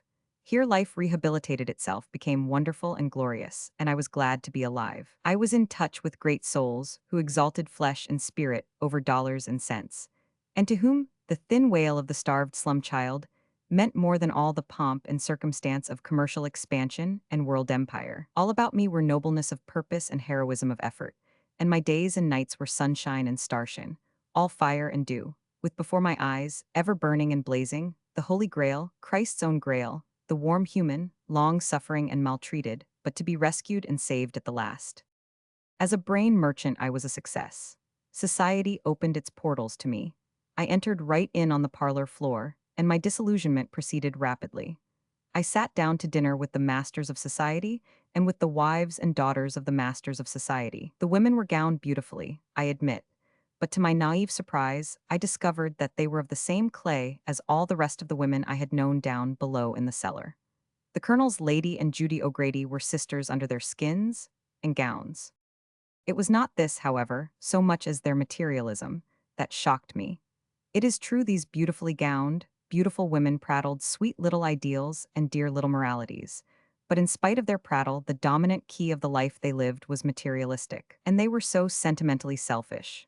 They assisted in all kinds of sweet little charities, and informed one of the fact, while all the time the food they ate and the beautiful clothes they wore were bought out of dividends stained with the blood of child labor and sweated labor, and of prostitution itself. When I mentioned such facts, expecting in my innocence that these sisters of Judy O'Grady would at once strip off their blood-dyed silks and jewels, they became excited and angry, and read me preachments about the lack of thrift, the drink, and the innate depravity that caused all the misery in society's cellar. When I mentioned that I couldn't quite see that it was the lack of thrift, the intemperance, and the depravity of a half-starved child of 6 that made it work 12 hours every night in a southern cotton mill. These sisters of Judy, O'Grady attacked my private life and called me an agitator, as though that, forsooth, settled the argument. Nor did I fare better with the masters themselves. I had expected to find men who were clean, noble, and alive, whose ideals were clean, noble, and alive. I went out amongst the men who sat in the high places, the preachers, the politicians, the businessmen, the professors, and the editors. I ate meat with them, drank wine with them, automobiled with them, and studied them. It is true, I found many that were clean and noble, but, with rare exceptions, they were not alive. I do verily believe I could count the exceptions on the fingers of my 2 hands, where they were not alive with rottenness, quick with unclean life, they were merely the unburied dead, clean and noble, like well-preserved mummies, but not alive. In this connection, I may especially mention the professors I met, the men who live up to that decadent university ideal, the passionless pursuit of passionless intelligence. I met men who invoked the name of the Prince of Peace in their diatribes against war, and who put rifles in the hands of Pinkertons with which to shoot down strikers in their own factories. I met men incoherent with indignation at the brutality of prize fighting, and who, at the same time, were parties to the adulteration of food that killed each year more babies than even red-handed Herod had killed. I discovered that I did not like to live on the parlor floor of society. Intellectually, I was bored. Morally and spiritually, I was sickened. I remembered my intellectuals and idealists, my unfrocked preachers, broken professors, and clean-minded, class-conscious working men. I remembered my days and nights of sunshine and starshine, where life was all a wild wonder, a spiritual paradise of unselfish adventure and ethical romance. And I saw before me, ever blazing and burning, the Holy Grail. So I went back to the working class, in which I had been born and where I belonged. I care no longer to climb. This imposing edifice of society above my head holds no delight for me. It is the foundation of the edifice that interests me. There I am content to labor, crowbar in hand, shoulder to shoulder with intellectuals, idealists, and class-conscious working men, getting a solid pry now and again and setting the whole edifice rocking. Someday, when we get a few more hands and crowbars to work, we'll topple it over, along with all its rotten life and unburied dead, its monstrous selfishness and sodden materialism. Then we'll cleanse the cellar and build a new habitation for mankind, in which there will be no parlor floor, in which all the rooms will be bright and airy, and where the air that is breathed will be clean, noble, and alive. Fires by Wilfred Wilson Gibson, contemporary English poet of the lives of the poor. Snug in my easy chair, I stirred the fire to flame. Fantastically fair, the flickering fancies came, born of heart's desire. Amber woodlands streaming, topaz islands dreaming, sunset cities gleaming, spire on burning spire, ruddy windowed taverns, sunshine spilling wines, crystal lighted caverns of Golconda's mines, summers unreturning, passion's crater yearning, Troy the ever-burning, Shelley's lustral pyre, dragon eyes unsleeping, witches' cauldrons leaping, golden galleys sweeping, out from sea-walled Tyre, fancies fugitive and fair, flashed with winging through the air, till, dazzled by the drowsy glare, I shut my eyes to heat and light, and saw, in sudden night, crouched in the dripping dark, with streaming shoulders stark, the man who hews the coal to feed my fire. Bolton Luck by Charles Kingsley. A young poet is taken out by an old Scotchman to make his first acquaintance with the world of misery. It was a foul, chilly, foggy Saturday night. From the butchers and greengrocers, shops the gaslights flared and flickered, wild and ghastly, over haggard groups of slipshod dirty women, bargaining for scraps of stale meat and frostbitten vegetables, wrangling about short weight and bad quality. Fish stalls and fruit stalls lined the edge of the greasy pavement, sending up odors as foul as the language of sellers and buyers. Blood and sewer water crawled from under doors and out of spouts, and reeked down the gutters among the offal, animal, and vegetable, in every stage of putrefaction. Foul vapors rose from cowsheds and slaughterhouses, and the doorways of undrained alleys, where the inhabitants carried the filth out on their shoes from the backyard into the court, and from the court up into the main street, while above, hanging like cliffs over the streets, those narrow, brawling torrents of filth. and poverty and sin, the houses with their teeming load of life were piled up into the dingy, choking night. A ghastly, deafening, sickening sight it was. Go, scented Belgravian, and see what London is. And then go to the library which God has given thee, one often fears in vain, and see what science says this London might be. I, he muttered to himself as he strode along, sing awa, get yourself why child why pretty fancies and grand words, like the rest o' the poets and gang to hell for it. To hell, Mr. Mackay. I to a vera real hell, Alton Lock, laddie. A worse ain than ony fiends, kitchen or subterranean Smithfield that ye'll hear o in the pulpits. The hell on earth o being a flunky and a humbug and a useless peacock, wasting God's gifts on your ain lusts and pleasures, and kenning it and not being able to get oot o it for the chains o vanity and self-indulgence. I've warned ye. Now look there. He stopped suddenly, before the entrance of a miserable alley. Look, there's not a soul down that yard but's either beggar, drunkard, thief, or worse. Right anent that, say how you saw the mouth o' hell and the two pillars thereof at the entry, the pawnbroker's shop o' one side and the gin palace at the other, twa monstrous devils, eating up men and women and bairns, body and soul. Look at the jaws o' the monsters, how they open and swallow in another victim and another. Right anent that. What jaws, Mr. Mackay? They falding doors o' the gin shop, goose, are na they a mere damnable man-devouring idol than ony red-hot statue o' Moloch, or wicker Gogmagog, wherein the auld Britons burnt their prisoners? Look at the barefooted bare-backed hisses, with their arms round the men's necks, and their mouths full o' vitriol and beastly words. Look at that Irishwoman pouring the gin down the babby's throat. Look at that rough o', a boy gone out o' the pawn shop, where he's been pledging the handkerchief he stole the morning, into the gin shop, to buy beer poisoned why grains o' paradise, and cocculus indicus and sout, and a damnable, maddening, thirst-breeding, lust-breeding. Drugs, look at that girl that went in why, a shawl on her back and cam out wi'out ain, drunkards fray the breast, harlots fray the cradle, damned before they're born. John Calvin had an inkling o' the truth there, I'm a'most driven to think, why his reprobation devil's doctrines. Well, but Mr. Mackay, I know nothing about these poor creatures. Then ye ought, what do ye ken anent the Pacific? Alton Locke has been writing poems about the South Sea Islands. Which is mayest your business? The bare-backed hisses that play the harlot o, the other side o the world, or these thousands o, bare-backed hisses that play the harlot o your ain side, made out o your ain flesh and blood? You a poet. True poetry, like true charity, my laddie, begins at hame. If ye'll be a poet ye maun be a cockney poet.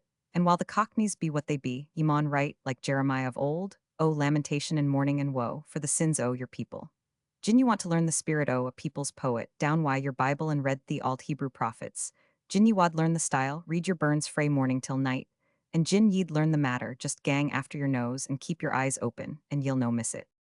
But all this is so unpoetical. Hetch is there no the heaven above them there and the hell beneath them, and God frowning and the devil grinning? No poetry there. Is no the vera idea of the classic tragedy defined to be man conquered by circumstance? Canna ye see it there? And the vera idea of the modern tragedy, man conquering circumstance? And I'll show you that too, in many a garret where no eye but the gude gods enters to see the patience and the fortitude and the self-sacrifice and the Louvre stronger than death, that's shining in the dark places o' the earth. Come why me and see. The Prophetic Book, Milton. By William Blake. See pages 98, 213. And did those feet in ancient time walk upon England's mountain green? And was the holy Lamb of God on England's pleasant pastures seen? And did the countenance divine shine forth upon our clouded hills? And was Jerusalem builded here among these dark satanic mills? Bring me my bow of burning gold. Bring me my arrows of desire. Bring me my spear, O clouds unfold. Bring me my chariot of fire. I will not cease from mental fight, nor shall my sword sleep in my hand, till we have built Jerusalem, in England's green and pleasant land. By Heinrich Heine. See pages 97, 222. I know not if I deserve that a laurel wreath should one day be laid on my coffin. Poetry, dearly as I have loved it, has always been to me but a divine plaything. I have never attached any great value to poetical fame, and I trouble myself very little whether people praise my verses or blame them, but lay on my coffin a sword, for I was a brave soldier in the liberation war of humanity. The Militant. Charles A. Winter. Contemporary American illustrator. The Death of Chatterton. Henry Wallis, English painter, born 1830. The Last Word. By Matthew Arnold. They outtalked thee, hissed thee, tore thee. Better men fared thus before thee. Fired their ringing shot and passed. Hotly charged and broke at last. Charge once more then, and be dumb. Let the victors, when they come, when the forts of folly fall, find thy body by the wall. An Appeal to the Young. By Peter Kropotkin. See pages 308, 312.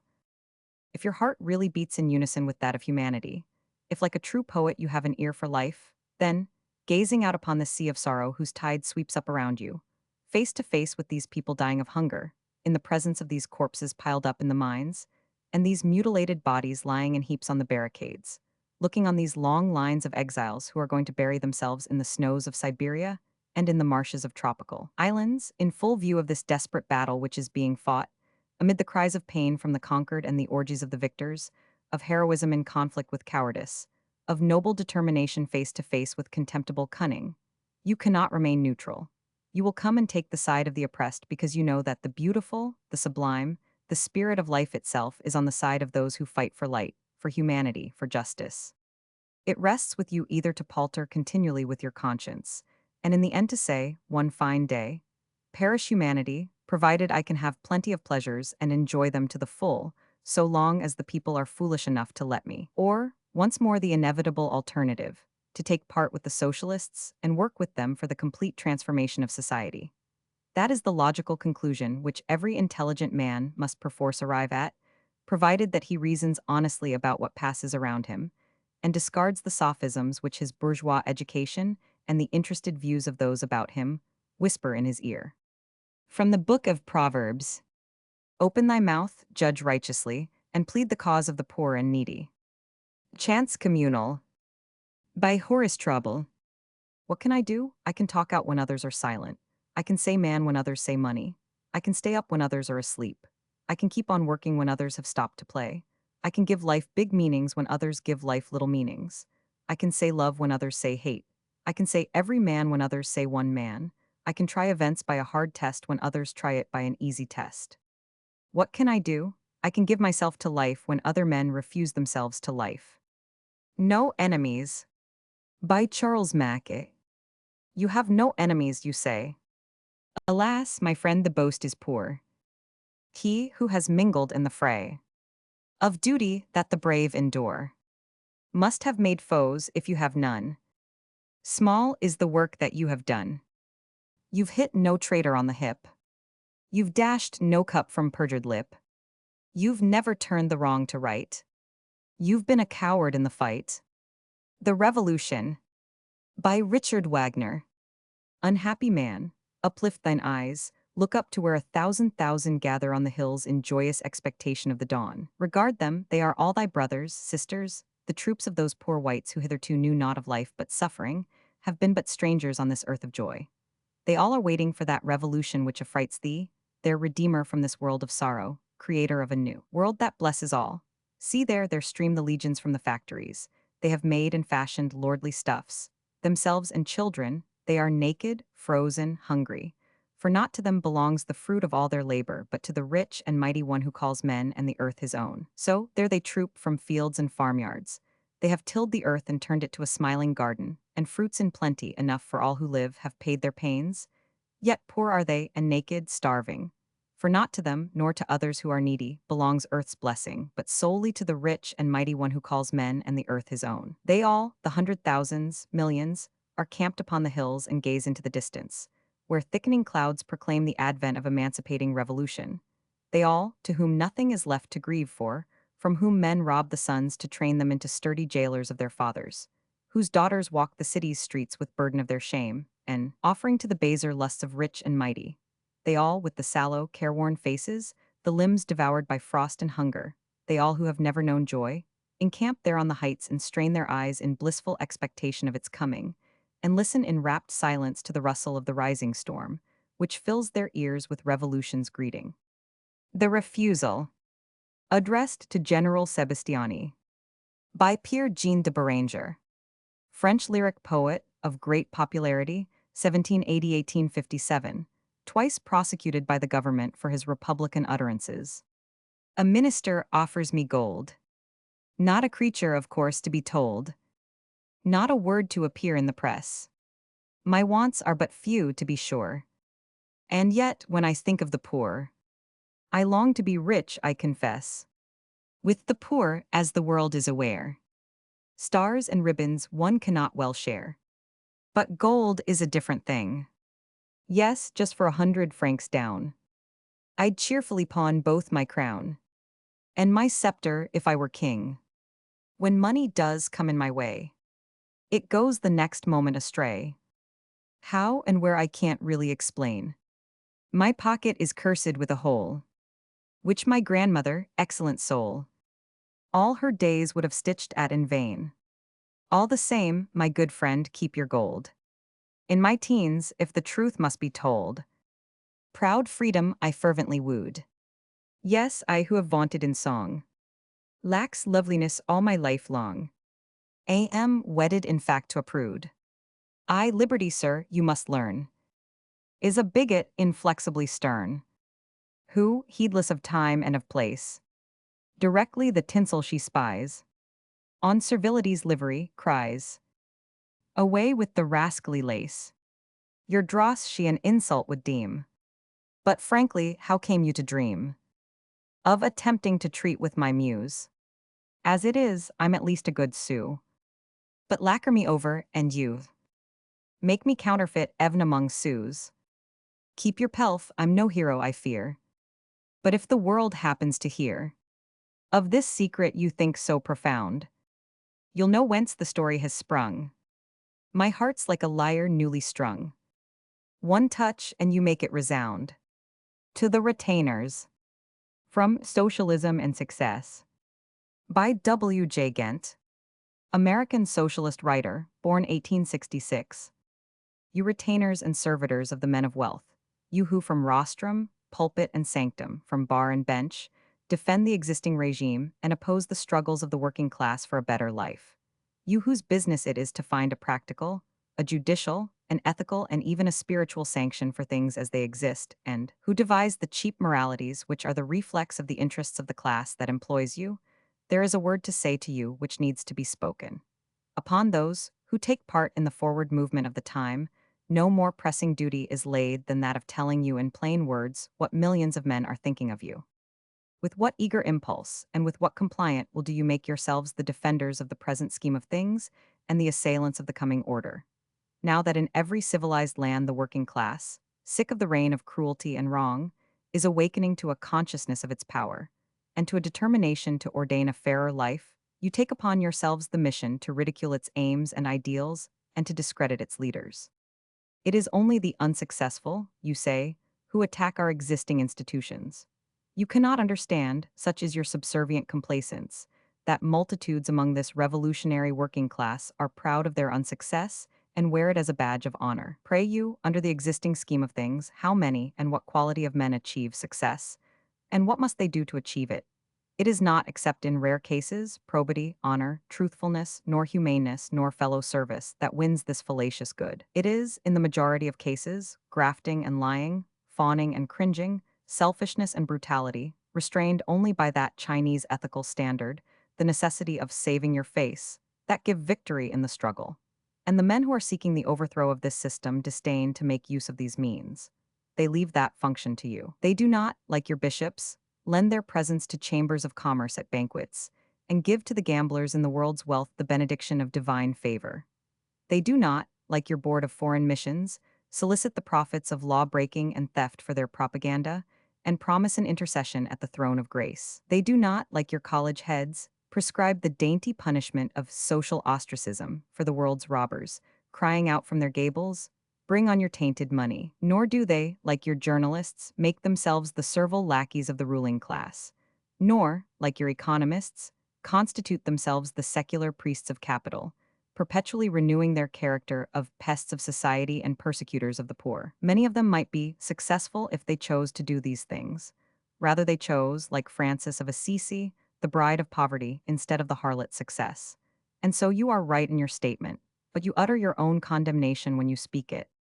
Ad Valorem by John Ruskin. See pages 106, 491. In a community regulated by laws of demand and supply, but protected from open violence, the persons who become rich are, generally speaking, industrious, resolute, proud, covetous, prompt, methodical, sensible, unimaginative, insensitive, and ignorant. The persons who remain poor are the entirely foolish, the entirely wise, the idle, the reckless, the humble, the thoughtful, the dull, the imaginative, the sensitive, the well-informed, the improvident, the irregularly and impulsively wicked, the clumsy knave, the open thief, and the entirely merciful, just, and godly person. The Lost Leader by Robert Browning. Celebrated English poet, 1812–1889. The present poem has been generally taken to refer to Wordsworth, who became in his old age a conservative and the poet laureate of a reactionary government. Just for a handful of silver he left us. Just for a ribbon to stick in his coat. Found the one gift of which fortune bereft us. Lost all the others she lets us devote. They, with the gold to give, doled him out silver. So much was theirs who so little allowed. How all our copper had gone for his service. Rags, were they purple, his heart had been proud.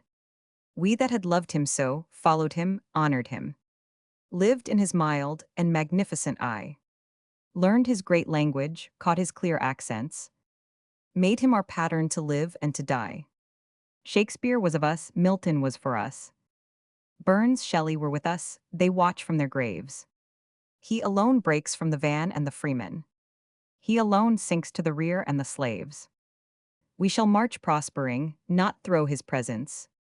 Songs may inspirit us, not from his lyre. Deeds will be done, while he boasts his quiescence. Still bidding crouch whom the rest bade aspire. Blot out his name then, record one lost soul more. One task more declined, one more footpath untrod. One more devil's triumph and sorrow for angels. One wrong more to man, one more insult to God.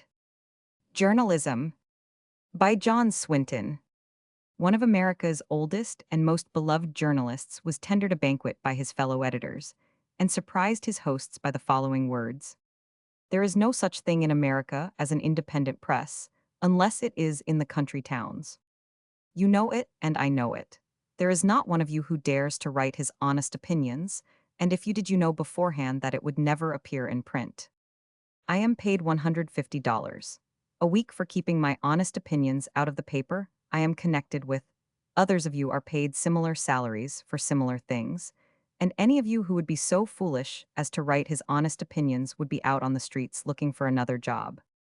The business of the New York journalist is to destroy the truth, to lie outright, to pervert, to vilify, to fawn at the feet of Mammon, and to sell his race and his country for his daily bread. You know this and I know it, and what folly is this to be toasting an independent press? We are the tools and vassals of rich men behind the scenes. We are the jumping jacks, they pull the strings and we dance. Our talents, our possibilities, and our lives are all the property of other men. We are intellectual prostitutes. The Rebel by Hilaire Belloc. English historian and poet, born 1871, resigned from Parliament to conduct a campaign against the control of England's political machinery by vested wealth. There is a wall of which the stones are lies and bribes and dead men's bones. And wrongfully this evil wall denies what all men made for all. And shamelessly this wall surrounds our homestead and our native grounds. But I will gather and I will ride, and I will summon a countryside, and many a man shall hear my halloa, who never had thought the horn to follow. And many a man shall ride with me, who never had thought on earth to see high justice in her armory, when we find them where they stand, a mile of men on either hand.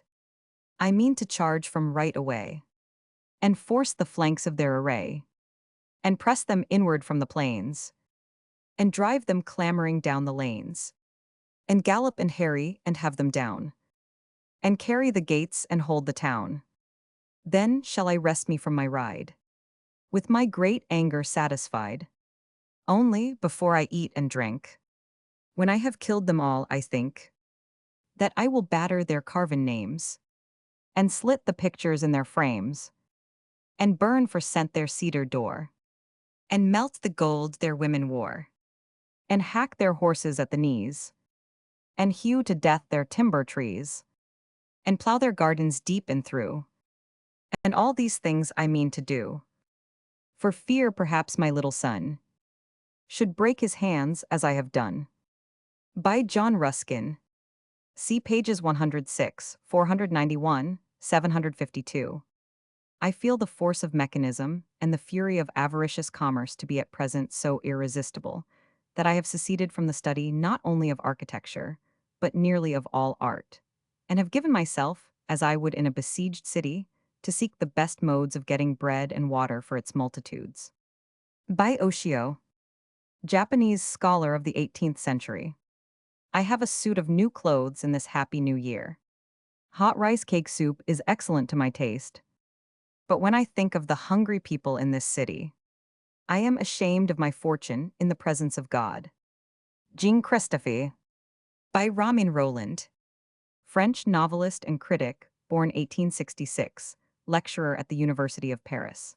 This epoch-making 10-volume novel, probably the greatest published in France since Les Miserables, tells the life story of a German-born musician. The following passage describes his attitude towards the revolutionary movement in Paris. Christophe was dragged into the wake of force in the track of the army of the working classes in revolt, but he was hardly aware that it was so, and he would tell his companions in the restaurant that he was not with them. As long as you are only out for material interests, he would say, you don't interest me. The day when you march out for a belief, then I shall be with you. Otherwise, what have I to do with the conflict between one man's belly and another's? I am an artist. It is my duty to defend art. I have no right to enroll myself in the service of a party. I am perfectly aware that recently certain ambitious writers, impelled by a desire for an unwholesome popularity, have set a bad example. It seems to me that they have not rendered any great service to the cause which they defended in that way, but they have certainly betrayed art. It is our business, the artists, to save the light of the intellect. We have no right to obscure it with your blind struggles. Who shall hold the light aloft if we let it fall? You will be glad enough to find it still intact after the battle. There must always be workers busy keeping up the fire in the engine, while there is fighting on the deck of the ship. To understand everything is to hate nothing. The artist is the compass which, through the raging of the storm, points steadily to the north. They regarded him as a maker of phrases, and said that, if he were talking of compasses, it was very clear that he had lost his, and they gave themselves the pleasure of indulging in a little friendly contempt at his expense. In their eyes, an artist was a shirker who contrived to work as little and as agreeably as possible. He replied that he worked as hard as they did, even harder, and that he was not nearly so afraid of work. Nothing disgusted him so much as sabotage, the deliberate bungling of work, and skulking raised to the level of a principle. All these wretched people, he would say, afraid for their own skins? Good Lord, I've never stopped working since I was 8. You people don't love your work, at heart you're just common men. If only you were capable of destroying the old world, but you can't do it. You don't even want to? No, you don't even want to. It is all very well for you to go about shrieking menace and pretending you're going to exterminate the human race. You have only one thought, to get the upper hand and lie snugly in the warm beds of the middle classes. Thereupon they would all lose their tempers and all talk at once. And in the heat of the argument, it would often happen that Christophe, whirled away by his passion, would become more revolutionary than the others. In vain did he fight against it. His intellectual pride, his complacent conception of a purely aesthetic world, made for the joy of the spirit, would sink deep into the ground at the sight of injustice. Aesthetic, a world in which 8 men out of 10 live in nakedness and want, in physical and moral wretchedness? Oh, come, a man must be an impudent creature of privilege who would dare to claim as much. An artist like Christophe, in his inmost conscience, could not but be on the side of the working classes. What man more than the spiritual worker has to suffer from the immorality of social conditions, from the scandalously unequal partition of wealth among men? The artist dies of hunger, or becomes a millionaire for no other reason than the caprice of fashion and of those who speculate on fashion. A society which suffers its best men to die, or gives them extravagant rewards, is a monstrous society. It must be swept and put in order. Every man, whether he works or no, has a right to a living minimum. Every kind of work, good or mediocre, should be rewarded, not according to its real value. Who can be the infallible judge of that? But according to the normal, legitimate needs of the worker. Society can and should assure the artist, the scientist, and the inventor an income sufficient to guarantee that they have the means and the time yet further to grace and honor it. Nothing more. The Gioconda is not worth $1,000,000. There is no relation between a sum of money and a work of art. A work of art is neither above nor below money. It is outside it. It is not a question of payment. It is a question of allowing the artist to live. Give him enough to feed him, and allow him to work in peace. It is absurd and horrible to try to make him a robber of another's property. This thing must be put bluntly. Every man who has more than is necessary for his livelihood and that of his family, and for the normal development of his intelligence, is a thief and a robber. If he has too much, it means that others have too little. How often have we smiled sadly to hear tell of the inexhaustible wealth of France, and the number of great fortunes. We workers, and toilers, and intellectuals, and men and women who from our very birth have been given up to the wearying task of keeping ourselves from dying of hunger, often struggling in vain, often seeing the very best of us succumbing to the pain of it all. We who are the moral and intellectual treasure of the nation, you who have more than your share of the wealth of the world, are rich at the cost of our suffering and our poverty. That troubles you not at all. You have sophistries and to spare to reassure you. The sacred rights of property, the fair struggle for life, the supreme interests of that Moloch, the state and progress, that fabulous monster, that problematical better to which men sacrifice the good of other men. But for all that, the fact remains, and all your sophistries will never manage to deny it. You have too much to live on. We have not enough. And we are as good as you. And some of us are better than the whole lot of you put together. The Problem Play by G. Bernard Shaw. See pages 193, 212, 263, 402. When we succeed in adjusting our social structure in such a way as to enable us to solve social questions as fast as they become really pressing, they will no longer force their way into the theater. Had Ibsen, for instance, had any reason to believe that the abuses to which he called attention in his prose plays would have been adequately attended to without his interference, he would no doubt have gladly left them alone. The same exigency drove William Morris in England from his tapestries, his epics, and his masterpieces of printing, to try and bring his fellow citizens to their senses by the summary process of shouting at them in the streets and in Trafalgar Square. John Ruskin's writing began with modern painters.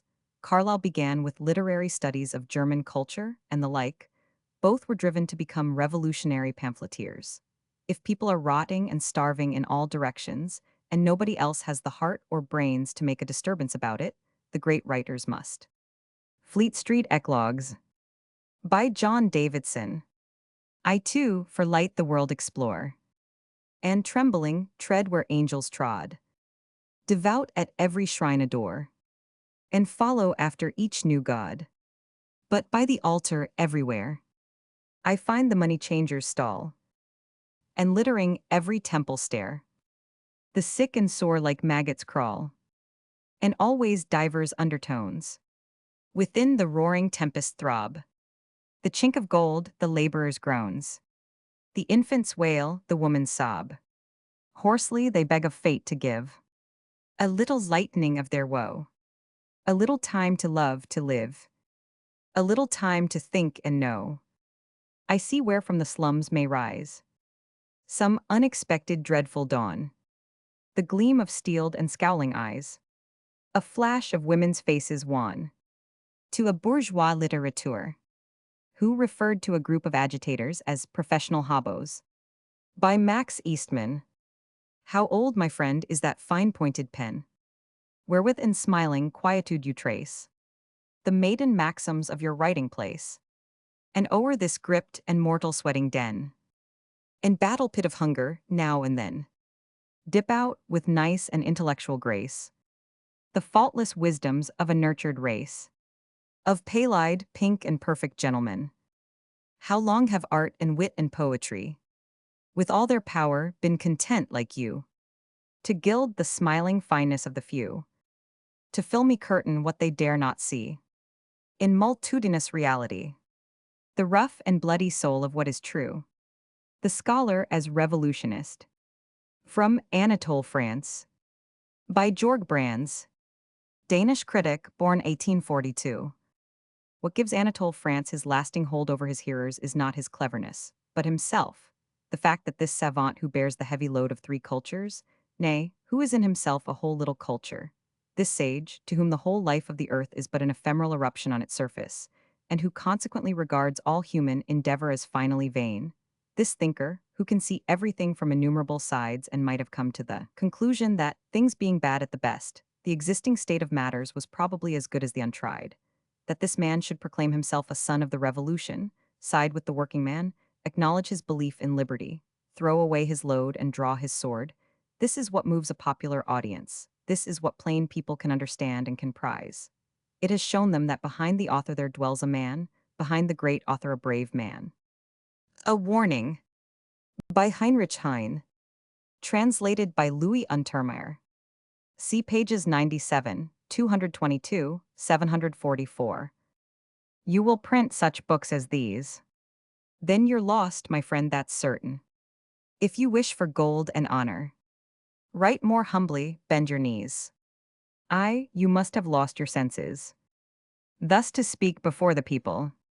Thus to dare to speak of preachers. And of potentates and princes. Friend, you're lost, so it appears. For the princes have long arms. And the preachers have long tongues. And the masses have long ears. Stoning the prophets. On page 623 appears a sample of the weapons with which privilege defends itself upon the political field. It seems worthwhile to include at this place a sample of what the revolutionary poet has to encounter. The following are comments of newspapers and weekly reviews in London at the time of the first productions of the plays of Henrik Ibsen in 1891. They are taken partly from an article by William Archer, Ghosts and Gibberings, Pall Mall Gazette, April 8, 1891, and partly from another article by the same writer, The Mausoleum of Ibsen, Fortnightly Review, July 1893. London Truth, March 19, 1891, discussing a reading of Ghosts. An obscure Scandinavian dramatist and poet, a crazy fanatic and determined socialist, is to be trumpeted into fame for the sake of the estimable gentleman who can translate his works and the enterprising tradesmen who publish them.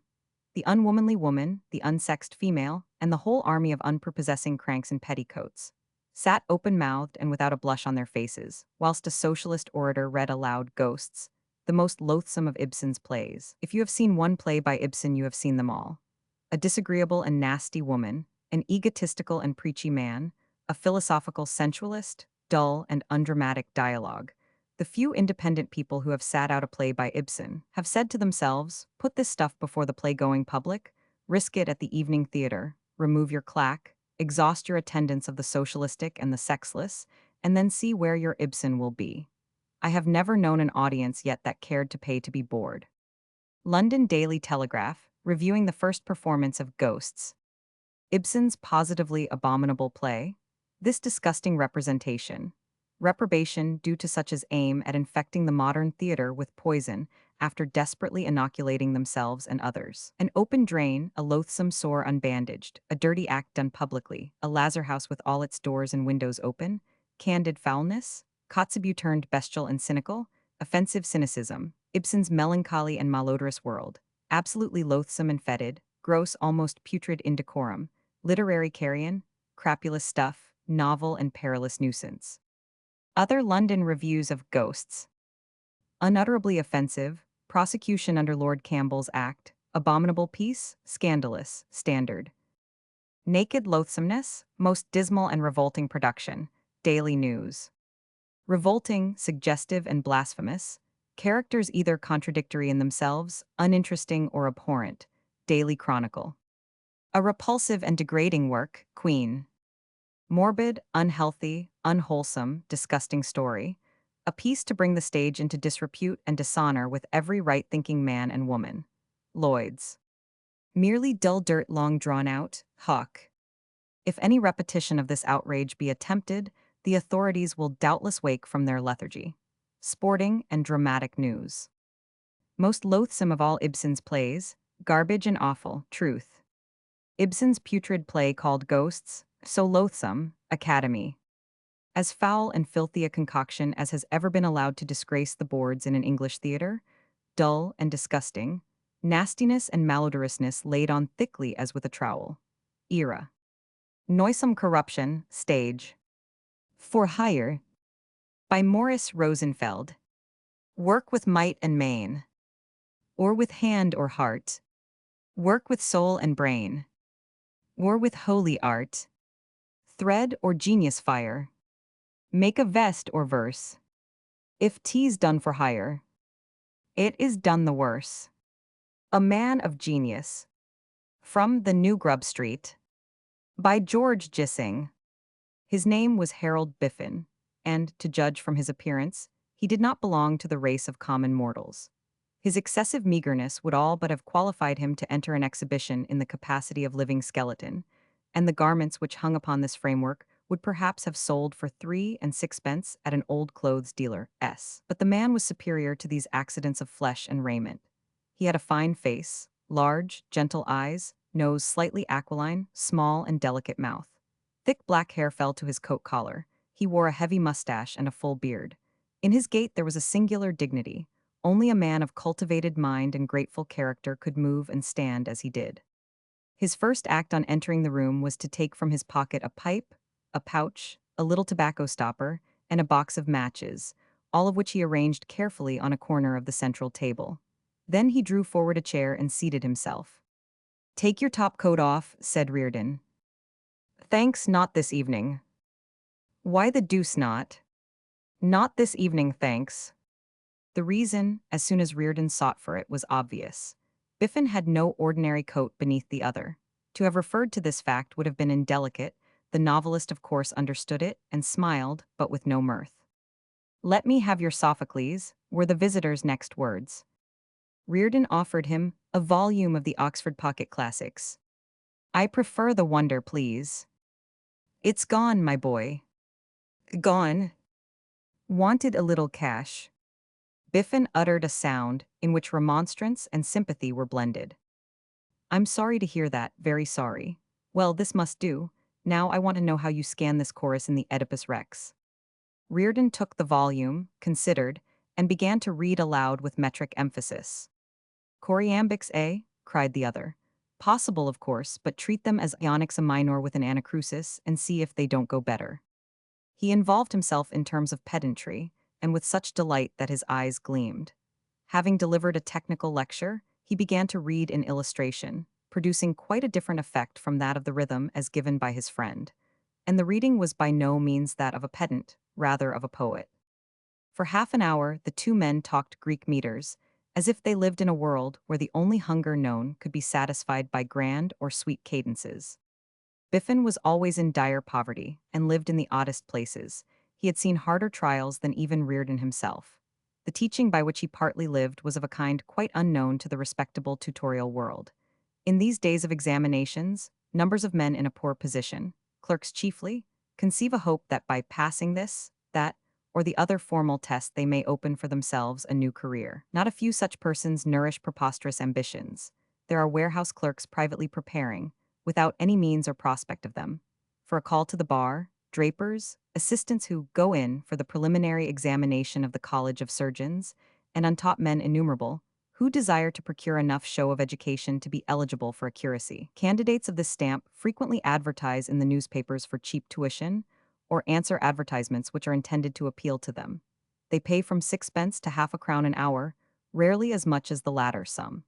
Occasionally it happened that Harold Biffen had 3 or 4 such pupils in hand, and extraordinary stories he could draw from his large experience in this sphere. Biffen falls in love. A fatal day. There was an end of all his peace, all his capacity for labor, his patient endurance of penury. Once, when he was about 23, he had been in love with a girl of gentle nature and fair intelligence. On account of his poverty, he could not even hope that his love might be returned, and he went away to bear the misery as best he might. Since then, the life he had led precluded the forming of such attachments. It would never have been possible for him to support a wife of however humble origin. At intervals he felt the full weight of his loneliness, but there were happily long periods during which his Greek studies and his efforts in realistic fiction made him indifferent to the curse laid upon him. But after that hour of intimate speech with Amy, he never again knew rest of mind or heart. He was not the kind of man that deceives himself as to his own aspect in the eyes of others. Be as kind as she might, Amy could not set him strutting Malvolio-wise. She viewed him as a poor devil who often had to pound his coat, a man of parts who could never get on in the world, a friend to be thought of kindly because her dead husband had valued him. Nothing more than that. He understood perfectly the limits of her feeling. But this could not put restraint upon the emotion with which he received any trifling utterance of kindness from her. He did not think of what was, but of what, under changed circumstances, might be. To encourage such fantasy was the idlest self-torment, but he had gone too far in this form of indulgence. He became the slave of his inflamed imagination. Companionless, inert, he suffered the tortures which are so ludicrous and contemptible to the happily married. Life was barren to him, and would soon grow hateful. Only in sleep could he cast off the unchanging thoughts and desires which made all else meaningless. And rightly meaningless, he revolted against the unnatural constraints forbidding him to complete his manhood. By what fatality was he alone of men withheld from the winning of a woman's love? He could not bear to walk the streets where the faces of beautiful women would encounter him. When he must needs leave the house, he went about in the poor, narrow ways, where only spectacles of coarseness and want and toil would be presented to him. Yet even here he was too often reminded that the poverty-stricken of the class to which poverty is natural were not condemned to endure in solitude. Only he who belonged to no class, who was rejected alike by his fellows in privation and by his equals in intellect, must die without having known the touch of a loving woman's hand. The summer went by, and he was unconscious of its warmth and light. How his days passed he could not have said. One evening in early autumn, as he stood before the bookstall at the end of Good Street, a familiar voice accosted him. It was Whelpdale's. A month or two ago he had stubbornly refused an invitation to dine with Whelpdale and other acquaintances, and since then the prosperous young man had not crossed his path. "I've something to tell you," said the assailer, taking hold of his arm. "I'm in a tremendous state of mind and want someone to share my delight.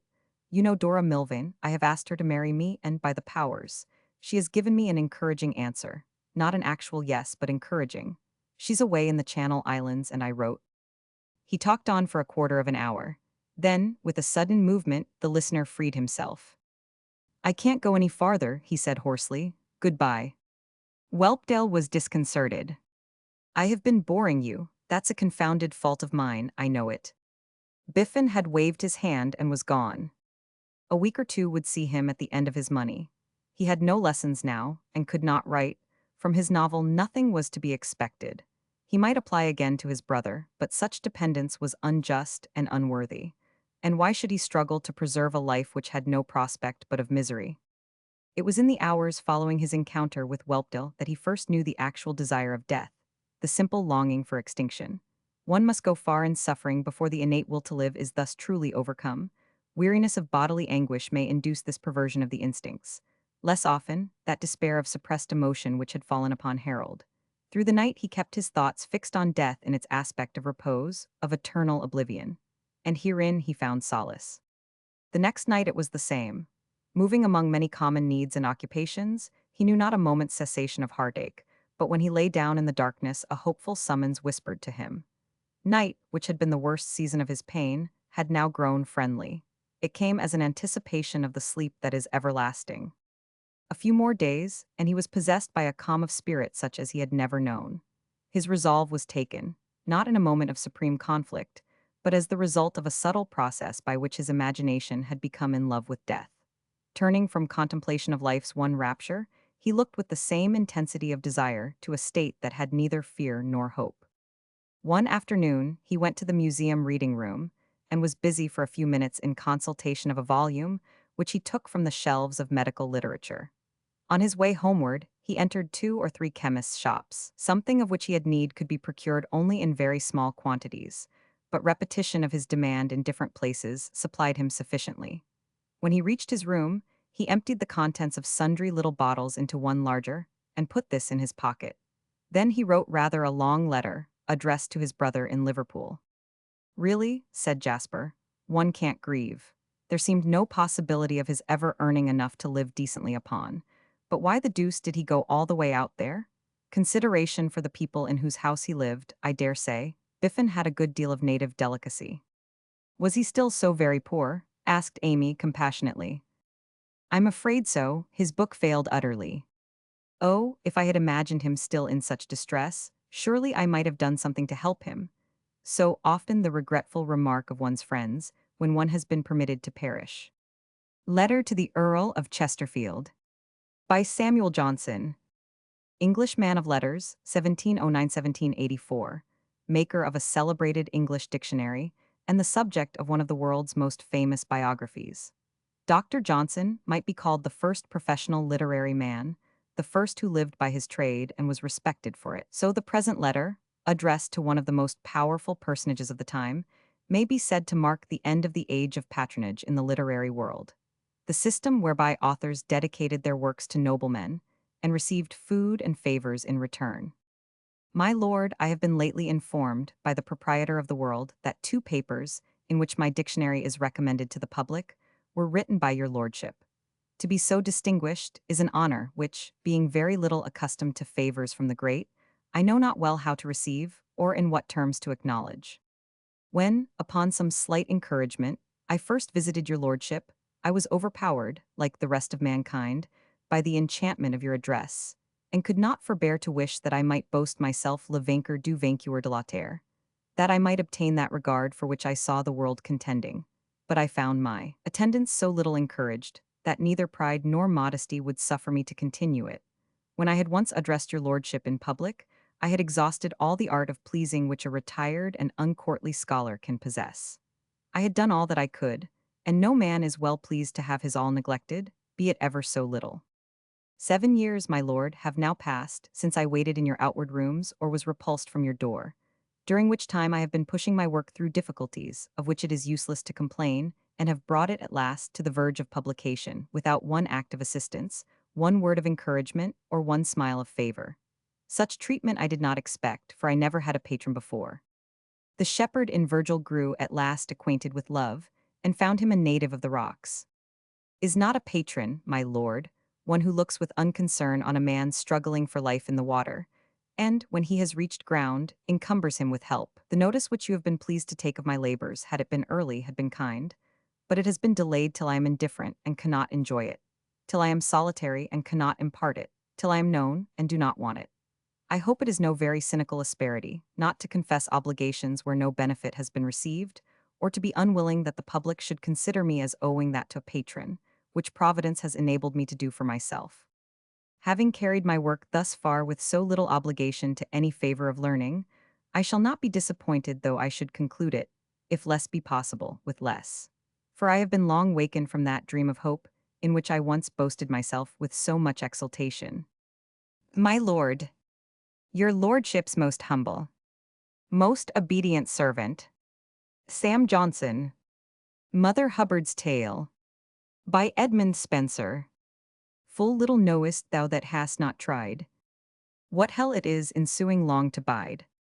To lose good days that might be better spent, to waste long nights in pensive discontent, to speed today to be put back tomorrow, to feed on hope to pine with fear and sorrow, to fret thy soul with crosses and with cares, to eat thy heart through comfortless despairs, to fawn to crouch to wait to ride to run, to spend to give to want to be undone.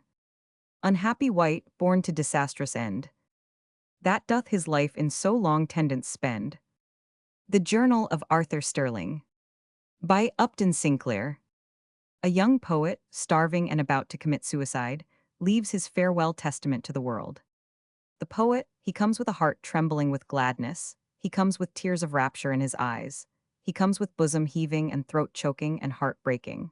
He comes with tenderness and with trust, with joy in the beauty that he beholds. He comes a minstrel with a harp in his hand, and you set your dogs upon him, you drive him torn and bleeding from your gates. The poet, you make him go out into the market and chaffer for his bread. You subject him to the same law to which you subject your loafers and your louts, that he who will not work cannot eat. Your drones and your drunkards and your poets, every man must earn for himself, every man must pay his way. No man must ask favors, no man must be helped, no man shall be different from other men. For shame, for shame. I am to die now, therefore let me write it, that I was a man of genius, and that you have trodden me down in the struggle for existence. I saw things that no other man has ever seen, I would have written things that no other man can ever write. And you have trodden me down in the struggle for existence. You have trodden me down because I could not earn my bread. This is what I tell you, this is what I cry out to you, that the man of genius cannot earn his bread, that the work by which he develops his power is something absolutely and utterly different from the work by which he earns his bread, and that every hour which he gives to the one, he lessens his power and his capacity for the other. Every hour that he gives to the earning of his bread, he takes from his soul, he weakens his work, he destroys beauty which never again can he know or dream. And this again is what I tell you, this again is what I cry out to you, that the power by which a man of genius does his work, and the power by which he earns his bread, are things so entirely distinct that they may not occur together at all. The man may have both, but then again he may only have the former. And in that case he will die like a poisoned rat in a hole. Last verses. By Thomas Chatterton. This boy, 1750–1770, came to London friendless and unknown, and on account of starvation, committed suicide at the age of 18. He has become the classic example of the world's mistreatment of its poets. The reference to Bristol is to his native city. Farewell, Bristolia's dingy piles of brick. Lovers of mammon, worshippers of trick. Ye spurned the boy who gave you antique lays, and paid for learning with your empty praise. Farewell, ye guzzling aldermanic fools, by nature fitted for corruption's tools. I go to where celestial anthems swell. But you, when you depart, will sink to hell. Farewell, my mother, cease my anguished soul, nor let distractions billows o'er me roll. Have mercy, heaven, when here I cease to live, and this last act of wretchedness forgive. The Pinch of Poverty. By Francis Thompson, English poet, 1860–1907, who lived neglected and died in misery. 'Tis the convinced belief of mankind that to make a poet sing, you must pinch his belly, as if the Almighty had constructed him like a certain rudimentary vocal doll. Man as God. From A Ballad in Blank Verse. By John Davidson. See pages 216, 761. How veins, he cried, a god, a mole, a worm. An engine frail, of brittle bones conjoined, with tissue packed, with nerves transmitting force, and driven by water, thick and colored red, that may for some few pence a day be hired, in thousands to be shot at, oh, a god, that lies and steals and murders, such a god. Passionate, dissolute, incontinent. A god that starves in thousands, and ashamed, or shameless in the workhouse lurks, that sweats. In mines and foundries, an enchanted god, whose nostrils in a palace breathe perfume, whose cracking shoulders hold the palace up, whose shoeless feet are rotting in the mire. A Preface to Politics. By Walter Lippmann, American writer upon public questions, born 1889. We have almost no spiritual weapons against classicalism. Universities, churches, newspapers are byproducts of a commercial success. We have no tradition of intellectual revolt. The American college student has the gravity and mental habits of a Supreme Court judge. His wild oats are rarely spiritual. The critical, analytical habit of mind is distrusted. We say that knocking is a sign of the sore head, and we sublimate criticism by saying that every knock is a boost. America does not play with ideas. Generous speculation is regarded as insincere and shunned as if it might endanger the optimism which underlies success. All this becomes such an insulation against new ideas that when the Yankee goes abroad, he takes his environment with him. Learning. From Thus Spake Zarathustra. By Friedrich Nietzsche, German philosopher, 1844–1900, whose lofty utterance has suffered from materialistic interpreters. As I lay in sleep, a sheep ate up the ivy crown of my head, ate and then said, Zarathustra is no more a scholar. Said it and went strutting away and proud. A child told it to me. This is the truth. I am gone out of the house of the scholars and have slammed to the door behind me. I am too hot and burning with my own thoughts. Oft will it take away my breath. I must into the open and out of all dusty rooms. But they sit cool in cool shadows. They wish in all things to be but spectators, and guard themselves lest they sit where the sun burn the steps. Like those who stand upon the street and stare at the people who go by, so they wait also and stare at the thoughts that others have thought. If one touches them with the hands, they make dust around them like meal sacks, and involuntarily. But who could guess that their dust comes from corn and the golden rapture of the summer fields? Book 16. Socialism. The most eloquent passages from the pens of those who foresee the definite solution of the problems of economic inequality. Every aspect of the socialist movement is represented. Is it nothing to you? From Merry England. By Robert Blatchford. See pages 66, 121, 170, 383. Go out into the streets of any big English town, and use your eyes, John. What do you find? You find some rich and idle, wasting unearned wealth to their own shame and injury, and the shame and injury of others. You find hardworking people packed away in vile, unhealthy streets. You find little children, famished, dirty, and half-naked outside the luxurious clubs, shops, hotels, and theaters. You find men and women overworked and underpaid. You find vice and want and disease cheek by jowl with religion and culture and wealth. You find the usurer, the gambler, the fop, the finikin fine lady, and you find the starveling, the slave, the vagrant, the drunkard, and the harlot. Is it nothing to you, John Smith? Are you a citizen? Are you a man? And will not strike a blow for the right, nor lift a hand to save the fallen, nor make the smallest sacrifice for the sake of your brothers and your sisters? John, I am not trying to work upon your feelings. This is not rhetoric, it is hard fact. Throughout these letters, I have tried to be plain and practical and moderate. I have never so much as offered you a glimpse of the higher regions of thought. I have suffered no hint of idealism to escape me. I have kept as close to the earth as I could. I am only now talking street talk about the common sights of the common town. I say that wrong and sorrow are here crushing the life out of our brothers and sisters. I say that you, in common with all men, are responsible for the things that are. I say that it is your duty to seek the remedy, and I say that if you seek it you will find it. These common sights of the common streets, John, are very terrible to me. To a man of a nervous temperament, at once thoughtful and imaginative, those sights must be terrible. The prostitute under the lamps, the baby beggar in the gutter, the broken pauper in his livery of shame, the weary worker stifling in his filthy slums, the wage slave toiling at his task, the sweater's victim, sewing at once with a double thread, a shroud as well as a shirt. These are dreadful, ghastly, shameful facts which long since seared themselves upon my heart. All this sin, all this wretchedness, all this pain, in spite of the smiling fields and the laughing waters, under the awful and unsullied sky. And no remedy. These things I saw, and I knew that I was responsible as a man. Then I tried to find out the causes of the wrong and the remedy therefore. It has taken me some years, John. But I think I understand it now, and I want you to understand it, and to help in your turn to teach the truth to others. Sometimes while I have been writing these letters, I have felt bitter and angry. More than once I have thought that when I got through the work I would ease my heart with a few lines of irony or invective. But I have thought better of it. Looking back now, I remember my own weakness, folly, cowardice. I have no heart to scorn or censure other men. Charity, John; mercy, John; humility, John. We are poor creatures, all of us. The Sign of the Son of Man. By Vida D. Scudder.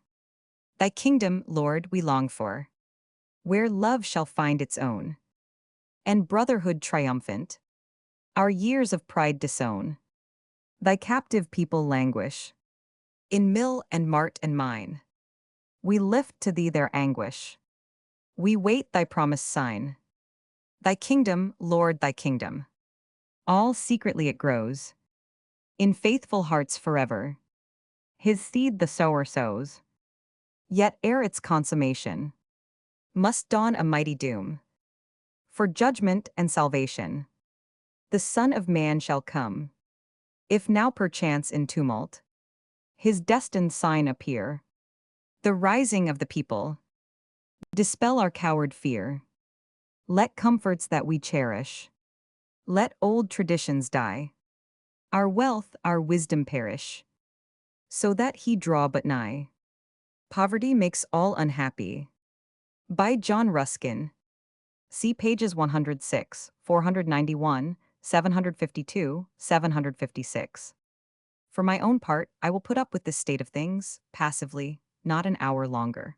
I am not an unselfish person, nor an evangelical one. I have no particular pleasure in doing good, neither do I dislike doing it so much as to expect to be rewarded for it in another world. But I simply cannot paint, nor read, nor look at minerals, nor do anything else I like, and the very light of the morning sky has become hateful to me, because of the misery that I know of, and see signs of where I know it not, which no imagination can interpret too bitterly. The One Duty. From The Measure of the Hours. By Maurice Maeterlinck. Belgian poet, dramatist, and philosopher, born 1862. Let us start fairly with the great truth. For those who possess there is only one certain duty, which is to strip themselves of what they have so as to bring themselves into the condition of the mass that possesses nothing. It is understood in every clear-thinking conscience that no more imperative duty exists, but at the same time, it is admitted that this duty, for lack of courage, is impossible of accomplishment. For the rest, in the heroic history of duties, even at the most ardent period, even at the beginning of Christianity, and in the majority of the religious orders that made a special cult of poverty, this is perhaps the only duty that has never been completely fulfilled. It behooves us, therefore, when considering our subsidiary duties, to remember that the essential one has been knowingly evaded. Let this truth govern us. Let us not forget that we are speaking in shadow, and that our boldest, our utmost steps will never lead us to the point at which we ought to have been from the first. Land Titles by Herbert Spencer. It can never be pretended that the existing titles to landed property are legitimate.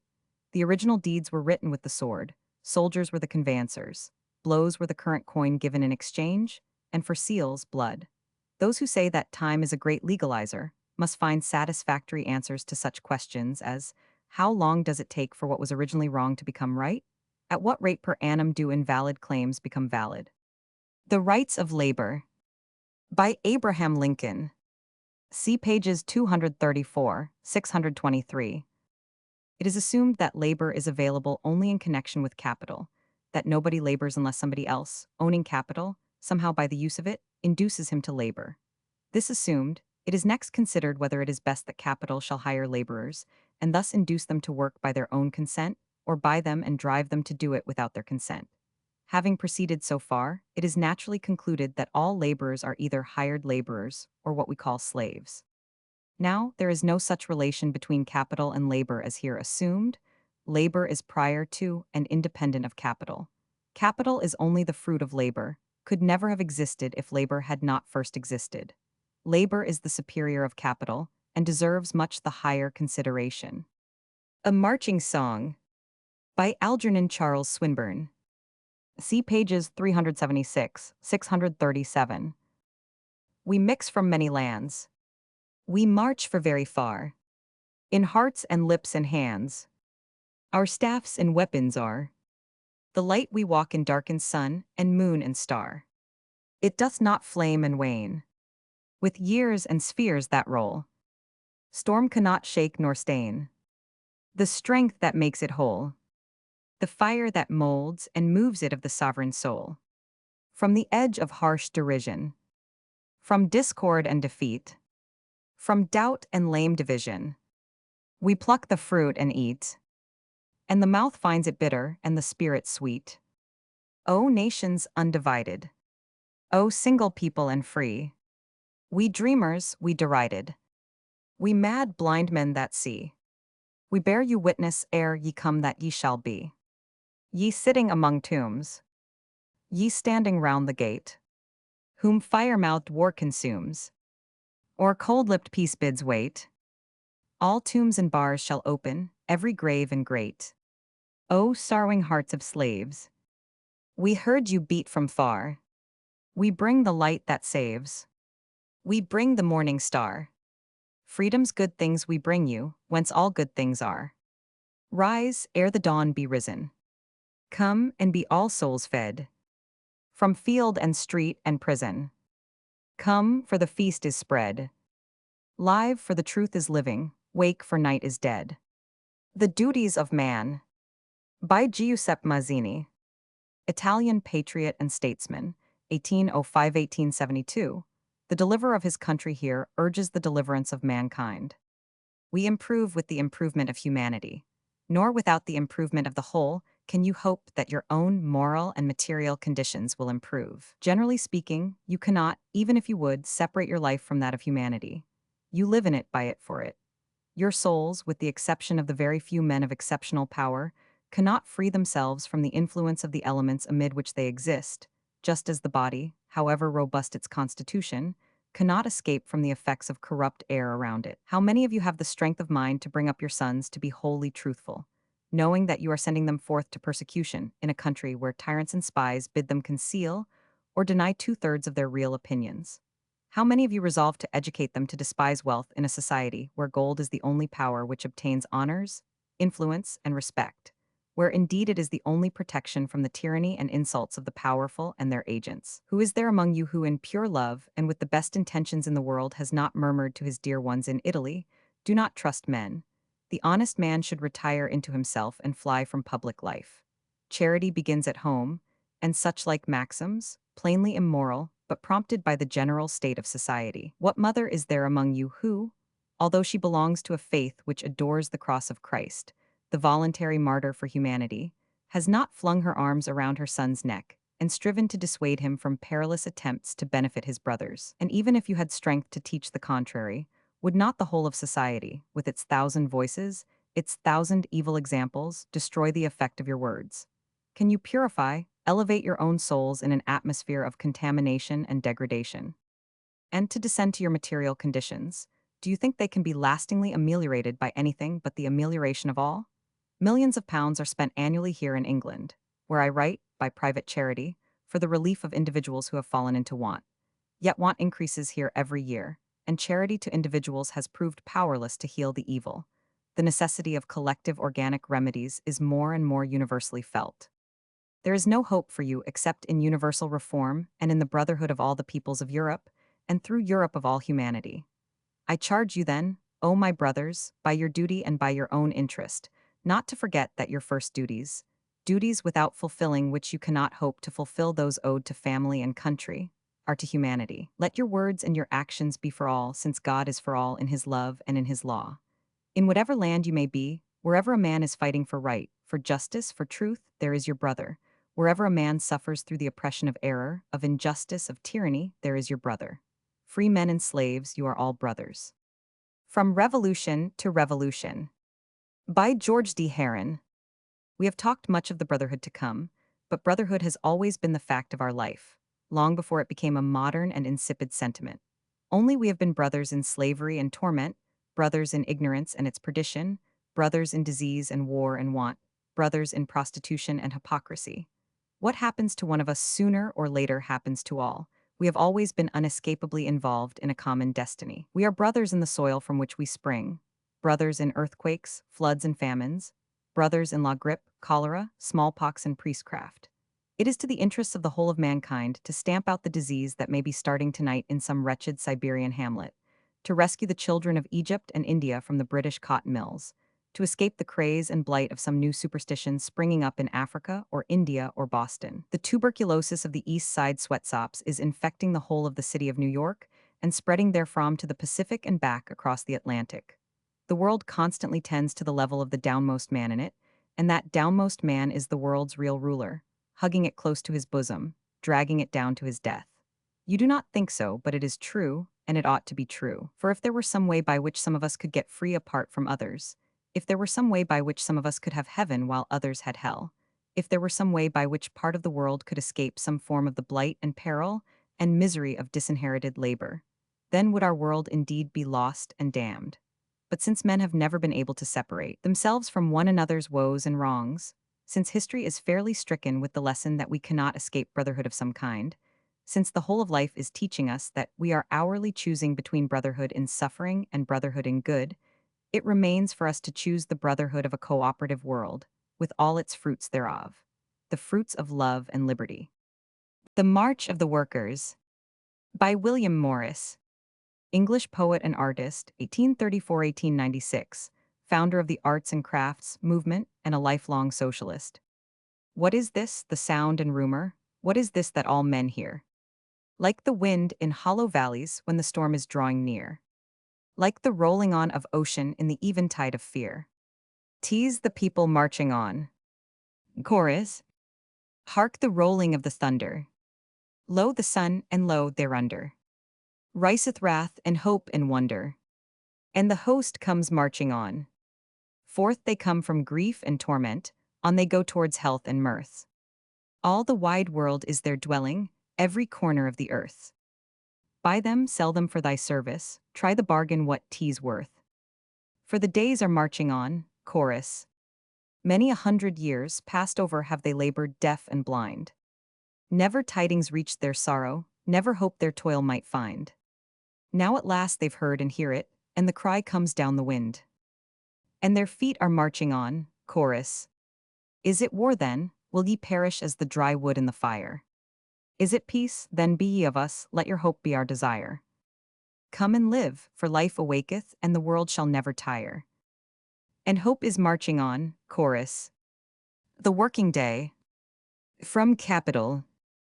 By Karl Marx, a German Jew, father of modern revolutionary socialism, 1818-1883. Of his epoch-making work, the scope of this collection permits but a brief passage, by way of illustration.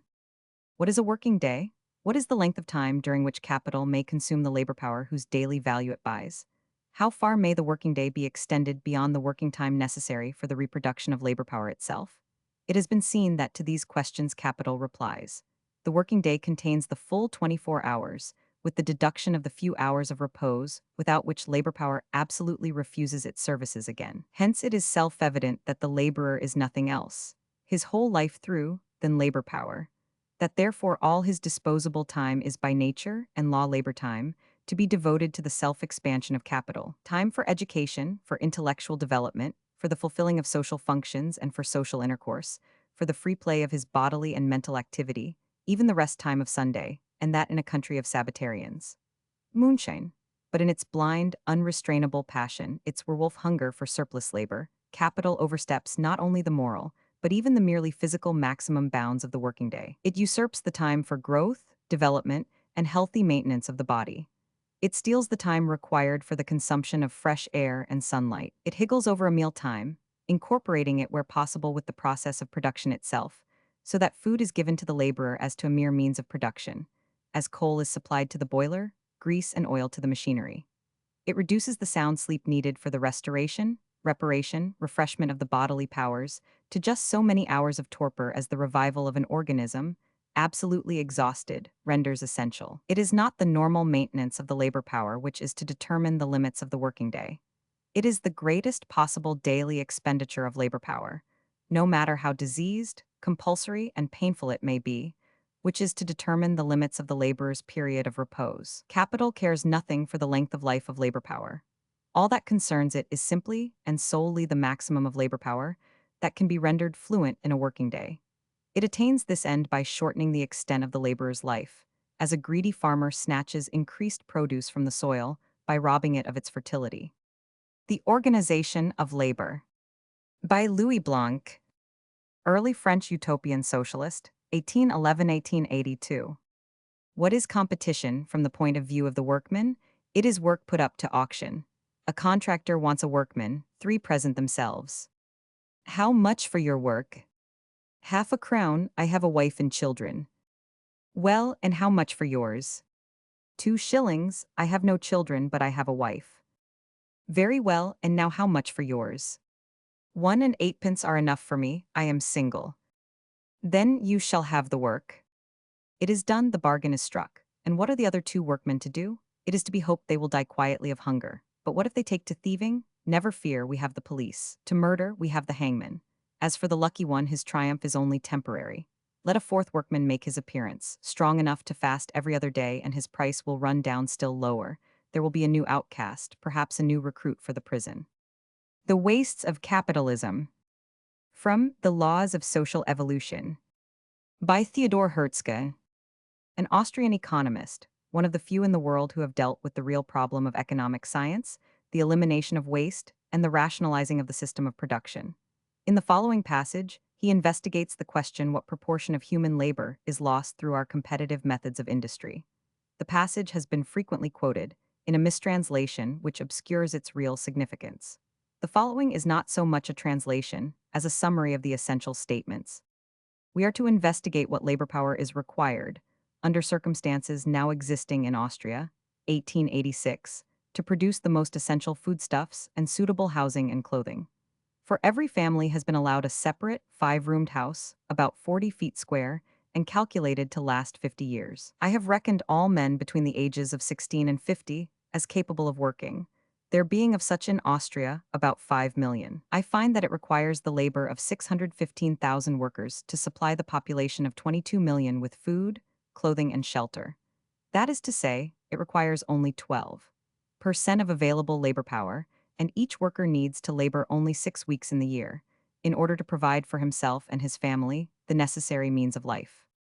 In order that no one should conclude that the production of the luxuries of the better situated part of the population consumes the balance of the available labor power, let us add the labor cost of all the luxury industries in the widest sense. Including the labor cost of transportation, these require 315,000 workers, or 6% of the available labor power. As a precaution, I increase the total of 18% to 20%, and so find that by working 60 days in the year, the actual existing consumption should be fully satisfied. There remains now this double question. What becomes of the additional 240 days, which are actually spent in labor? What abyss swallows up the other 80% of the nation's labor power? And second, how can it be that, in spite of hard work, the majority are the prey of misery, when at the utmost 20% of the available labor power should suffice for the maintenance of all? By G. Bernard Shaw. Any person under the age of 30, who, having any knowledge of the existing social order, is not a revolutionist, is an inferior. From Revolution to Revolution. By George D. Herron. See pages 730, 792. Under the socialist movement there is coming a time, and the time may be even now at hand, when improved conditions or adjusted wages will no longer be thought to be an answer to the cry of labor. Yes, when these will be but an insult to the common intelligence. It is not for better wages, improved capitalist conditions, or a share of capitalist profits that the socialist movement is in the world. It is here for the abolition of wages and profits, and for the end of capitalism and the private capitalist. Reformed political institutions, boards of arbitration between capital and labor, philanthropies and privileges that are but the capitalist's gifts. None of these can much longer answer the question that is making the temples, thrones, and parliaments of the nations tremble. There can be no peace between the man who is down and the man who builds on his back. There can be no reconciliation between classes. There can only be an end of classes. It is idle to talk of goodwill until there is first justice, and idle to talk of justice until the man who makes the world possesses the work of his own hands. The cry of the world's workers can be answered with nothing save the whole product of their work. The Internationale. By Eugene Pottier.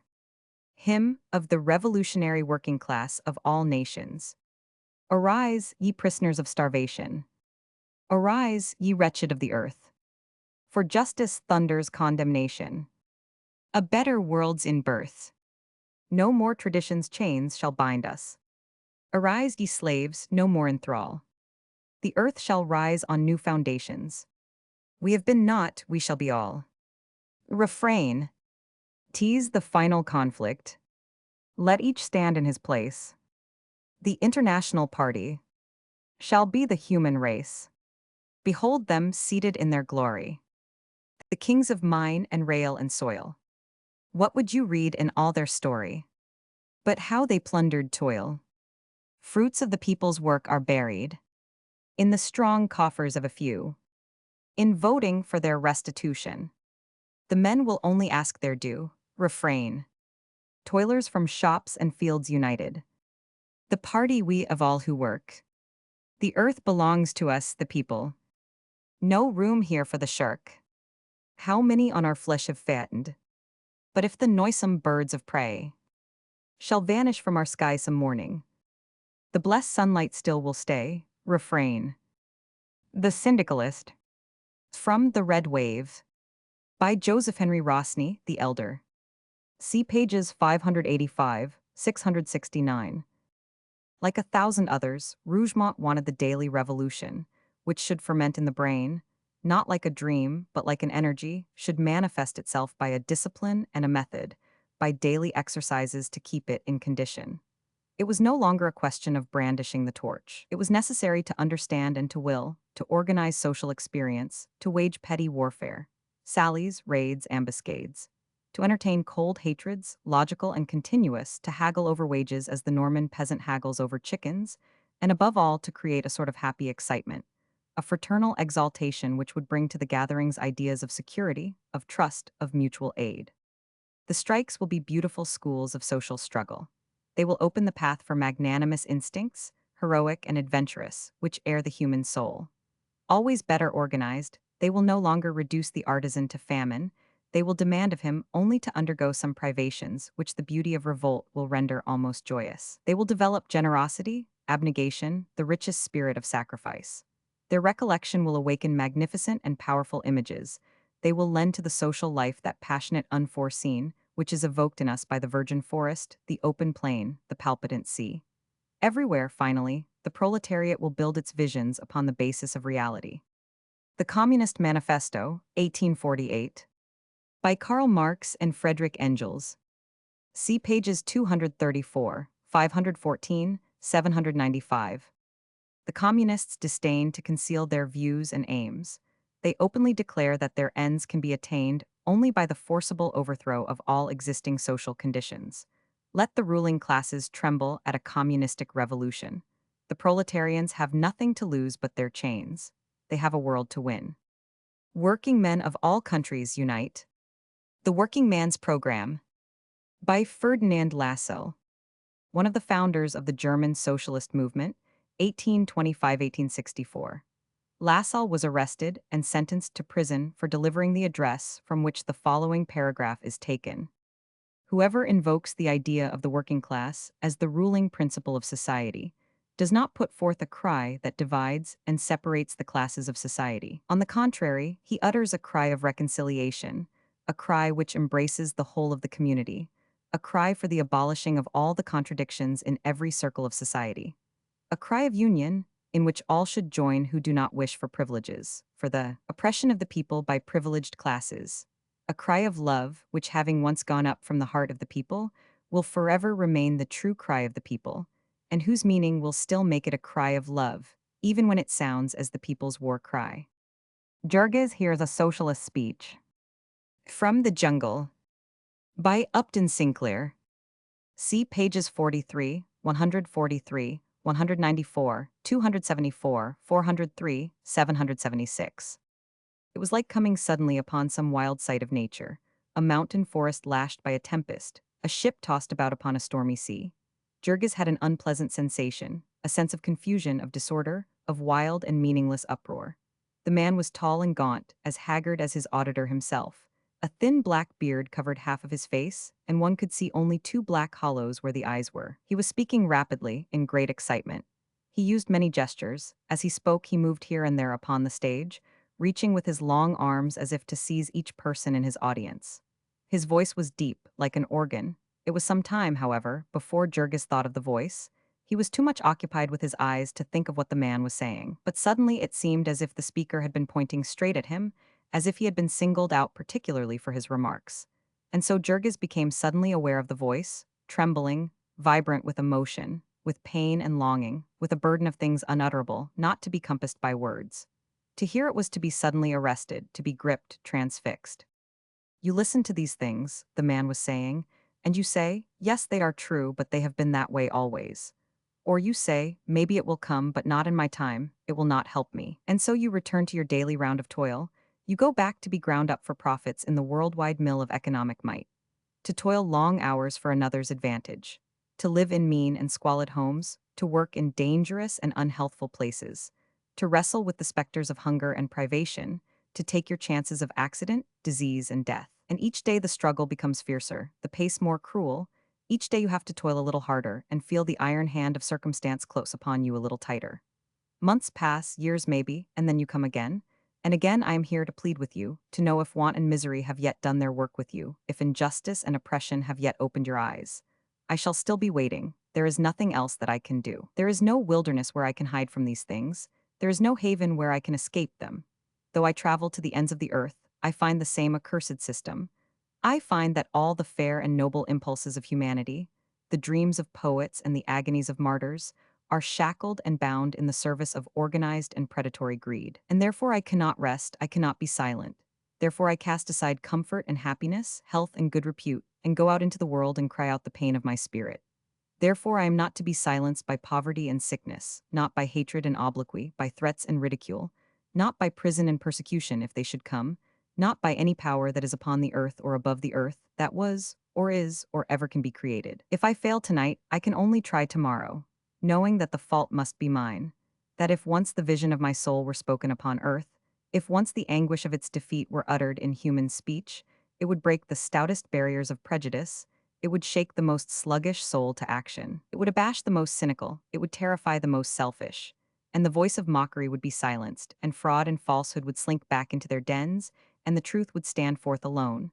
For I speak with the voice of the millions who are voiceless, of them that are oppressed and have no comforter, of the disinherited of life, for whom there is no respite and no deliverance, to whom the world is a prison, a dungeon of torture, a tomb. With the voice of the little child who toils tonight in a southern cotton mill, staggering with exhaustion, numb with agony, and knowing no hope but the grave. Of the mother who sews by candlelight in her tenement garret, weary and weeping, smitten with the mortal hunger of her babes. Of the man who lies upon a bed of rags, wrestling in his last sickness and leaving his loved ones to perish. Of the young girl who, somewhere at this moment, is walking the streets of this horrible city, beaten and starving, and making her choice between the brothel and the lake. With the voice of those, whoever and wherever they may be, who are caught beneath the wheels of the juggernaut of greed. With the voice of humanity calling for deliverance. Of the everlasting soul of man arising from the dust, breaking its way out of its prison, rending the bands of oppression and ignorance groping its way to the light. The Marseillaise, by Claude Joseph Rouget de Lisle, French captain of engineers, 1760–1836.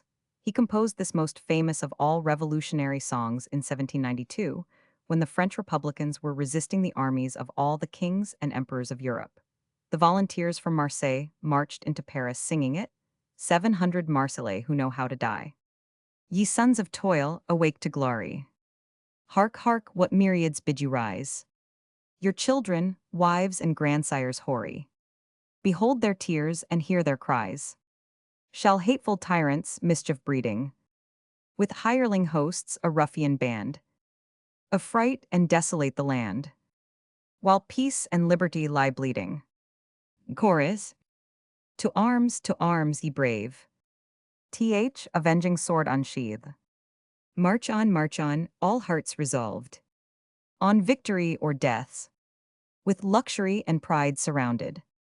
The vile, insatiate despots dare. Their thirst for gold and power unbounded. To meet and vend the light and air. Like beasts of burden would they load us. Like gods would bid their slaves adore. But man is man, and who is more? Then shall they longer lash and goad us? Chorus. O liberty, can man resign thee? Once having felt thy generous flame, can dungeons, bolts and bars confine thee? Or whips thy noble spirit tame? Too long the world has wept bewailing that falsehood's dagger tyrants wield. But freedom is our sword and shield, and all their arts are unavailing. Chorus. Trial for high treason. From My Life, by Auguste Bebel, a German woodworker, 1840–1912, who founded the Social Democratic Party and guided it for 50 years. In the following passage from his memoirs, he tells of his first imprisonment as a part of Bismarck's long campaign to destroy the socialist movement in Germany. The jury comprised 6 tradesmen, 1 aristocratic landowner, 1 head forester, and a few small landowners. The court was crowded every day. The Minister of Justice and the Attorney General were present on several occasions.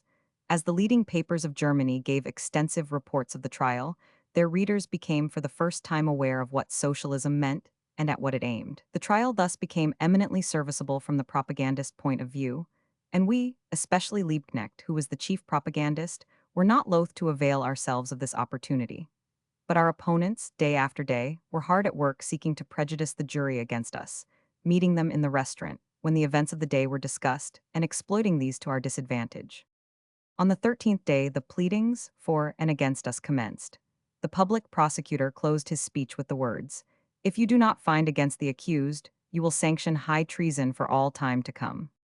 Our counsel replied and tore the indictment to tatters, but after 2.5 hours of deliberation, the jury came in with a verdict of guilty. The public prosecutor demanded 2 years' imprisonment in a fortress, and the court passed judgment accordingly. Our party friends were exceedingly angry on hearing the verdict and sentence, but I, feeling reckless, proposed that we should go together to Auerbach's cellar, rendered famous by the scene in Goethe's Faust, and have a bottle of wine. Our wives, who received us with tears, were not pleased with our levity, but finally, plucky women that they were, they came with us. My doctor consoled my wife in a curious way. "Frau Bebel," he said, If your husband gets a year in prison, you may rejoice, for he needs a rest. Once ye have seen my face, ye dare not mock. Cartoon from the New Age, London. Justice. Walter Crane, English artist and socialist, 1845–1915. Jimmy Higgins, by Ben Hanford, a New York printer who literally gave his life for the socialist movement, dying of consumption caused by overwork. He was the party's candidate for vice president in 1904. A comrade who shall be called Jimmy Higgins because that is not his name, and who shall be styled a painter for the very good reason that he is not a painter, has perhaps had a greater influence in keeping me keyed up to my work in the labor movement than any other person. Jimmy Higgins is neither broad-shouldered nor thick-chested. He is neither pretty nor strong. A little, thin, weak, pale-faced chap, but he is strong enough to support a mother with equal physical disabilities, strong enough to put in 10 years of unrecognized and unexcelled service to the cause of socialism. What did he do? Everything. He has made more socialist speeches than any man in America. Not that he did the talking, but he carried the platform on his bent shoulders when the platform committee failed to be on hand.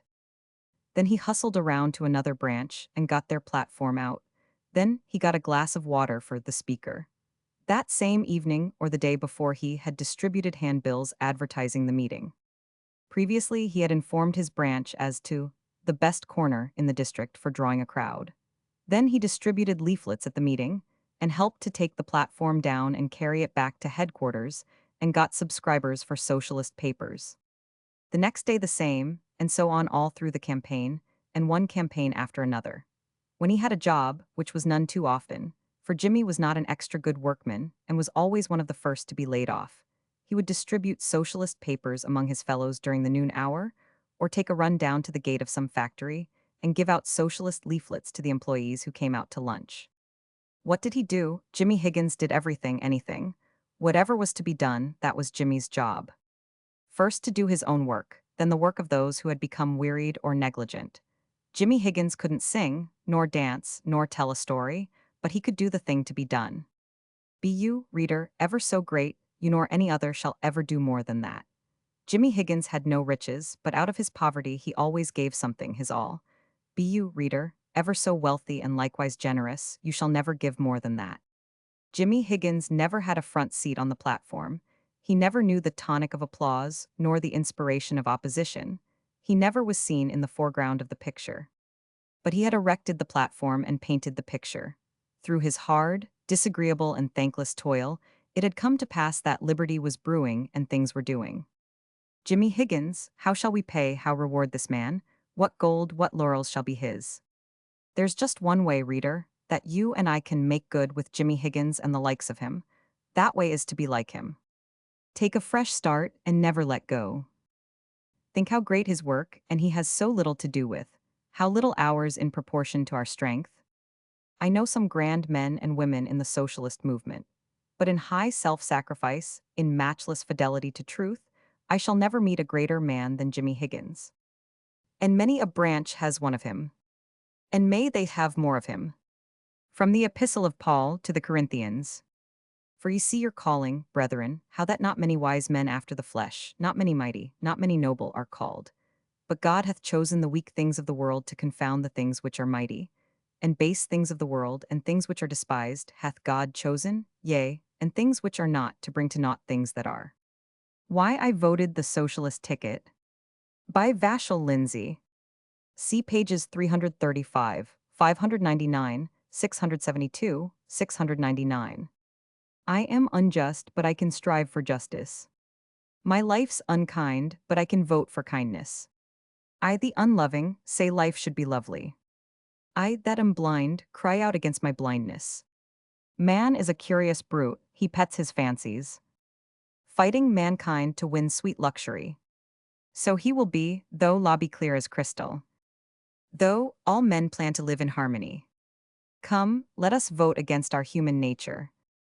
Crying to God in all the polling places. To heal our everlasting sinfulness. And make us sages with transfigured faces. Progressivism and After. By William English Walling. American socialist writer, born 1877. A certain measure of progress is to be expected through the self-interest of the governing classes. This is the national or industrial efficiency movement. Far greater progress is to be expected from the successive rise into power and prosperity of new elements of the middle class and of the upper layers of the wage earners. This is the progressive and the laborite movement. By far the greatest progress is to be expected as a direct or indirect result of the revolt of the lower classes. For this is the only force that can be relied upon to put an end to class government and class exploitation of industry, and to establish that social democracy which is the real or professed aim of every progressive movement. By Otto von Bismarck. Speech in the German Reichstag, 1884. I acknowledge unconditionally the right to work, and I will stand up for it as long as I am in this place. The revolution in the mind and practice of the human race. From the preface. By Robert Owen. Early English utopian socialist, 1771-1858. The past has been inevitable and necessary to produce the present, as the present will necessarily produce the future state of human existence. The past has produced a repulsive, unorganized, ignorant, and to a great extent miserable state of society, over the world as now existing. The present, however, has been made to develop all the materials requisite to produce an attractive, organized, enlightened, and happy future for the human race in all parts of the globe. Those informed know that all the materials are amply prepared, ready to create a happy future. But that to effect this result, the materials must be wisely applied to form a scientific arrangement of society, based on an accurate knowledge of human nature. Means are, therefore, now required to induce the public to investigate this important subject, which is in direct opposition to the false and fatal association of ideas which from birth have been forced into the minds and upon the habits of people. Running a Socialist Paper. From Comrade Yetta. By Albert Edwards. See pages 205, 244. For half an hour they bent their heads over balance sheets. It was an appalling situation. The debt was out of all proportion to the property. To be sure, much of it was held by sympathizers, who were not likely to foreclose, but there was no immediate hope of decreasing the burden. Any new income would have to go into improvements. The future of the paper depended not only on its ability to carry this dead weight, but on the continuance of the pledge fund and on Isidore's success in begging about $100 a week. It's hopeless, Yetta said. You might run a good weekly on these resources, but you need 10 times as much to keep up a good daily. Well, if you feel that way about it, Yetta, I hope you'll resign at tonight's meeting. His eyes turned away from her face about the busy room, and his discouraged look gave place to one of conviction. A note of dogged determination rang in his voice. Because it isn't hopeless. Our only real danger is that the executive committee may kill us with cold water. If we can get a committee that believes in us, we'll be all right. A paper like this isn't a matter of finance. That's what you and the other discouragers don't see. You look at it from a bourgeois dollar and cents point of view. It's hopeless, is it? Well, we've been doing this impossible thing for more than a year. It's hopeless to carry such indebtedness? Good God, we started with nothing but debts, nothing at all to show. Every number that comes out makes it more hopeful. The advertising increases, the pledge fund grows. Why, we've got 12,000 people in the habit of reading it now. That habit is an asset which doesn't show in the books.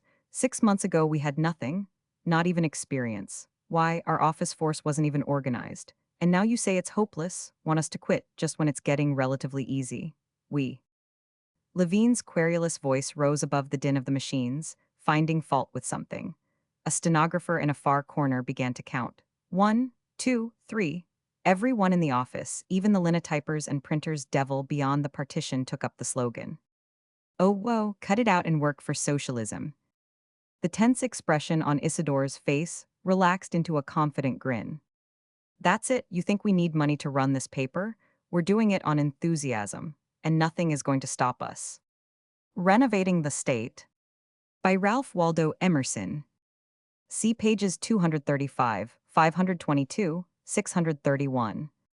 What is strange, there never was in any man sufficient faith in the power of rectitude to inspire him with the broad design of renovating the state on the principle of right and love. All those who have pretended this design have been partial reformers, and have admitted in some manner the supremacy of the bad state. I do not call to mind a single human being who has steadily denied the authority of the laws, on the simple ground of his own moral nature. Such designs, full of genius and full of fate as they are not entertained except avowedly as air pictures. If the individual who exhibits them dare to think them practicable, he disgusts scholars and churchmen, and men of talent and women of superior sentiments cannot hide their contempt. Not the less does nature continue to fill the heart of youth with suggestions of this enthusiasm. The New State.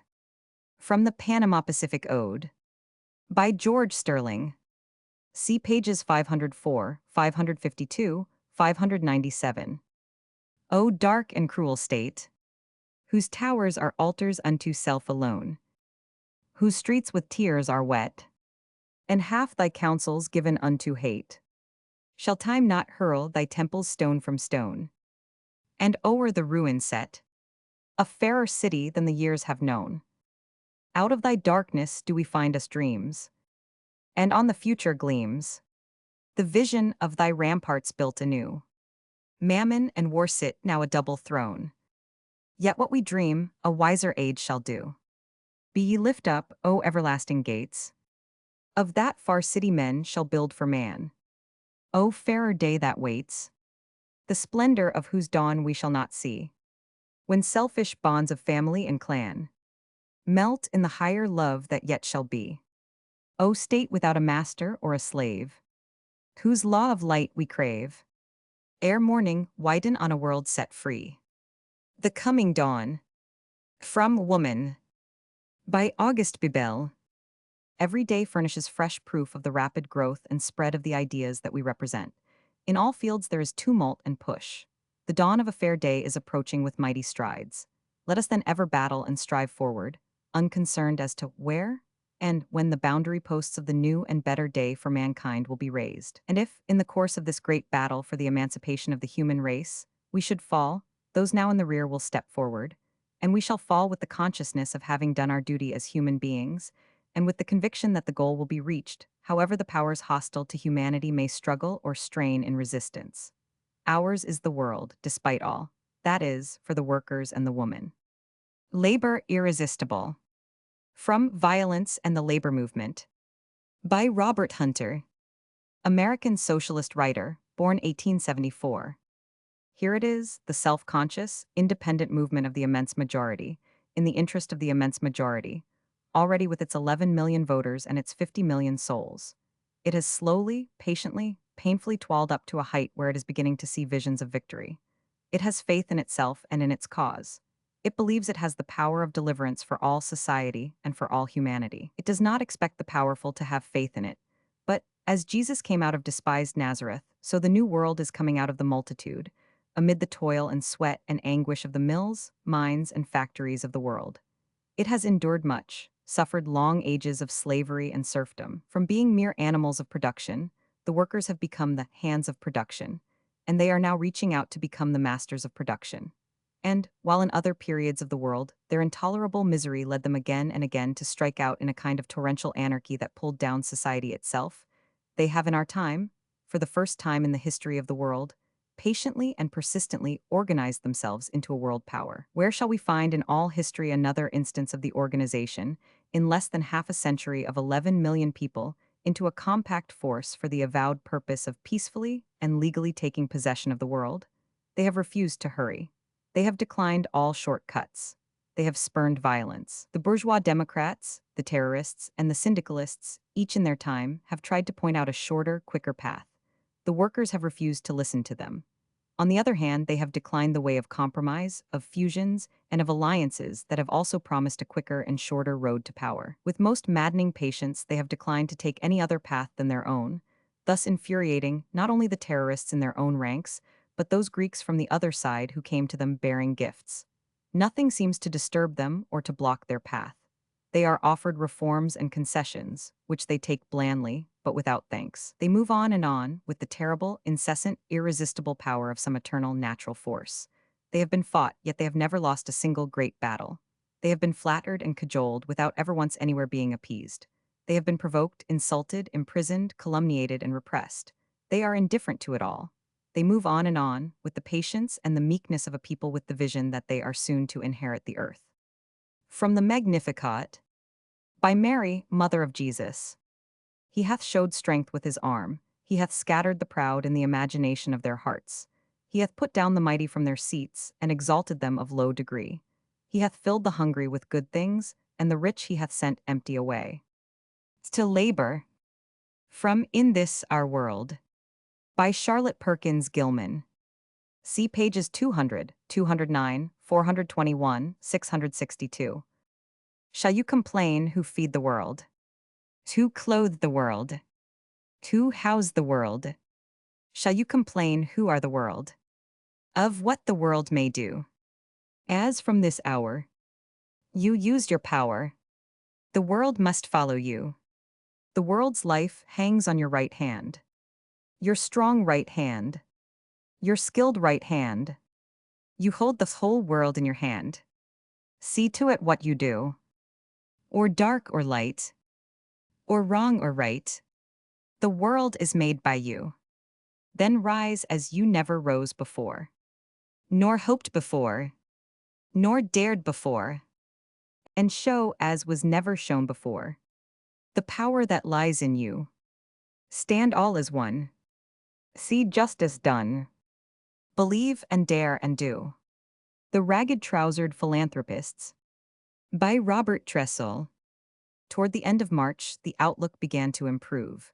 By the middle of April, Rushton and Company were working 11.5 hours a day. In May, as the jobs increased and the days grew longer, they were allowed to put in overtime. And, as the summer months came round, once more the crowd of rag-trousered philanthropists began to toil and sweat at their noble and unselfish task of making money for Mr. Rushton. Papering, painting, whitewashing, distempering, digging up drains, repairing roofs, their zeal and enthusiasm were unbounded. Their operations extended all over the town. At all hours of the day they were to be seen going to or returning from jobs, carrying planks and ladders, paint and whitewash, chimney pots and drain pipes, a crowd of tattered imperialists in broken boots, paint-splashed caps, their clothing saturated with sweat and plastered with mortar. The daily spectacle of the workmen, tramping wearily home along the pavement of the Grand Parade, caused some annoyance to the better classes, and a letter appeared in the Obscurer suggesting that it would be better if they walked on the road. When they heard of this letter, most of the men adopted the suggestion and left the pavement for their betters. On the jobs themselves, meanwhile, the same old conditions prevailed, the same frenzied hurry, the same scamping of the work, slobbering it over, cheating the customers, the same curses behind the foreman's back, the same groveling in his presence, the same strident bellowing from misery. Get it done. For Gord's sake, get it done. Haven't you finished yet?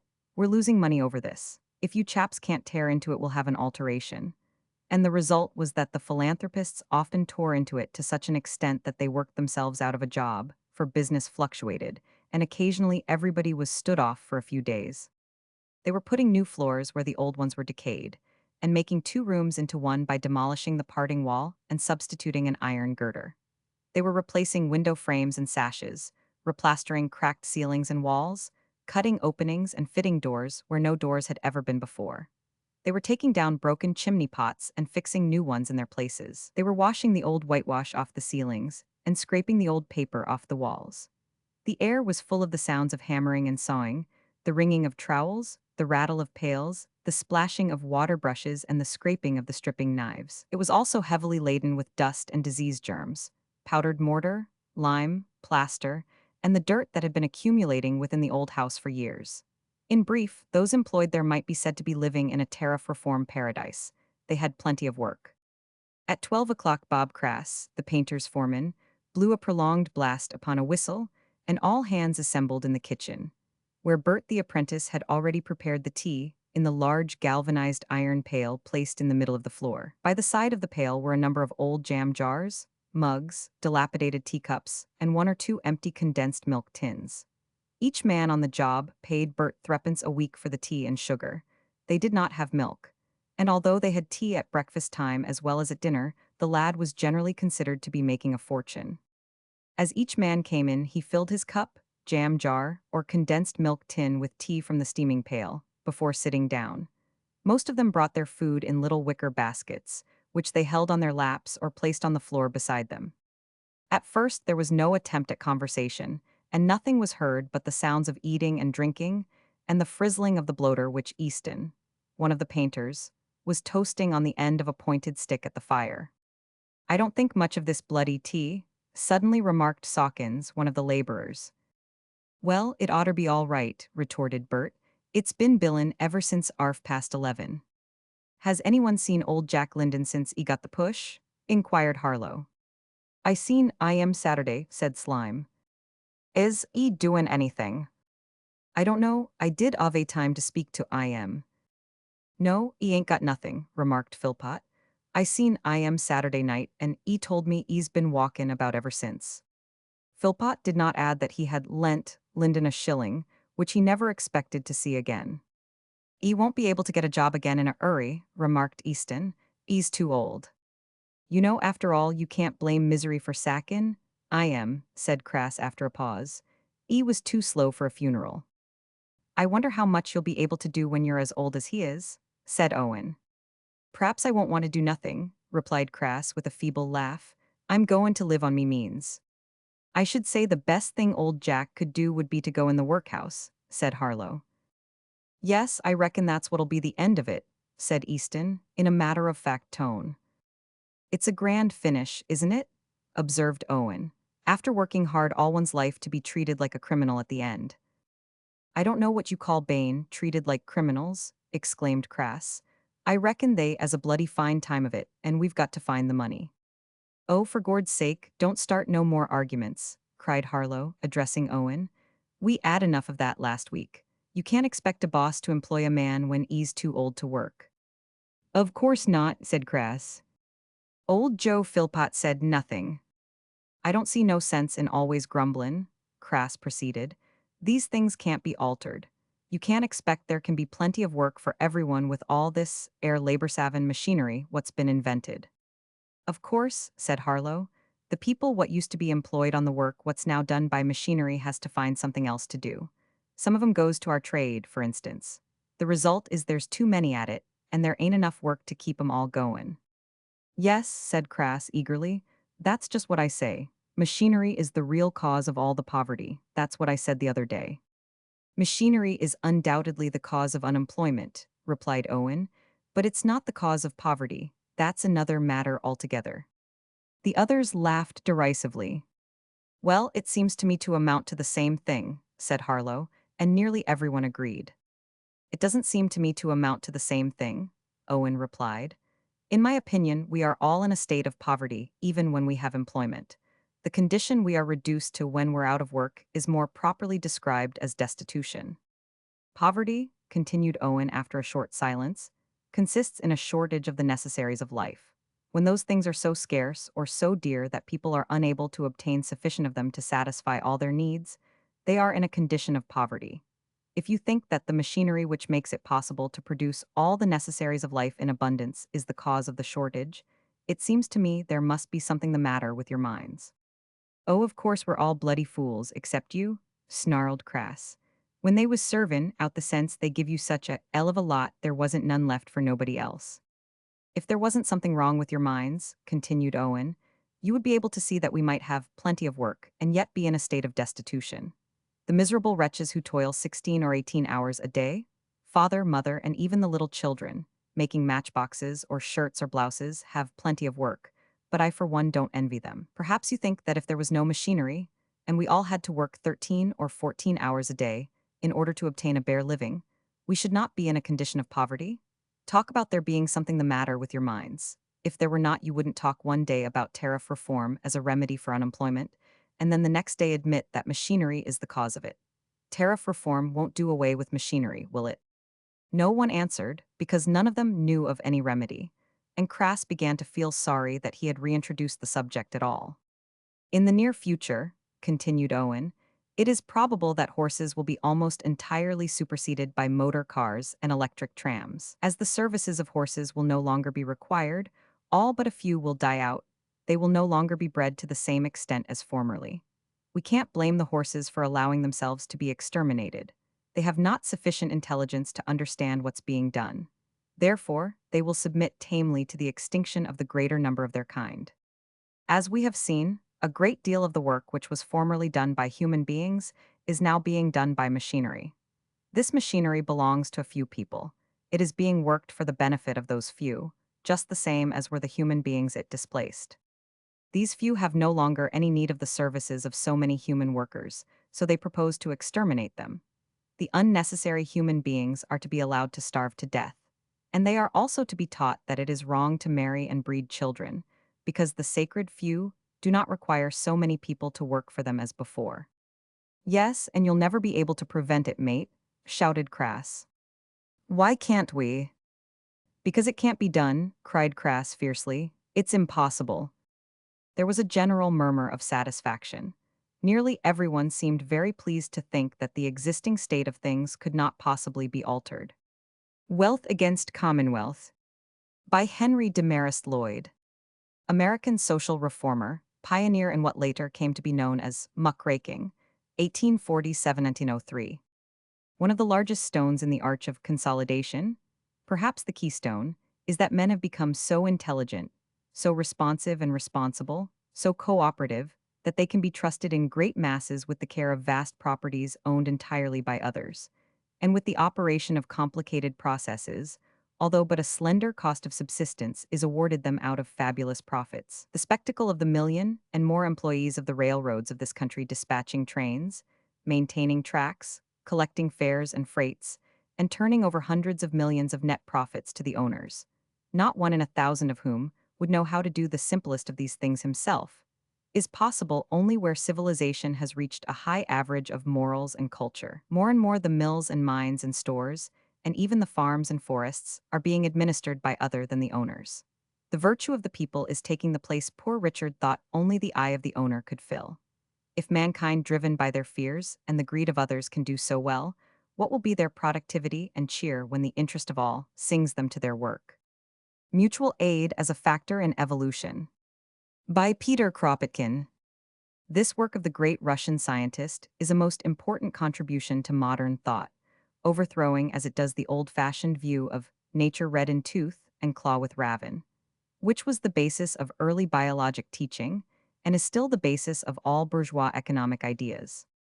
As soon as we study animals, not in laboratories and museums only, but in the forest and prairie, in the steppe and in the mountains, we at once perceive that though there is an immense amount of warfare and extermination going on amidst various species, and especially amidst various classes of animals, there is, at the same time, as much, or perhaps even more, of mutual support, mutual aid, and mutual defense amidst animals belonging to the same species, or at least to the same society. Sociability is as much a law of nature as mutual struggle. Of course, it would be extremely difficult to estimate, however roughly, the relative numerical importance of both these series of facts. But if we resort to an indirect test and ask nature, who are the fittest, those who are continually at war with each other, or those who support one another? We at once see that those animals which acquire habits of mutual aid are undoubtedly the fittest. They have more chances to survive, and they attain, in their respective classes, the highest development and bodily organization. If the numberless facts which can be brought forward to support this view are taken into account, we may safely say that mutual aid is as much a law of animal life as mutual struggle, but that as a factor of evolution, it most probably has a far greater importance, inasmuch as it favors the development of such habits and characters as ensure the maintenance and further development of the species, together with the greatest amount of welfare and enjoyment of life for the individual, with the least waste of energy. Cooperation and Nationality by A.E. George W. Russell. See pages 252, 513.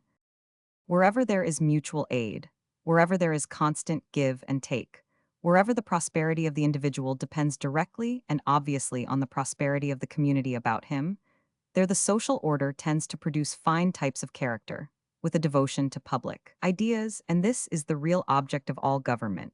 The worst thing which can happen to a social community is to have no social order at all, where every man is for himself and the devil may take the hindmost. Generally, in such a community, he takes the front rank as well as the stragglers.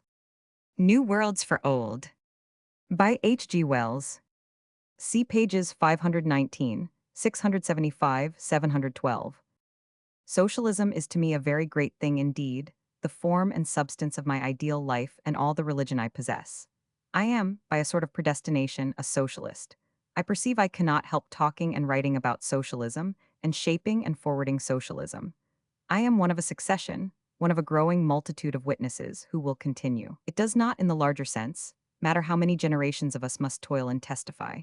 It does not matter, except as our individual concern, how individually we succeed or fail, what blunders we make, what thwartings we encounter, what follies and inadequacies darken our private hopes and level our personal imaginations to the dust. We have the light. We know what we are for, and that the light that now glimmers so dimly through us must in the end prevail. Socialism and Motherhood. By John Spargo, American socialist writer and lecturer, born in England, 1876. The message of socialism is a message of life and liberty and love. It promises to destroy the political, social, and economic disabilities imposed upon womanhood, to give the mothers of the race equal freedom with the fathers of the race. It pledges itself to destroy those conditions of life and labor which weaken the mothers and deny to their babies the right to be well born. It claims for every child all the advantages of healthful and beautiful environment. It would destroy the dread fear of want, which drives the mother from the service of her child into the service of a great factory. It would bestow upon every child, as its rightful heritage, opportunity to develop all its powers. It would apply the principles of the family to the state. It would abolish the body and soul debasing labor of children and give to the little ones their kingdom of laughter and dreams. It would end the waste of human lives by poverty and make true wealth possible for all. It would put an end to war, the war of classes as well as the war of nations, and organize and direct the genius and power of the race, now so largely given to destruction, to the enrichment of life for all and the realization of human brotherhood. Socialism comes to the mother as an angel of light and life, bearing the torch of a great hope. I am life abundant, cries the angel, and I bring you as gifts the freedom and opportunity and joy and peace for which you have prayed. See, my sister, mother of men, all these are yours if you will put forth your hand and receive them. Progress in Medicine. By James P. Warbess. Contemporary American physician. Servetus and Harvey were not spurred on to the discovery of the circulation of the blood by the expectation of profits. One was burned to the stake, and the other was mobbed for his pains. The whole history of medicine, with its splendid list of martyrs, is a glorious refutation of the sophistry that competition for profits is important to human progress. The competitive system, which surrounds and harasses medical advancement, hindered it from the beginning and retards it still. The Socialist Faith. By George D. Herron. See pages 730, 792, 799.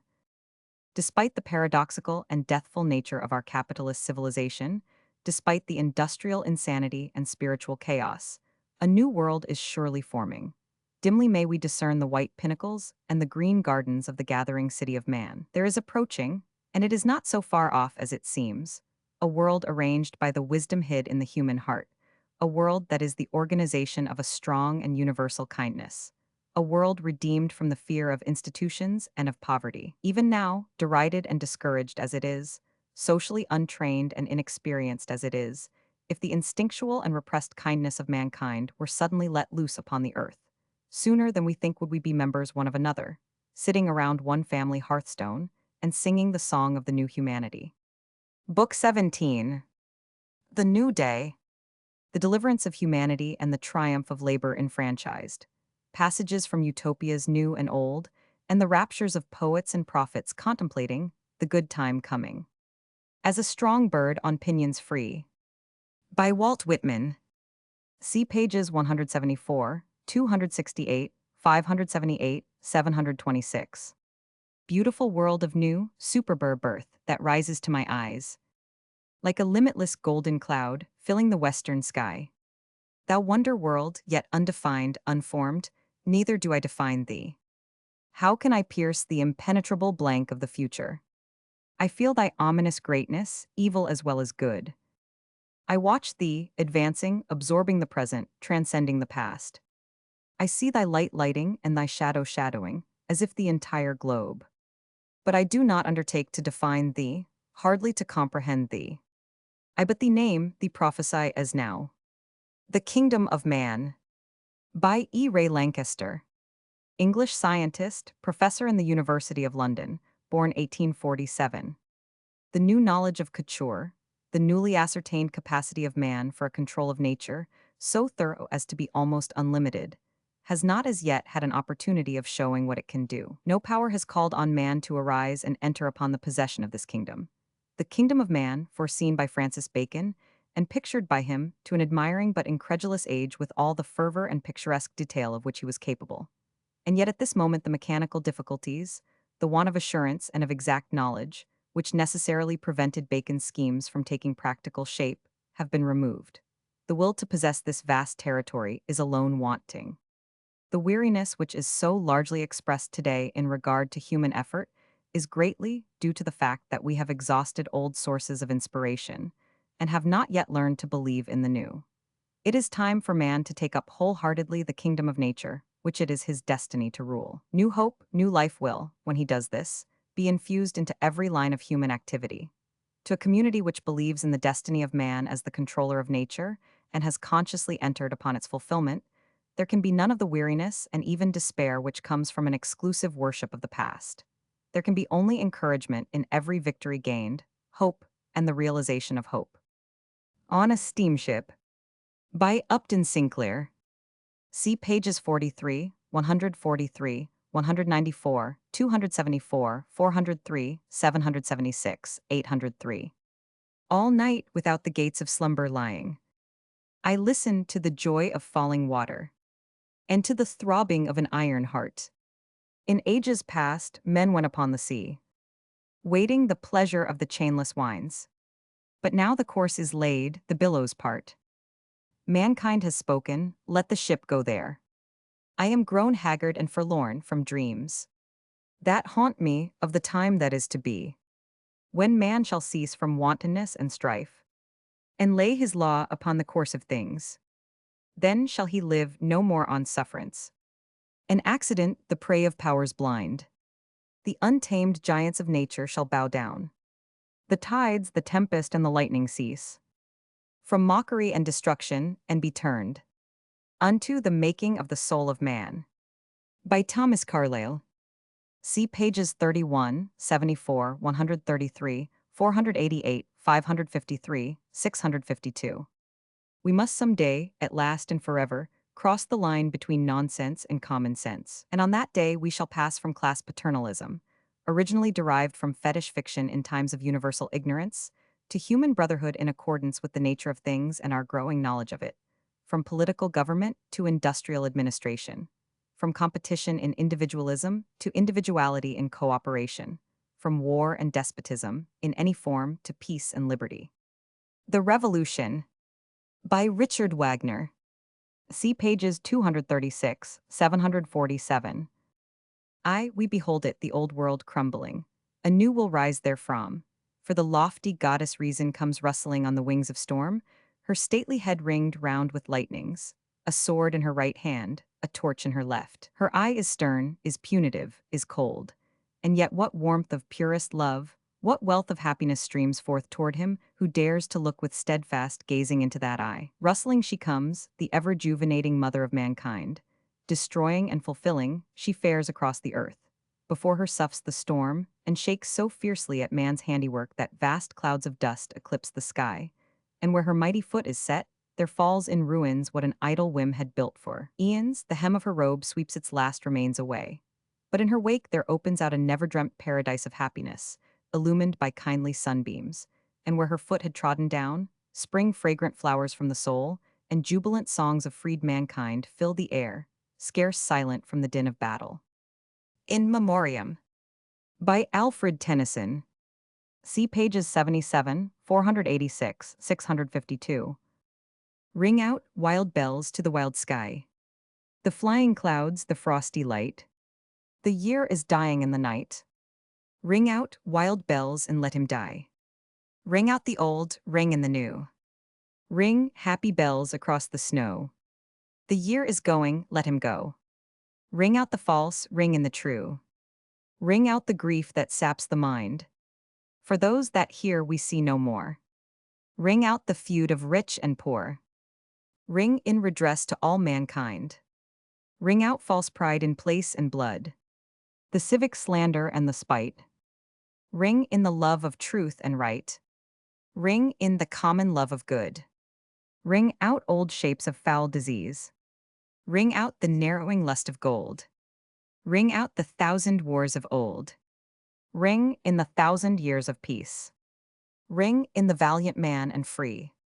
The larger heart, the kindlier hand. Ring out the darkness of the land.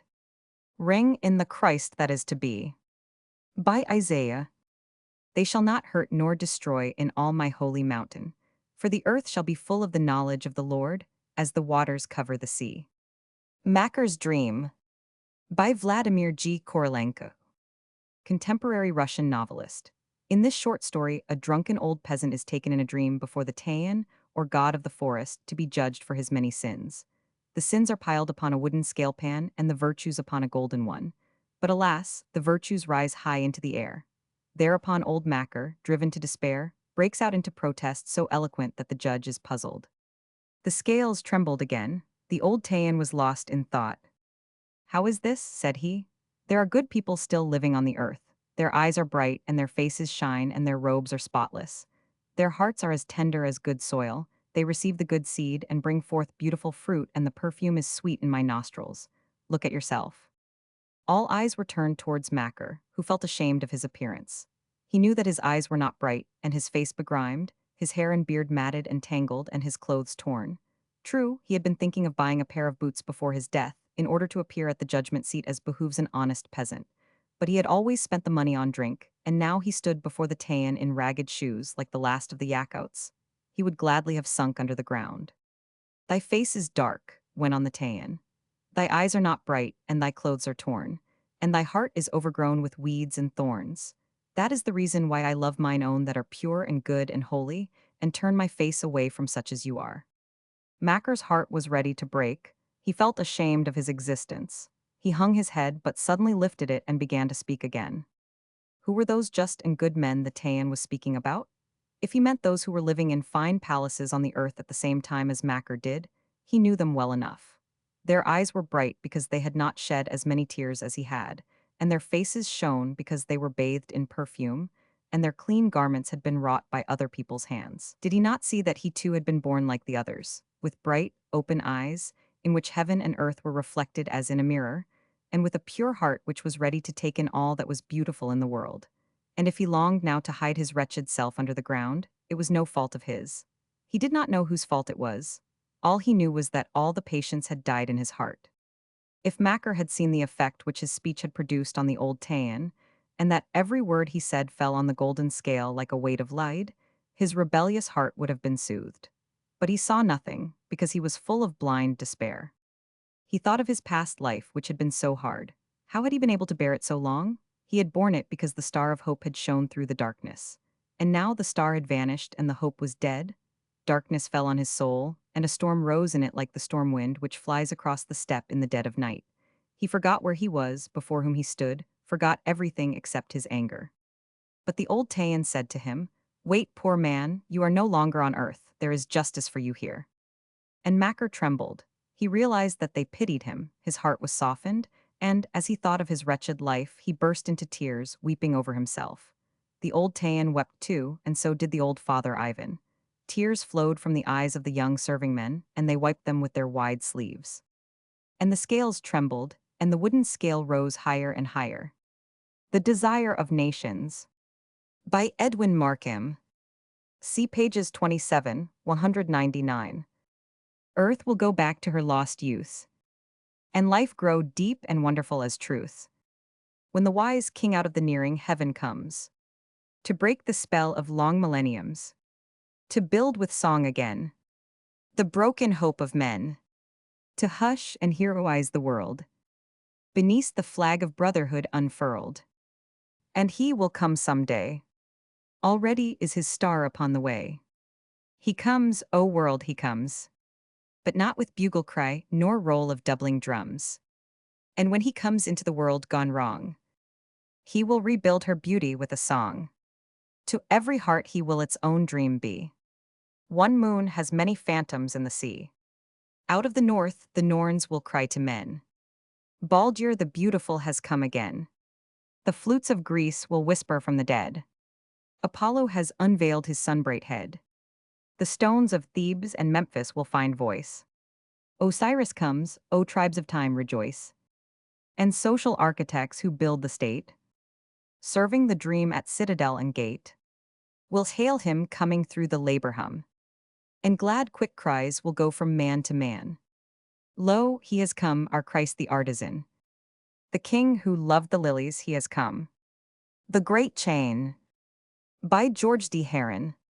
See pages 730, 792, 799, 832. Whatever definitions we use, or if we use none at all, we cannot escape the sense of the passion and the peril, the joy and the travail of the tremendous and transcendent change we are inwardly and outwardly undergoing. We are already appreciably transfigured by it, and soon shall the news of it be upon Pentecostal tongues, and in music such as man has never heard, and in common deeds diviner than divinest dreams. In a little while, in a few decades, in 1 or 2 or 400 years, the change will have been precipitated, the promise will have been fulfilled, and all things will have passed into the keeping of the expanded soul. Another and different race of men, splendid alike in strength and gentleness, will walk the earth and climb its sky, bearing down the soul's constrictions and frontiers, even unto the ramparts around the throne of life. Man shall sit upon the throne, he shall hold the keys of his kingdom, he shall make his universe his home, the house of his heart's desire, shaping it according to the will that love has begotten within him, and founding it upon the truth wherewith love has made him free. My Utopian Self. From A Modern Utopia. By H. G. Wells. A vision of the future world which combines the insight of the poet with the precision of the scientist. In this brief but poignant passage, the spiritual side of the problem is touched upon. It falls to few of us to interview our better selves. My utopian self is, of course, my better self, according to my best endeavors, and I must confess myself fully alive to the difficulties of the situation.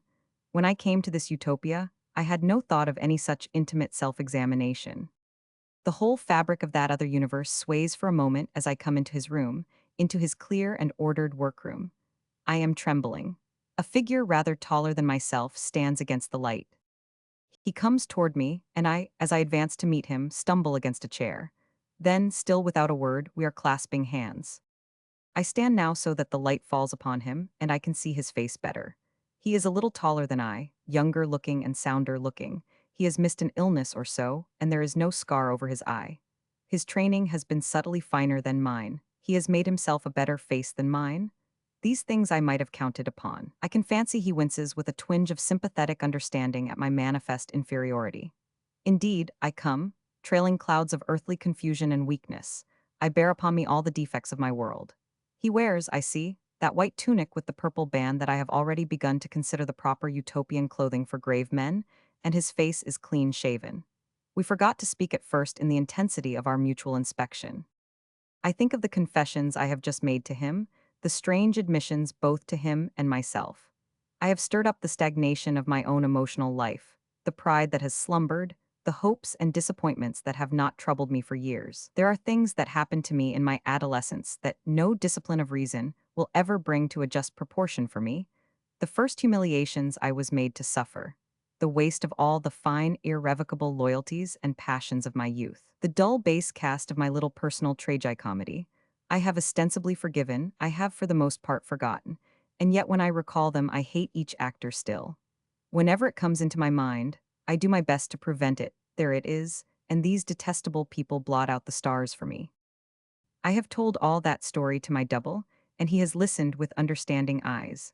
But for a little while those squalid memories will not sink back into the deeps. By Isaiah. The ransomed of the Lord shall return. They shall obtain joy and gladness, and sorrow and sighing shall flee away. Incentives. By Charles Fourier. Up to the present time, politicians and philosophers have not dreamed of rendering industry attractive. To enchain the mass to labor, they have discovered no other means, after slavery, than the fear of want and starvation. If, however, industry is the destiny which is assigned to us by the Creator, how can we think that He would wish to force us to it by violence, and that He has no notion how to put in place some more noble lever, some incentive capable of transforming its occupations into pleasures? For Lyric Labor. By Elizabeth Waddell. Apropos of a remark attributed to an Italian girl of the Garment Workers Union, it wouldn't be so bad if they would only let us sing at our work. Child of the Renaissance and little sister of Ariosto and of Raphael. If any hush the song within your bosom, by all your lyric land he does not well. One day a traveler from our songless country, passing at morning through St. Mark's great square, marveled from workmen on the campanile to hear a song arising on the air, marveled to see those stones of Venice rising, to labor's matin chant intoned so clear, as the great towers builded by Amphion rose to the lyre's strong throbbing, tier on tier. Give us, O child, the gifts we lack full sorely. Give us your heritage of art and song, the soul that in your fathers grew, sun-nourished, soaring above its poverty and wrong, of singing vintagers and laughing reapers. Teach us your happy, sunland way, nor we in blind greed longer lay a stern proscription upon your song, O heart of Italy, free and serene, in his reward unstinted. The workman's hand shall mold his rhythmic thought. How candid to the keen-eyed gods' appraisal shall be the work of song's great ardor wrought. When our young land, reborn in beauty's image, unto the morn of prophecy shall come, and every tower be raised with mirth and music, and every harvest brought with singing home. By Isaiah, the Lord hath anointed me to preach good tidings unto the meek. He hath sent me to bind up the brokenhearted, to proclaim liberty to the captives. They shall build the old wastes, they shall raise up the former desolations, and they shall repair the waste cities. The perfect city. From the Republic. By Plato, Greek philosopher, BC 429–347. His Republic is the first, and perhaps the most famous, of all efforts to portray an ideal society. The argument is in the form of a discussion between Socrates and some of his friends and pupils.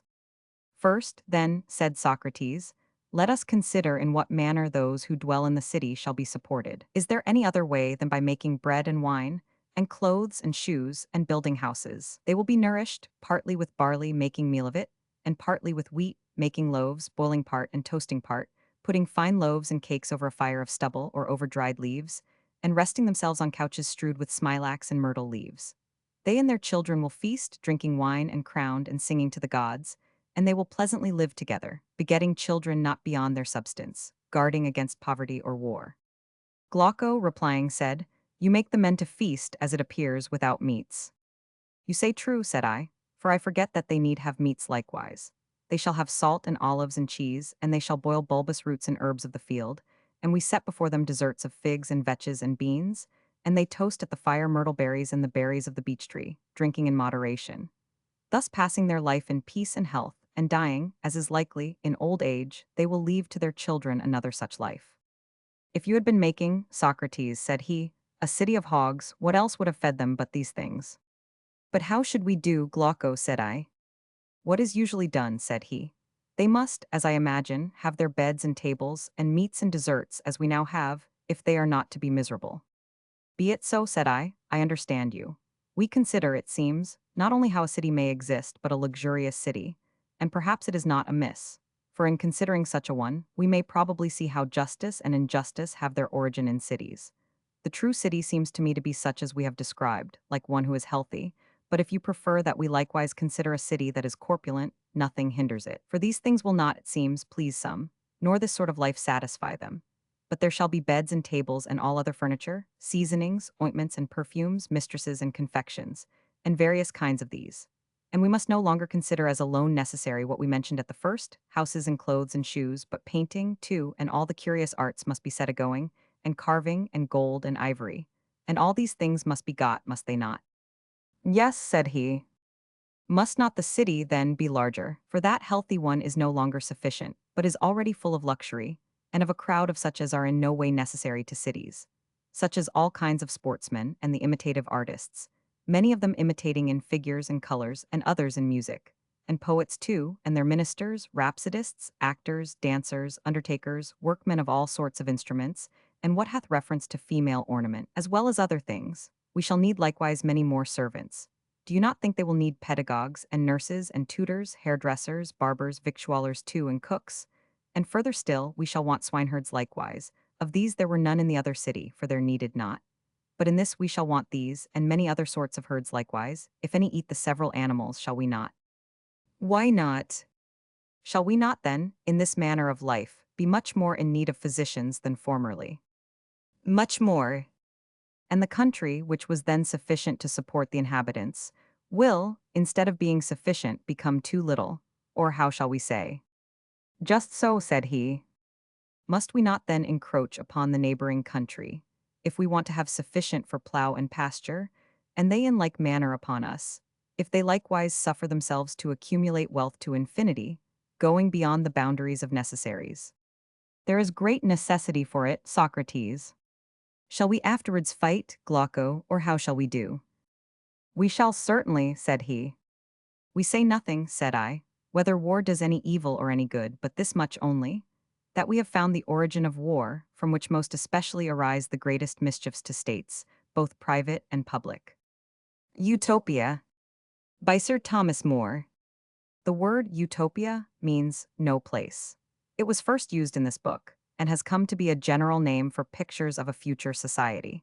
The book was written in Latin, and first published in Belgium in 1516. The translation here quoted was published in England in 1551. Every city is divided into 4 equal parts or quarters. In the midst of every quarter there is a marketplace of all manner of things. Thither the works of every family be brought into certain houses, and every kind of thing is laid up several in burns or storehouses. From hence the father of every family, or every householder fetcheth whatsoever he and his have need of, and carrieth it away with him without money, without exchange, without any gage, pawn, or pledge. For why should anything be denied unto him? Sange there is abundance of all things, and that it is not to be feared, lest any man will ask more than he needeth. For why should it be thought that that man would ask more than enough, which is sewer never to lackey? Certainly in all kinds of living creatures, either fear of lackey doth cause covetousness and ravin, or in man only pride, which counteth it a glorious thing to pass and excel other in the superfluous and vain ostentation of things. The which kind of vice amonge, the utopians can have no place. No, I have declared and described unto you, as truly as I could of the form and order of that commonwealth, which verily in my judgment is not only the beste, but also that which alone of good right may claim, and take upon it the name of a commonwealth or public weal. For in other places they speak still of the commonwealth. But every man procureth his own private gain. Here where nothing is private, the common affairs be earnestly looked upon. For there nothing is distributed after a niggish sort, neither there is any poor man or beggar. And though no man have anything, yet every man is rich. For what can be more rich than to live joyfully and merely, without all grief and pensées, not caring for his own living, nor vexed or troubled with his wife's importunate complaints, nor dreading poverty to his son, nor sorrowing for his doubter's dowry. The Soul of Man under Socialism. By Oscar Wilde. The fact is that civilization requires slaves. The Greeks were quite right there. Unless there are slaves to do the ugly, horrible, uninteresting work, culture and contemplation become almost impossible. Human slavery is wrong, insecure, and demoralizing. On mechanical slavery, on the slavery of the machine, the future of the world depends. From the Book of Leviticus. Proclaim liberty throughout all the land, unto all the inhabitants thereof. Cities old and new. From In the Days of the Comet. By H. G. Wells. See pages 519, 675, 712, 830, 844. Where is that old world now? Where is London, that somber city of smoke and drifting darkness, full of the deep roar and haunting music of disorder, with its oily, shining, mud-rimmed, barge-crowded river, its black pinnacles and blackened dome, its sad wildernesses of smut-grayed houses, its myriads of draggled prostitutes, its millions of hurrying clerks? The very leaves upon its trees were foul with greasy black defilements. Where is the lime-white Paris, with its green and disciplined foliage, its hard, unflinching tastefulness, its smartly organized viciousness, and the myriads of workers, noisily shod, streaming over the bridges in the gray, cold light of dawn? Where is New York, the high city of clangor and infuriated energy, wind-swept and competition-swept, its huge buildings jostling one another and straining ever upward for a place in the sky, the fallen pitilessly overshadowed? Where are its lurking corners of heavy and costly luxury, the shameful bludgeoning bribing vice of its ill-ruled underways, and all the gaunt extravagant ugliness of its strenuous life. All these vast cities have given way and gone, even as my native potteries and the Black Country have gone, and the lives that were caught, crippled, starved, and maimed amidst their labyrinths, their forgotten and neglected maladjustments, and their vast, inhuman, ill-conceived industrial machinery have escaped to life. Those cities of growth and accident are altogether gone. Never a chimney smokes about our world today, and the sound of the weeping of children who toiled and hungered, the dull despair of overburdened women, the noise of brute quarrels in alleys, all shameful pleasures and all the ugly grossness of wealthy pride have gone with them with the utter change of our lives. As I look back into the past, I see a vast exultant dust of housebreaking and removal rise up into the clear air. I live again the year of tents, the years of scaffolding, and like the triumph of a new theme in a piece of music, the great cities of our new days arise. Caesar and Cleopatra by G. Bernard Shaw. See pages 193, 212, 263, 402, 760, 798. The Romans have set fire to the Library of Alexandria. Theodotus, what is burning there is the memory of mankind.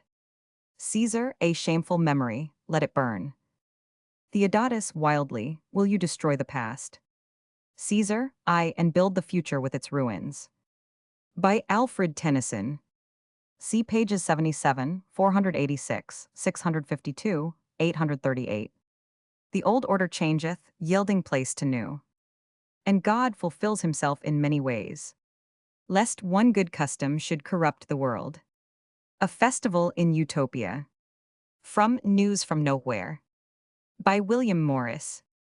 Once a year, on May Day, we hold a solemn feast in those easterly communes of London to commemorate the clearing of misery, as it is called. On that day we have music and dancing, and merry games and happy feasting on the site of some of the worst of the old slums, the traditional memory of which we have kept. On that occasion the custom is for the prettiest girls to sing some of the old revolutionary songs, and those which were the groans of discontent, once so hopeless, on the very spots where those terrible crimes of class murder were committed day by day for so many years. To a man like me, who has studied the past so diligently, it is a curious and touching sight to see some beautiful girl, daintily clad and crowned with flowers from the neighboring meadows, standing among the happy people, on some mound where of old time stood the wretched apology for a house, a den in which men and women lived packed among the filth like pilchards in a cask, lived in such a way that they could only have endured it, as I said just now, by being degraded out of humanity. To hear the terrible words of threatening and lamentation coming from her sweet and beautiful lips, and she unconscious of their real meaning, to hear her singing Hood's Song of the Shirt, and think all the time she does not understand what it is all about, a tragedy grown inconceivable to her and her listeners. Think of that if you can, and of how glorious life is grown. Indeed, said I, it is difficult for me to think of it. The Utopian City. From A Modern Utopia. By H. G. Wells. See pages 519, 675, 712, 830, 844, 853. Here will be one of the great meeting places of mankind. Here, I speak of utopian London, will be the traditional center of one of the great races in the commonality of the world state, and here will be its social and intellectual exchange. There will be a mighty university here, with thousands of professors and tens of thousands of advanced students, and here great journals of thought and speculation, mature and splendid books of philosophy and science, and a glorious fabric of literature will be woven and shaped, and with a teeming leisureliness put forth. Here will be stupendous libraries, and a mighty organization of museums. About these centers will cluster a great swarm of people, and close at hand will be another center. For I who am an Englishman must needs stipulate that Westminster shall still be a seat of world empire, one of several seats, if you will, where the ruling council of the world assembles. Then the arts will cluster round the city, as gold gathers about wisdom, and here Englishmen will weave into wonderful prose and beautiful rhythms and subtly atmospheric forms, the intricate, austere, and courageous imagination of our race. One will come into this place as one comes into a noble mansion. They will have flung great arches and domes of glass above the wider spaces of the town. The slender beauty of the perfect metalwork far overhead will be softened to a fairy-like unsubstantiality by the mild London air. It will be the London air we know, clear of filth and all impurity, the same air that gives our October days their unspeakable clarity, and makes every London twilight mysteriously beautiful. We shall go along avenues of architecture that will be emancipated from the last memories of the squat temple boxes of the Greek, the buxom curvatures of Rome. The Goth in us will have taken to steel and countless new materials as kindly as once he took to stone. The gay and swiftly moving platforms of the public ways will go past on either hand, carrying sporadic groups of people, and very speedily we shall find ourselves in a sort of central space, rich with palms and flowering bushes and statuary. We shall look along an avenue of trees, down a wide gorge between the cliffs of crowded hotels that are still glowing with internal lights, to where the shining morning river streams dawnlit out to sea. The Utopia of Syndicalism. From Syndicalism and the Cooperative Commonwealth. By Émile Patod and Émile Pauget. Two of the most prominent leaders of the revolutionary trade unions of France have in this story, published in 1912, portrayed the overthrow of the capitalist state by the method of the general strike, and the form of society which they anticipate from the direct action of the workers. The Trade Union Congress. Delegates came from all parts of France. They came from all trades, from all professions. In the enormous hall in which the Congress was held, peasants, teachers, fishermen, doctors, postmen, masons sat beside market gardeners, miners, and metal workers. An epitome of the whole of society was there. It was a stirring scene, this assembly, where were gathered together the most energetic and most enthusiastic of the combatants for the revolution, who, inaugurating a new era, were about to disentangle and sum up the aspirations of the people, to point out the road along which they were resolved to march. Old militants who had seen so many congresses, who had fought rough fights, and known the bitterness of struggles against the employers and the state, who in their hours of anxiety and doubt had despaired of ever seeing their hopes materialize, were radiant with joy. Their bold thoughts of past years were taking shape, they lived their dream. A happy moment it was when old comrades greeted each other. They met, their hands held out, and trembling and deeply moved, they embraced each other, transfigured, radiant. The new delegates, out of their element at first, in the midst of this fever of life, were soon caught by the atmosphere of enthusiasm. Many of them were the product of events. Before the revolution, they were ignorant of their own capacities, and if it had not come to shake them out of their torpor, they would have continued to vegetate, passive, indifferent, hesitating. Thanks to it, their inner powers were revealed to themselves, and now, overflowing with passion, energy, and enthusiasm, they vibrated with an immense force. The distribution of wealth. In the first place, a resolution was taken which there was no need to discuss, or even to explain. It was so logical and inevitable. The charging the community with the care of the children, the sick, and the aged. This was a question of principle which had the advantage of demonstrating, to those who still retained prejudices with regard to the new regime, how little the future was going to be like the past. Two tendencies were shown. One, that of pure communism, which advocated complete liberty in consumption, without any restriction. The other, inspired with communist ideas but finding their strict application premature and advocating a compromise. The latter view predominated. It was therefore agreed as follows: that every human being, whatever his social function might be, had a right to an equal remuneration, which would be divided into two parts, the one for the satisfaction of ordinary needs, the other for the needs of luxury. The remuneration would be obtained, with regard to the first, by a permanent trade union card, and with regard to the second, by a book of consumers' notes. The first class included all kinds of commodities, all food products, clothing, all that would be in such abundance that the consumption of it need not be restricted. Each one would have the right to draw from the common stock, according to his needs, without any other formality than having to present his card in the shops and depots, to those in charge of distribution. In the second class would be placed products of various kinds, which, being in too small a quantity to allow of their being put at the free disposition of all, retained a purchase value, liable to vary according to their greater or less rarity, and greater or less demand. The price of these products was calculated according to the former monetary method, and the quantity of work necessary to produce them would be one of the elements in fixing their value. They would be delivered on the payment of consumers' notes, the mechanism of whose use recalled that of the check. It was, however, agreed that in proportion as the products of this second class became abundant enough to attain to the level necessary for free consumption, they should enter into the first class, and ceasing to be considered as objects of luxury, they should be, without rationing, placed at the disposal of all. By this arrangement society approached, automatically, more and more towards pure communism. The New Nationalism by Theodore Roosevelt, ex-president of the United States, born 1858.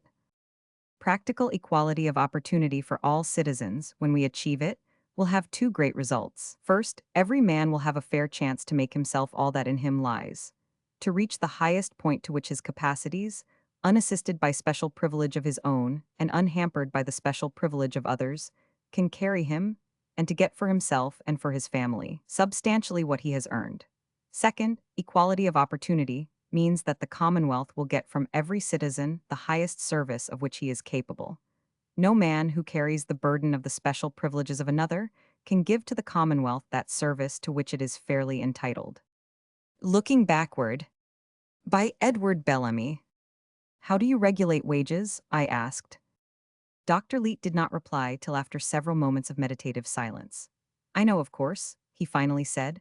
Enough of the old order of things to understand just what you mean by that question. And yet the present order is so utterly different at this point that I am a little at a loss how to answer you best. You ask me how we regulate wages. I can only reply that there is no idea in the modern social economy which at all corresponds with what was meant by wages in your day. I suppose you mean that you have no money to pay wages in, said I, but the credit given the worker at the government storehouse answers to his wages with us. How is the amount of credit given respectively to the workers in different lines determined? By what title does the individual claim his particular share?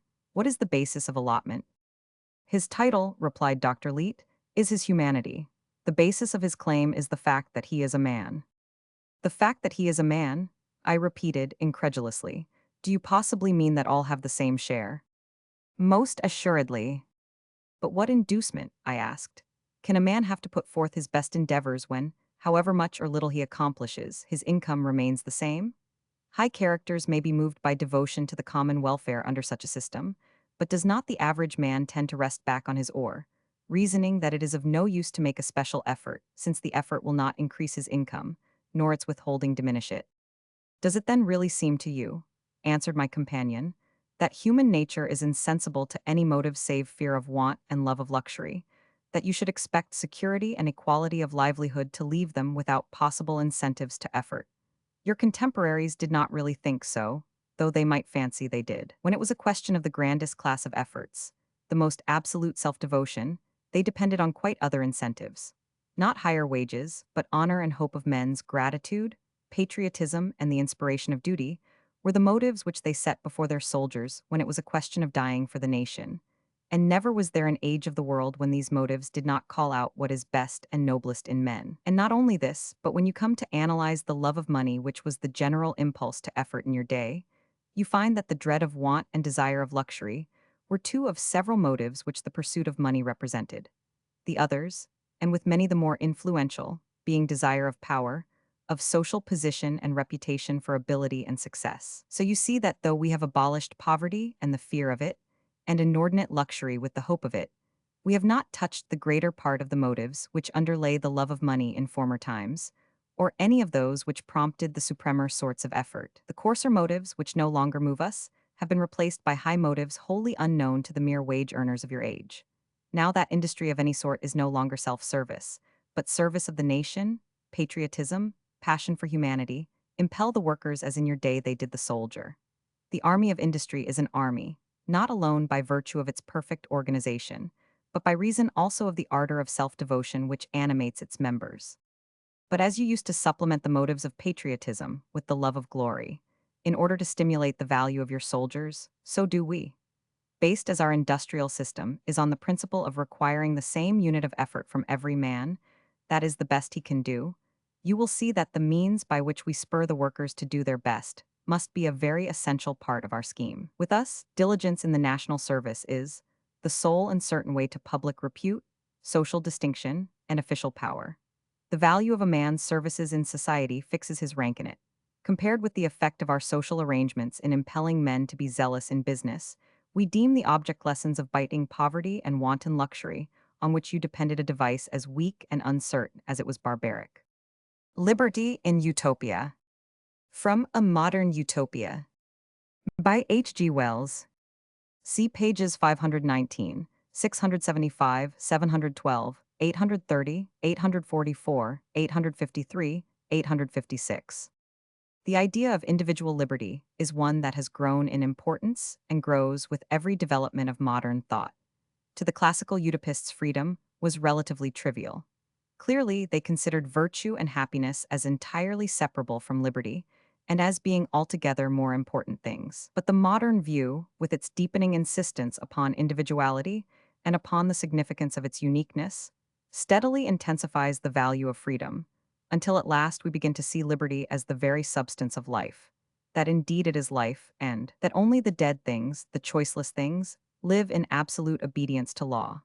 To have free play for one's individuality is, in the modern view, the subjective triumph of existence, as survival in creative work and offspring is its objective triumph. A utopia such as this present one, written on the opening of the 20th century, and after the most exhaustive discussion, nearly a century long, between communistic and socialistic ideas on the one hand and individualism on the other, emerges upon a sort of effectual conclusion to these controversies. In the very days when our political and economic order is becoming steadily more socialistic, our ideals of intercourse turn more and more to a fuller recognition of the claims of individuality. The state is to be progressive, it is no longer to be static, and this alters the general condition of the utopian problem profoundly. We have to provide not only for food and clothing, for order and health, but for initiative. The factor that leads the world state on from one phase of development to the next is the interplay of individualities.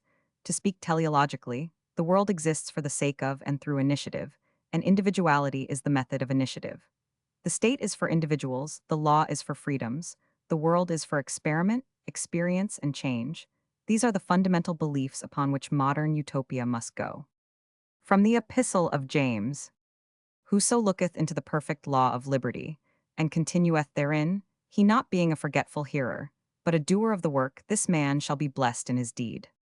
The Social Revolution and After. By Karl Kautsky, German socialist editor, generally recognized as the intellectual leader of the modern social democratic movement in his country. Freedom of education and of scientific investigation from the fetters of capitalist dominion. Freedom of the individual from the oppression of exclusive, exhaustive physical labor. Displacement of capitalist industry in the intellectual production of society by the free unions. Along this road proceeds the tendency of the proletarian regime. Regulation of social chaos and liberation of the individual. These are the two historical tasks that capitalism has placed before society. They appear to be contradictory, but they are simultaneously soluble because each of them belongs to a different sphere of social life.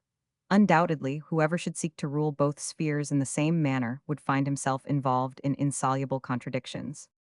Communism in material production, anarchism in intellectual. This is the type of the socialist productive system which will arise from the dominion of the proletariat. The understanding of nature. From Studies in Socialism. By Jean Leon Jaurès.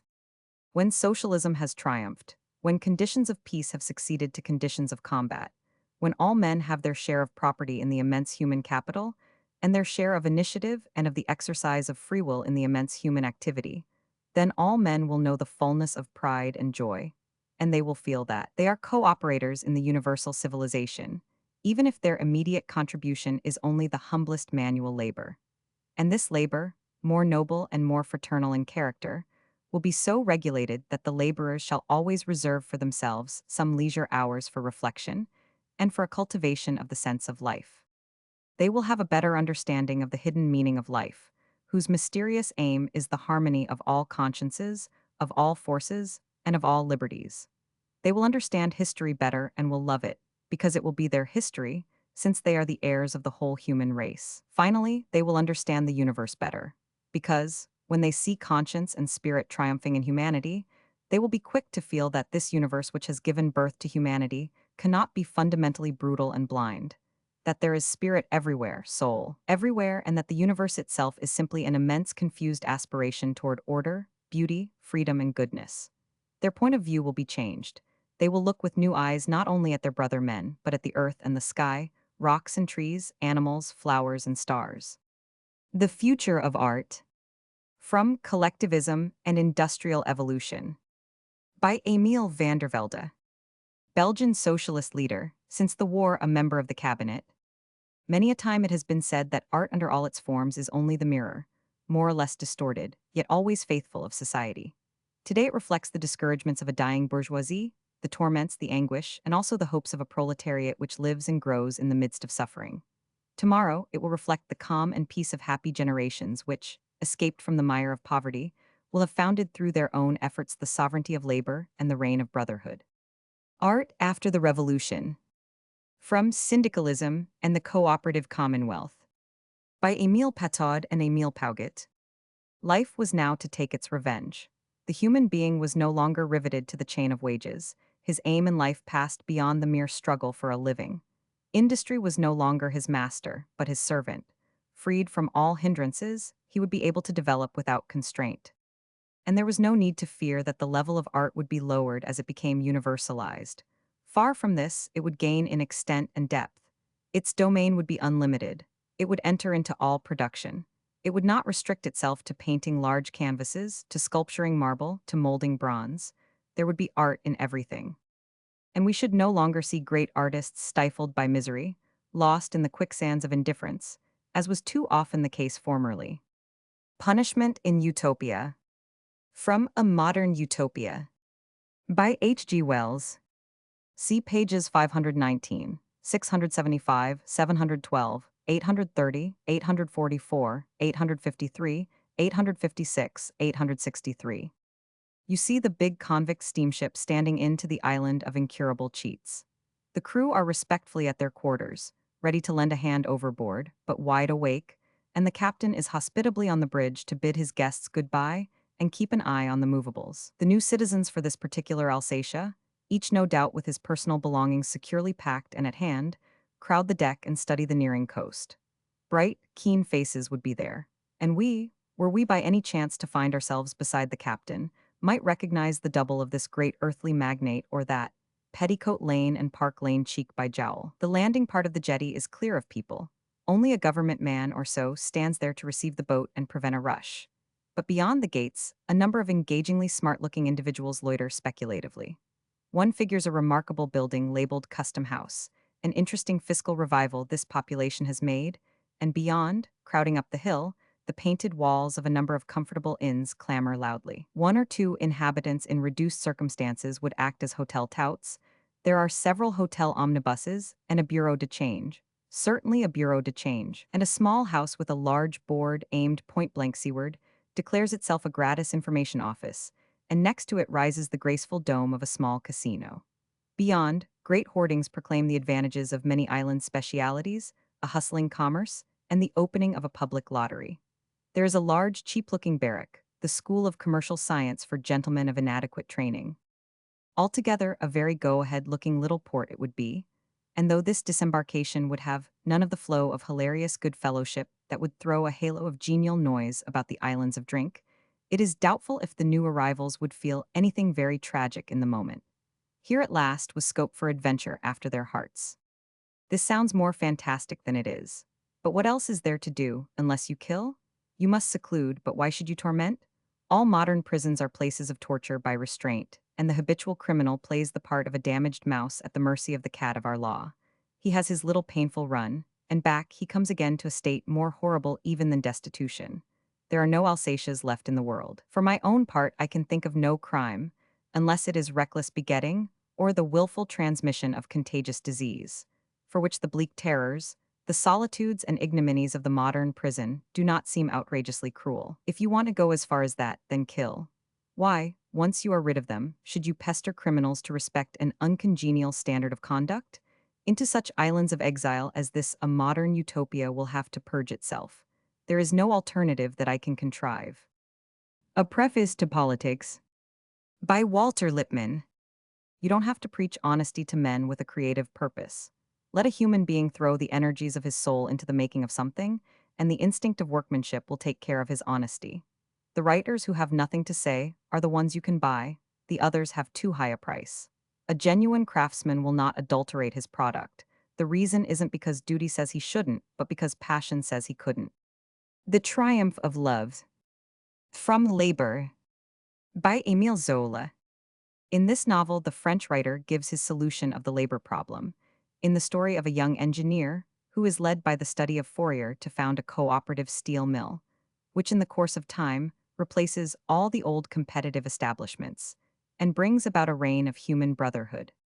The triumphant spectacle that Luke had now always before his eyes, that city of happiness, the gaily colored roofs of which were spread out before his window, was admirable. The march of progress which a former generation, sunk in ancient error, and contaminated by an iniquitous environment, had so mournfully begun in the midst of many obstacles and former hatreds, was to be pursued by their children, instructed and disciplined by the schools and workshops, advancing with a cheerful step, even to the attainment of aims formerly declared chimerical. The long effort of struggling humanity resulted in the free expansion of the individual in a society completely satisfied, in man being fully man and living his life in its entirety. The happy city was thus realized in the religion of life. The religion of humanity, freed at length from dogmas, became in itself all glory and all joy. Authority was at an end. The new social system had no other foundation than the tie of labor accepted as necessary by all, their law, and the object of their worship. A number of groups adopted the new system, breaking off from the old groups of builders, dealers in clothing, metalworkers, artisans, and farm laborers, each group increasing in number, each different, each making itself essential to the rest, and satisfying individual wants as well as the needs of a community. Nothing impeded any man's expansion. A citizen working as a laborer might unite himself with as many groups as he thought proper. And in the city all was love. A pervading sense of love, increasing, wholesome, purifying, became the perfume and the sacred flame of daily life. Love, general and universal, had its birth in youth. Then it passed on and became mother love, father love, filial love. It spread to relations, to neighbors, to fellow citizens, to all men upon earth, and as its waves swept on and became stronger, it seemed to become a great sea of love, bathing the shores of the whole earth. Charity, that is, love of one's neighbors, was like the fresh air which fills the lungs of all who breathe it. Everywhere there was this feeling of brotherly love. Love alone had proved able to realize the unity men had so long dreamed of, bringing all into divine harmony. The human race, at last as well balanced as the planets in their orbits by the law of attraction, the laws of justice, solidarity, and love, would go joyfully on its round through the ages of eternity. Such was the harvest ever renewed and renewing, the great harvest of tenderness and loving kindness, that Luke every morning saw growing up around him in spots where he had sown his seed so bountifully in his early days. In his whole city, in his schoolrooms, in his workshops, in each house, and almost in each heart, for many years he had been sowing the good seed with lavish hands. The City of the Sun, by Campanella. Love is foremost in attending to the charge of the race. He sees that men and women are joined together, that they bring forth the best offspring. Indeed, they laugh at us who exhibit a studious care for our breed of horses and dogs, but neglect the breeding of human beings. Thus the education of children is under his rule. So also is the medicine that is sold, the sowing and collecting of fruits of the earth and of trees, agriculture, pasturage, the preparations for the months, the cooking arrangements, and whatever has any reference to food, clothing, and the intercourse of the sexes. Love himself is ruler, but there are many male and female magistrates dedicated to these arts. Love in Utopia. From News from Nowhere. By William Morris. See pages 793, 855. A famous English socialist romance. The dream of a poet made heartsick by the sights and sounds of a machine civilization, and yearning for beauty, simplicity, and peace. Ah, said I, no doubt you wanted to keep them out of the divorce court, but I suppose it often has to settle such matters. Then you suppose nonsense, said he. I know that there used to be such lunatic affairs as divorce courts, but just consider, all the cases that came into them were matters of property quarrels, and I think, dear guest, that though you do come from another planet, you can see from the mere outside look of our world that quarrel about private property could not go on among us in our days. Indeed, my drive from Hammersmith to Bloomsbury, and all the quiet, happy life I had seen so many hints of, even apart from my shopping, would have been enough to tell me that the sacred rights of property, as we used to think of them, were now no more. So I sat silent while the old man took up the thread of the discourse again. You must understand once for all that we have changed these matters, or rather, that our way of looking at them has changed within the last 200 years. We do not deceive ourselves, indeed, or believe that we can get rid of all the trouble that besets the dealings between the sexes. We know that we must face the unhappiness that comes of man and woman, confusing the relations between natural passion and sentiment, and the friendship which, when things go well, softens the awakening from passing illusions. But we are not so mad as to pile up degradation on that unhappiness by engaging in sordid squabbles about livelihood and position, and the power of tyrannizing over the children who have been the results of love or lust. He was silent for some time, and I would not interrupt him. At last he began again, "But you must know that we of these generations are strong and healthy of body, and live easily. We pass our lives in reasonable strife with nature, exercising not one side of ourselves only, but all sides, taking the keenest pleasure in all the life of the world. So it is a point of honor with us not to be self-centered, not to suppose that the world must cease because one man is sorry. Therefore we should think it foolish, or if you will, criminal, to exaggerate these matters of sentiment and sensibility. We are no more inclined to eke out our sentimental sorrows than to cherish our bodily pains, and we recognize that there are other pleasures besides love-making. You must remember, also, that we are long-lived, and that therefore beauty both in man and woman is not so fleeting as it was in the days when we were burdened so heavily with self-inflicted diseases. So we shake off these griefs in a way which perhaps the sentimentalist of other times would think contemptible and unheroic, but which we think necessary and manlike. As on the one hand, therefore, we have ceased to be commercial in our love matters, so also we have ceased to be artificially foolish. The folly which comes by nature, the unwisdom of the immature man, or the older man caught in a trap, we must put up with that, nor are we much ashamed of it. But to be conventionally sensitive or sentimental, my friend, I am old and perhaps disappointed, but at least I think that we have cast off some of the follies of the older world. Parentage and the State. By H. G. Wells. See pages 519, 675, 712, 830, 844, 853, 856, 863, 868. Parentage rightly undertaken is a service as well as a duty to the world, carrying with it not only obligations but a claim, the strongest of claims, upon the whole community. It must be paid for like any other public service. In any completely civilized state, it must be sustained, rewarded, and controlled. And this is to be done not to supersede the love, pride, and conscience of the parent, but to supplement, encourage, and maintain it. The Deliverance of Woman. From Woman and Labor. By Olive Schreiner. See pages 240, 247, 502, 579.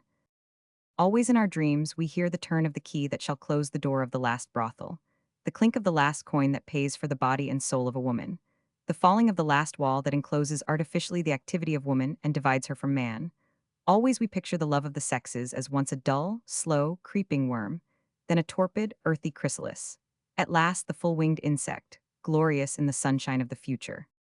Today, as we row hard against the stream of life, is it only blindness in our eyes, which have been too long strained, which makes us see, far up the river where it fades into the distance, through all the mists that rise from the river banks, a clear, golden light? Is it only a delusion of the eyes which makes us grasp our oars more lightly and bend our backs lower? Though we know well that long before the boat reaches those stretches, other hands than ours will man the oars and guide its helm. Is it all a dream? She Who Is to Come. From In This Our World. By Charlotte Perkins Gilman. See pages 200, 209, 421, 662, 820.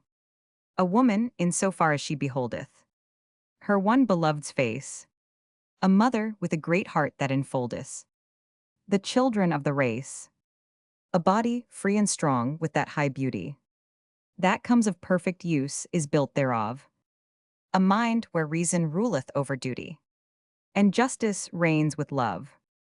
A self-poised royal soul, brave, wise, and tender. No longer blind and dumb. A human being of an unknown splendor. Is she who is to come. Woman in Freedom. From Love's Coming of Age. By Edward Carpenter. See pages 186, 541, 608.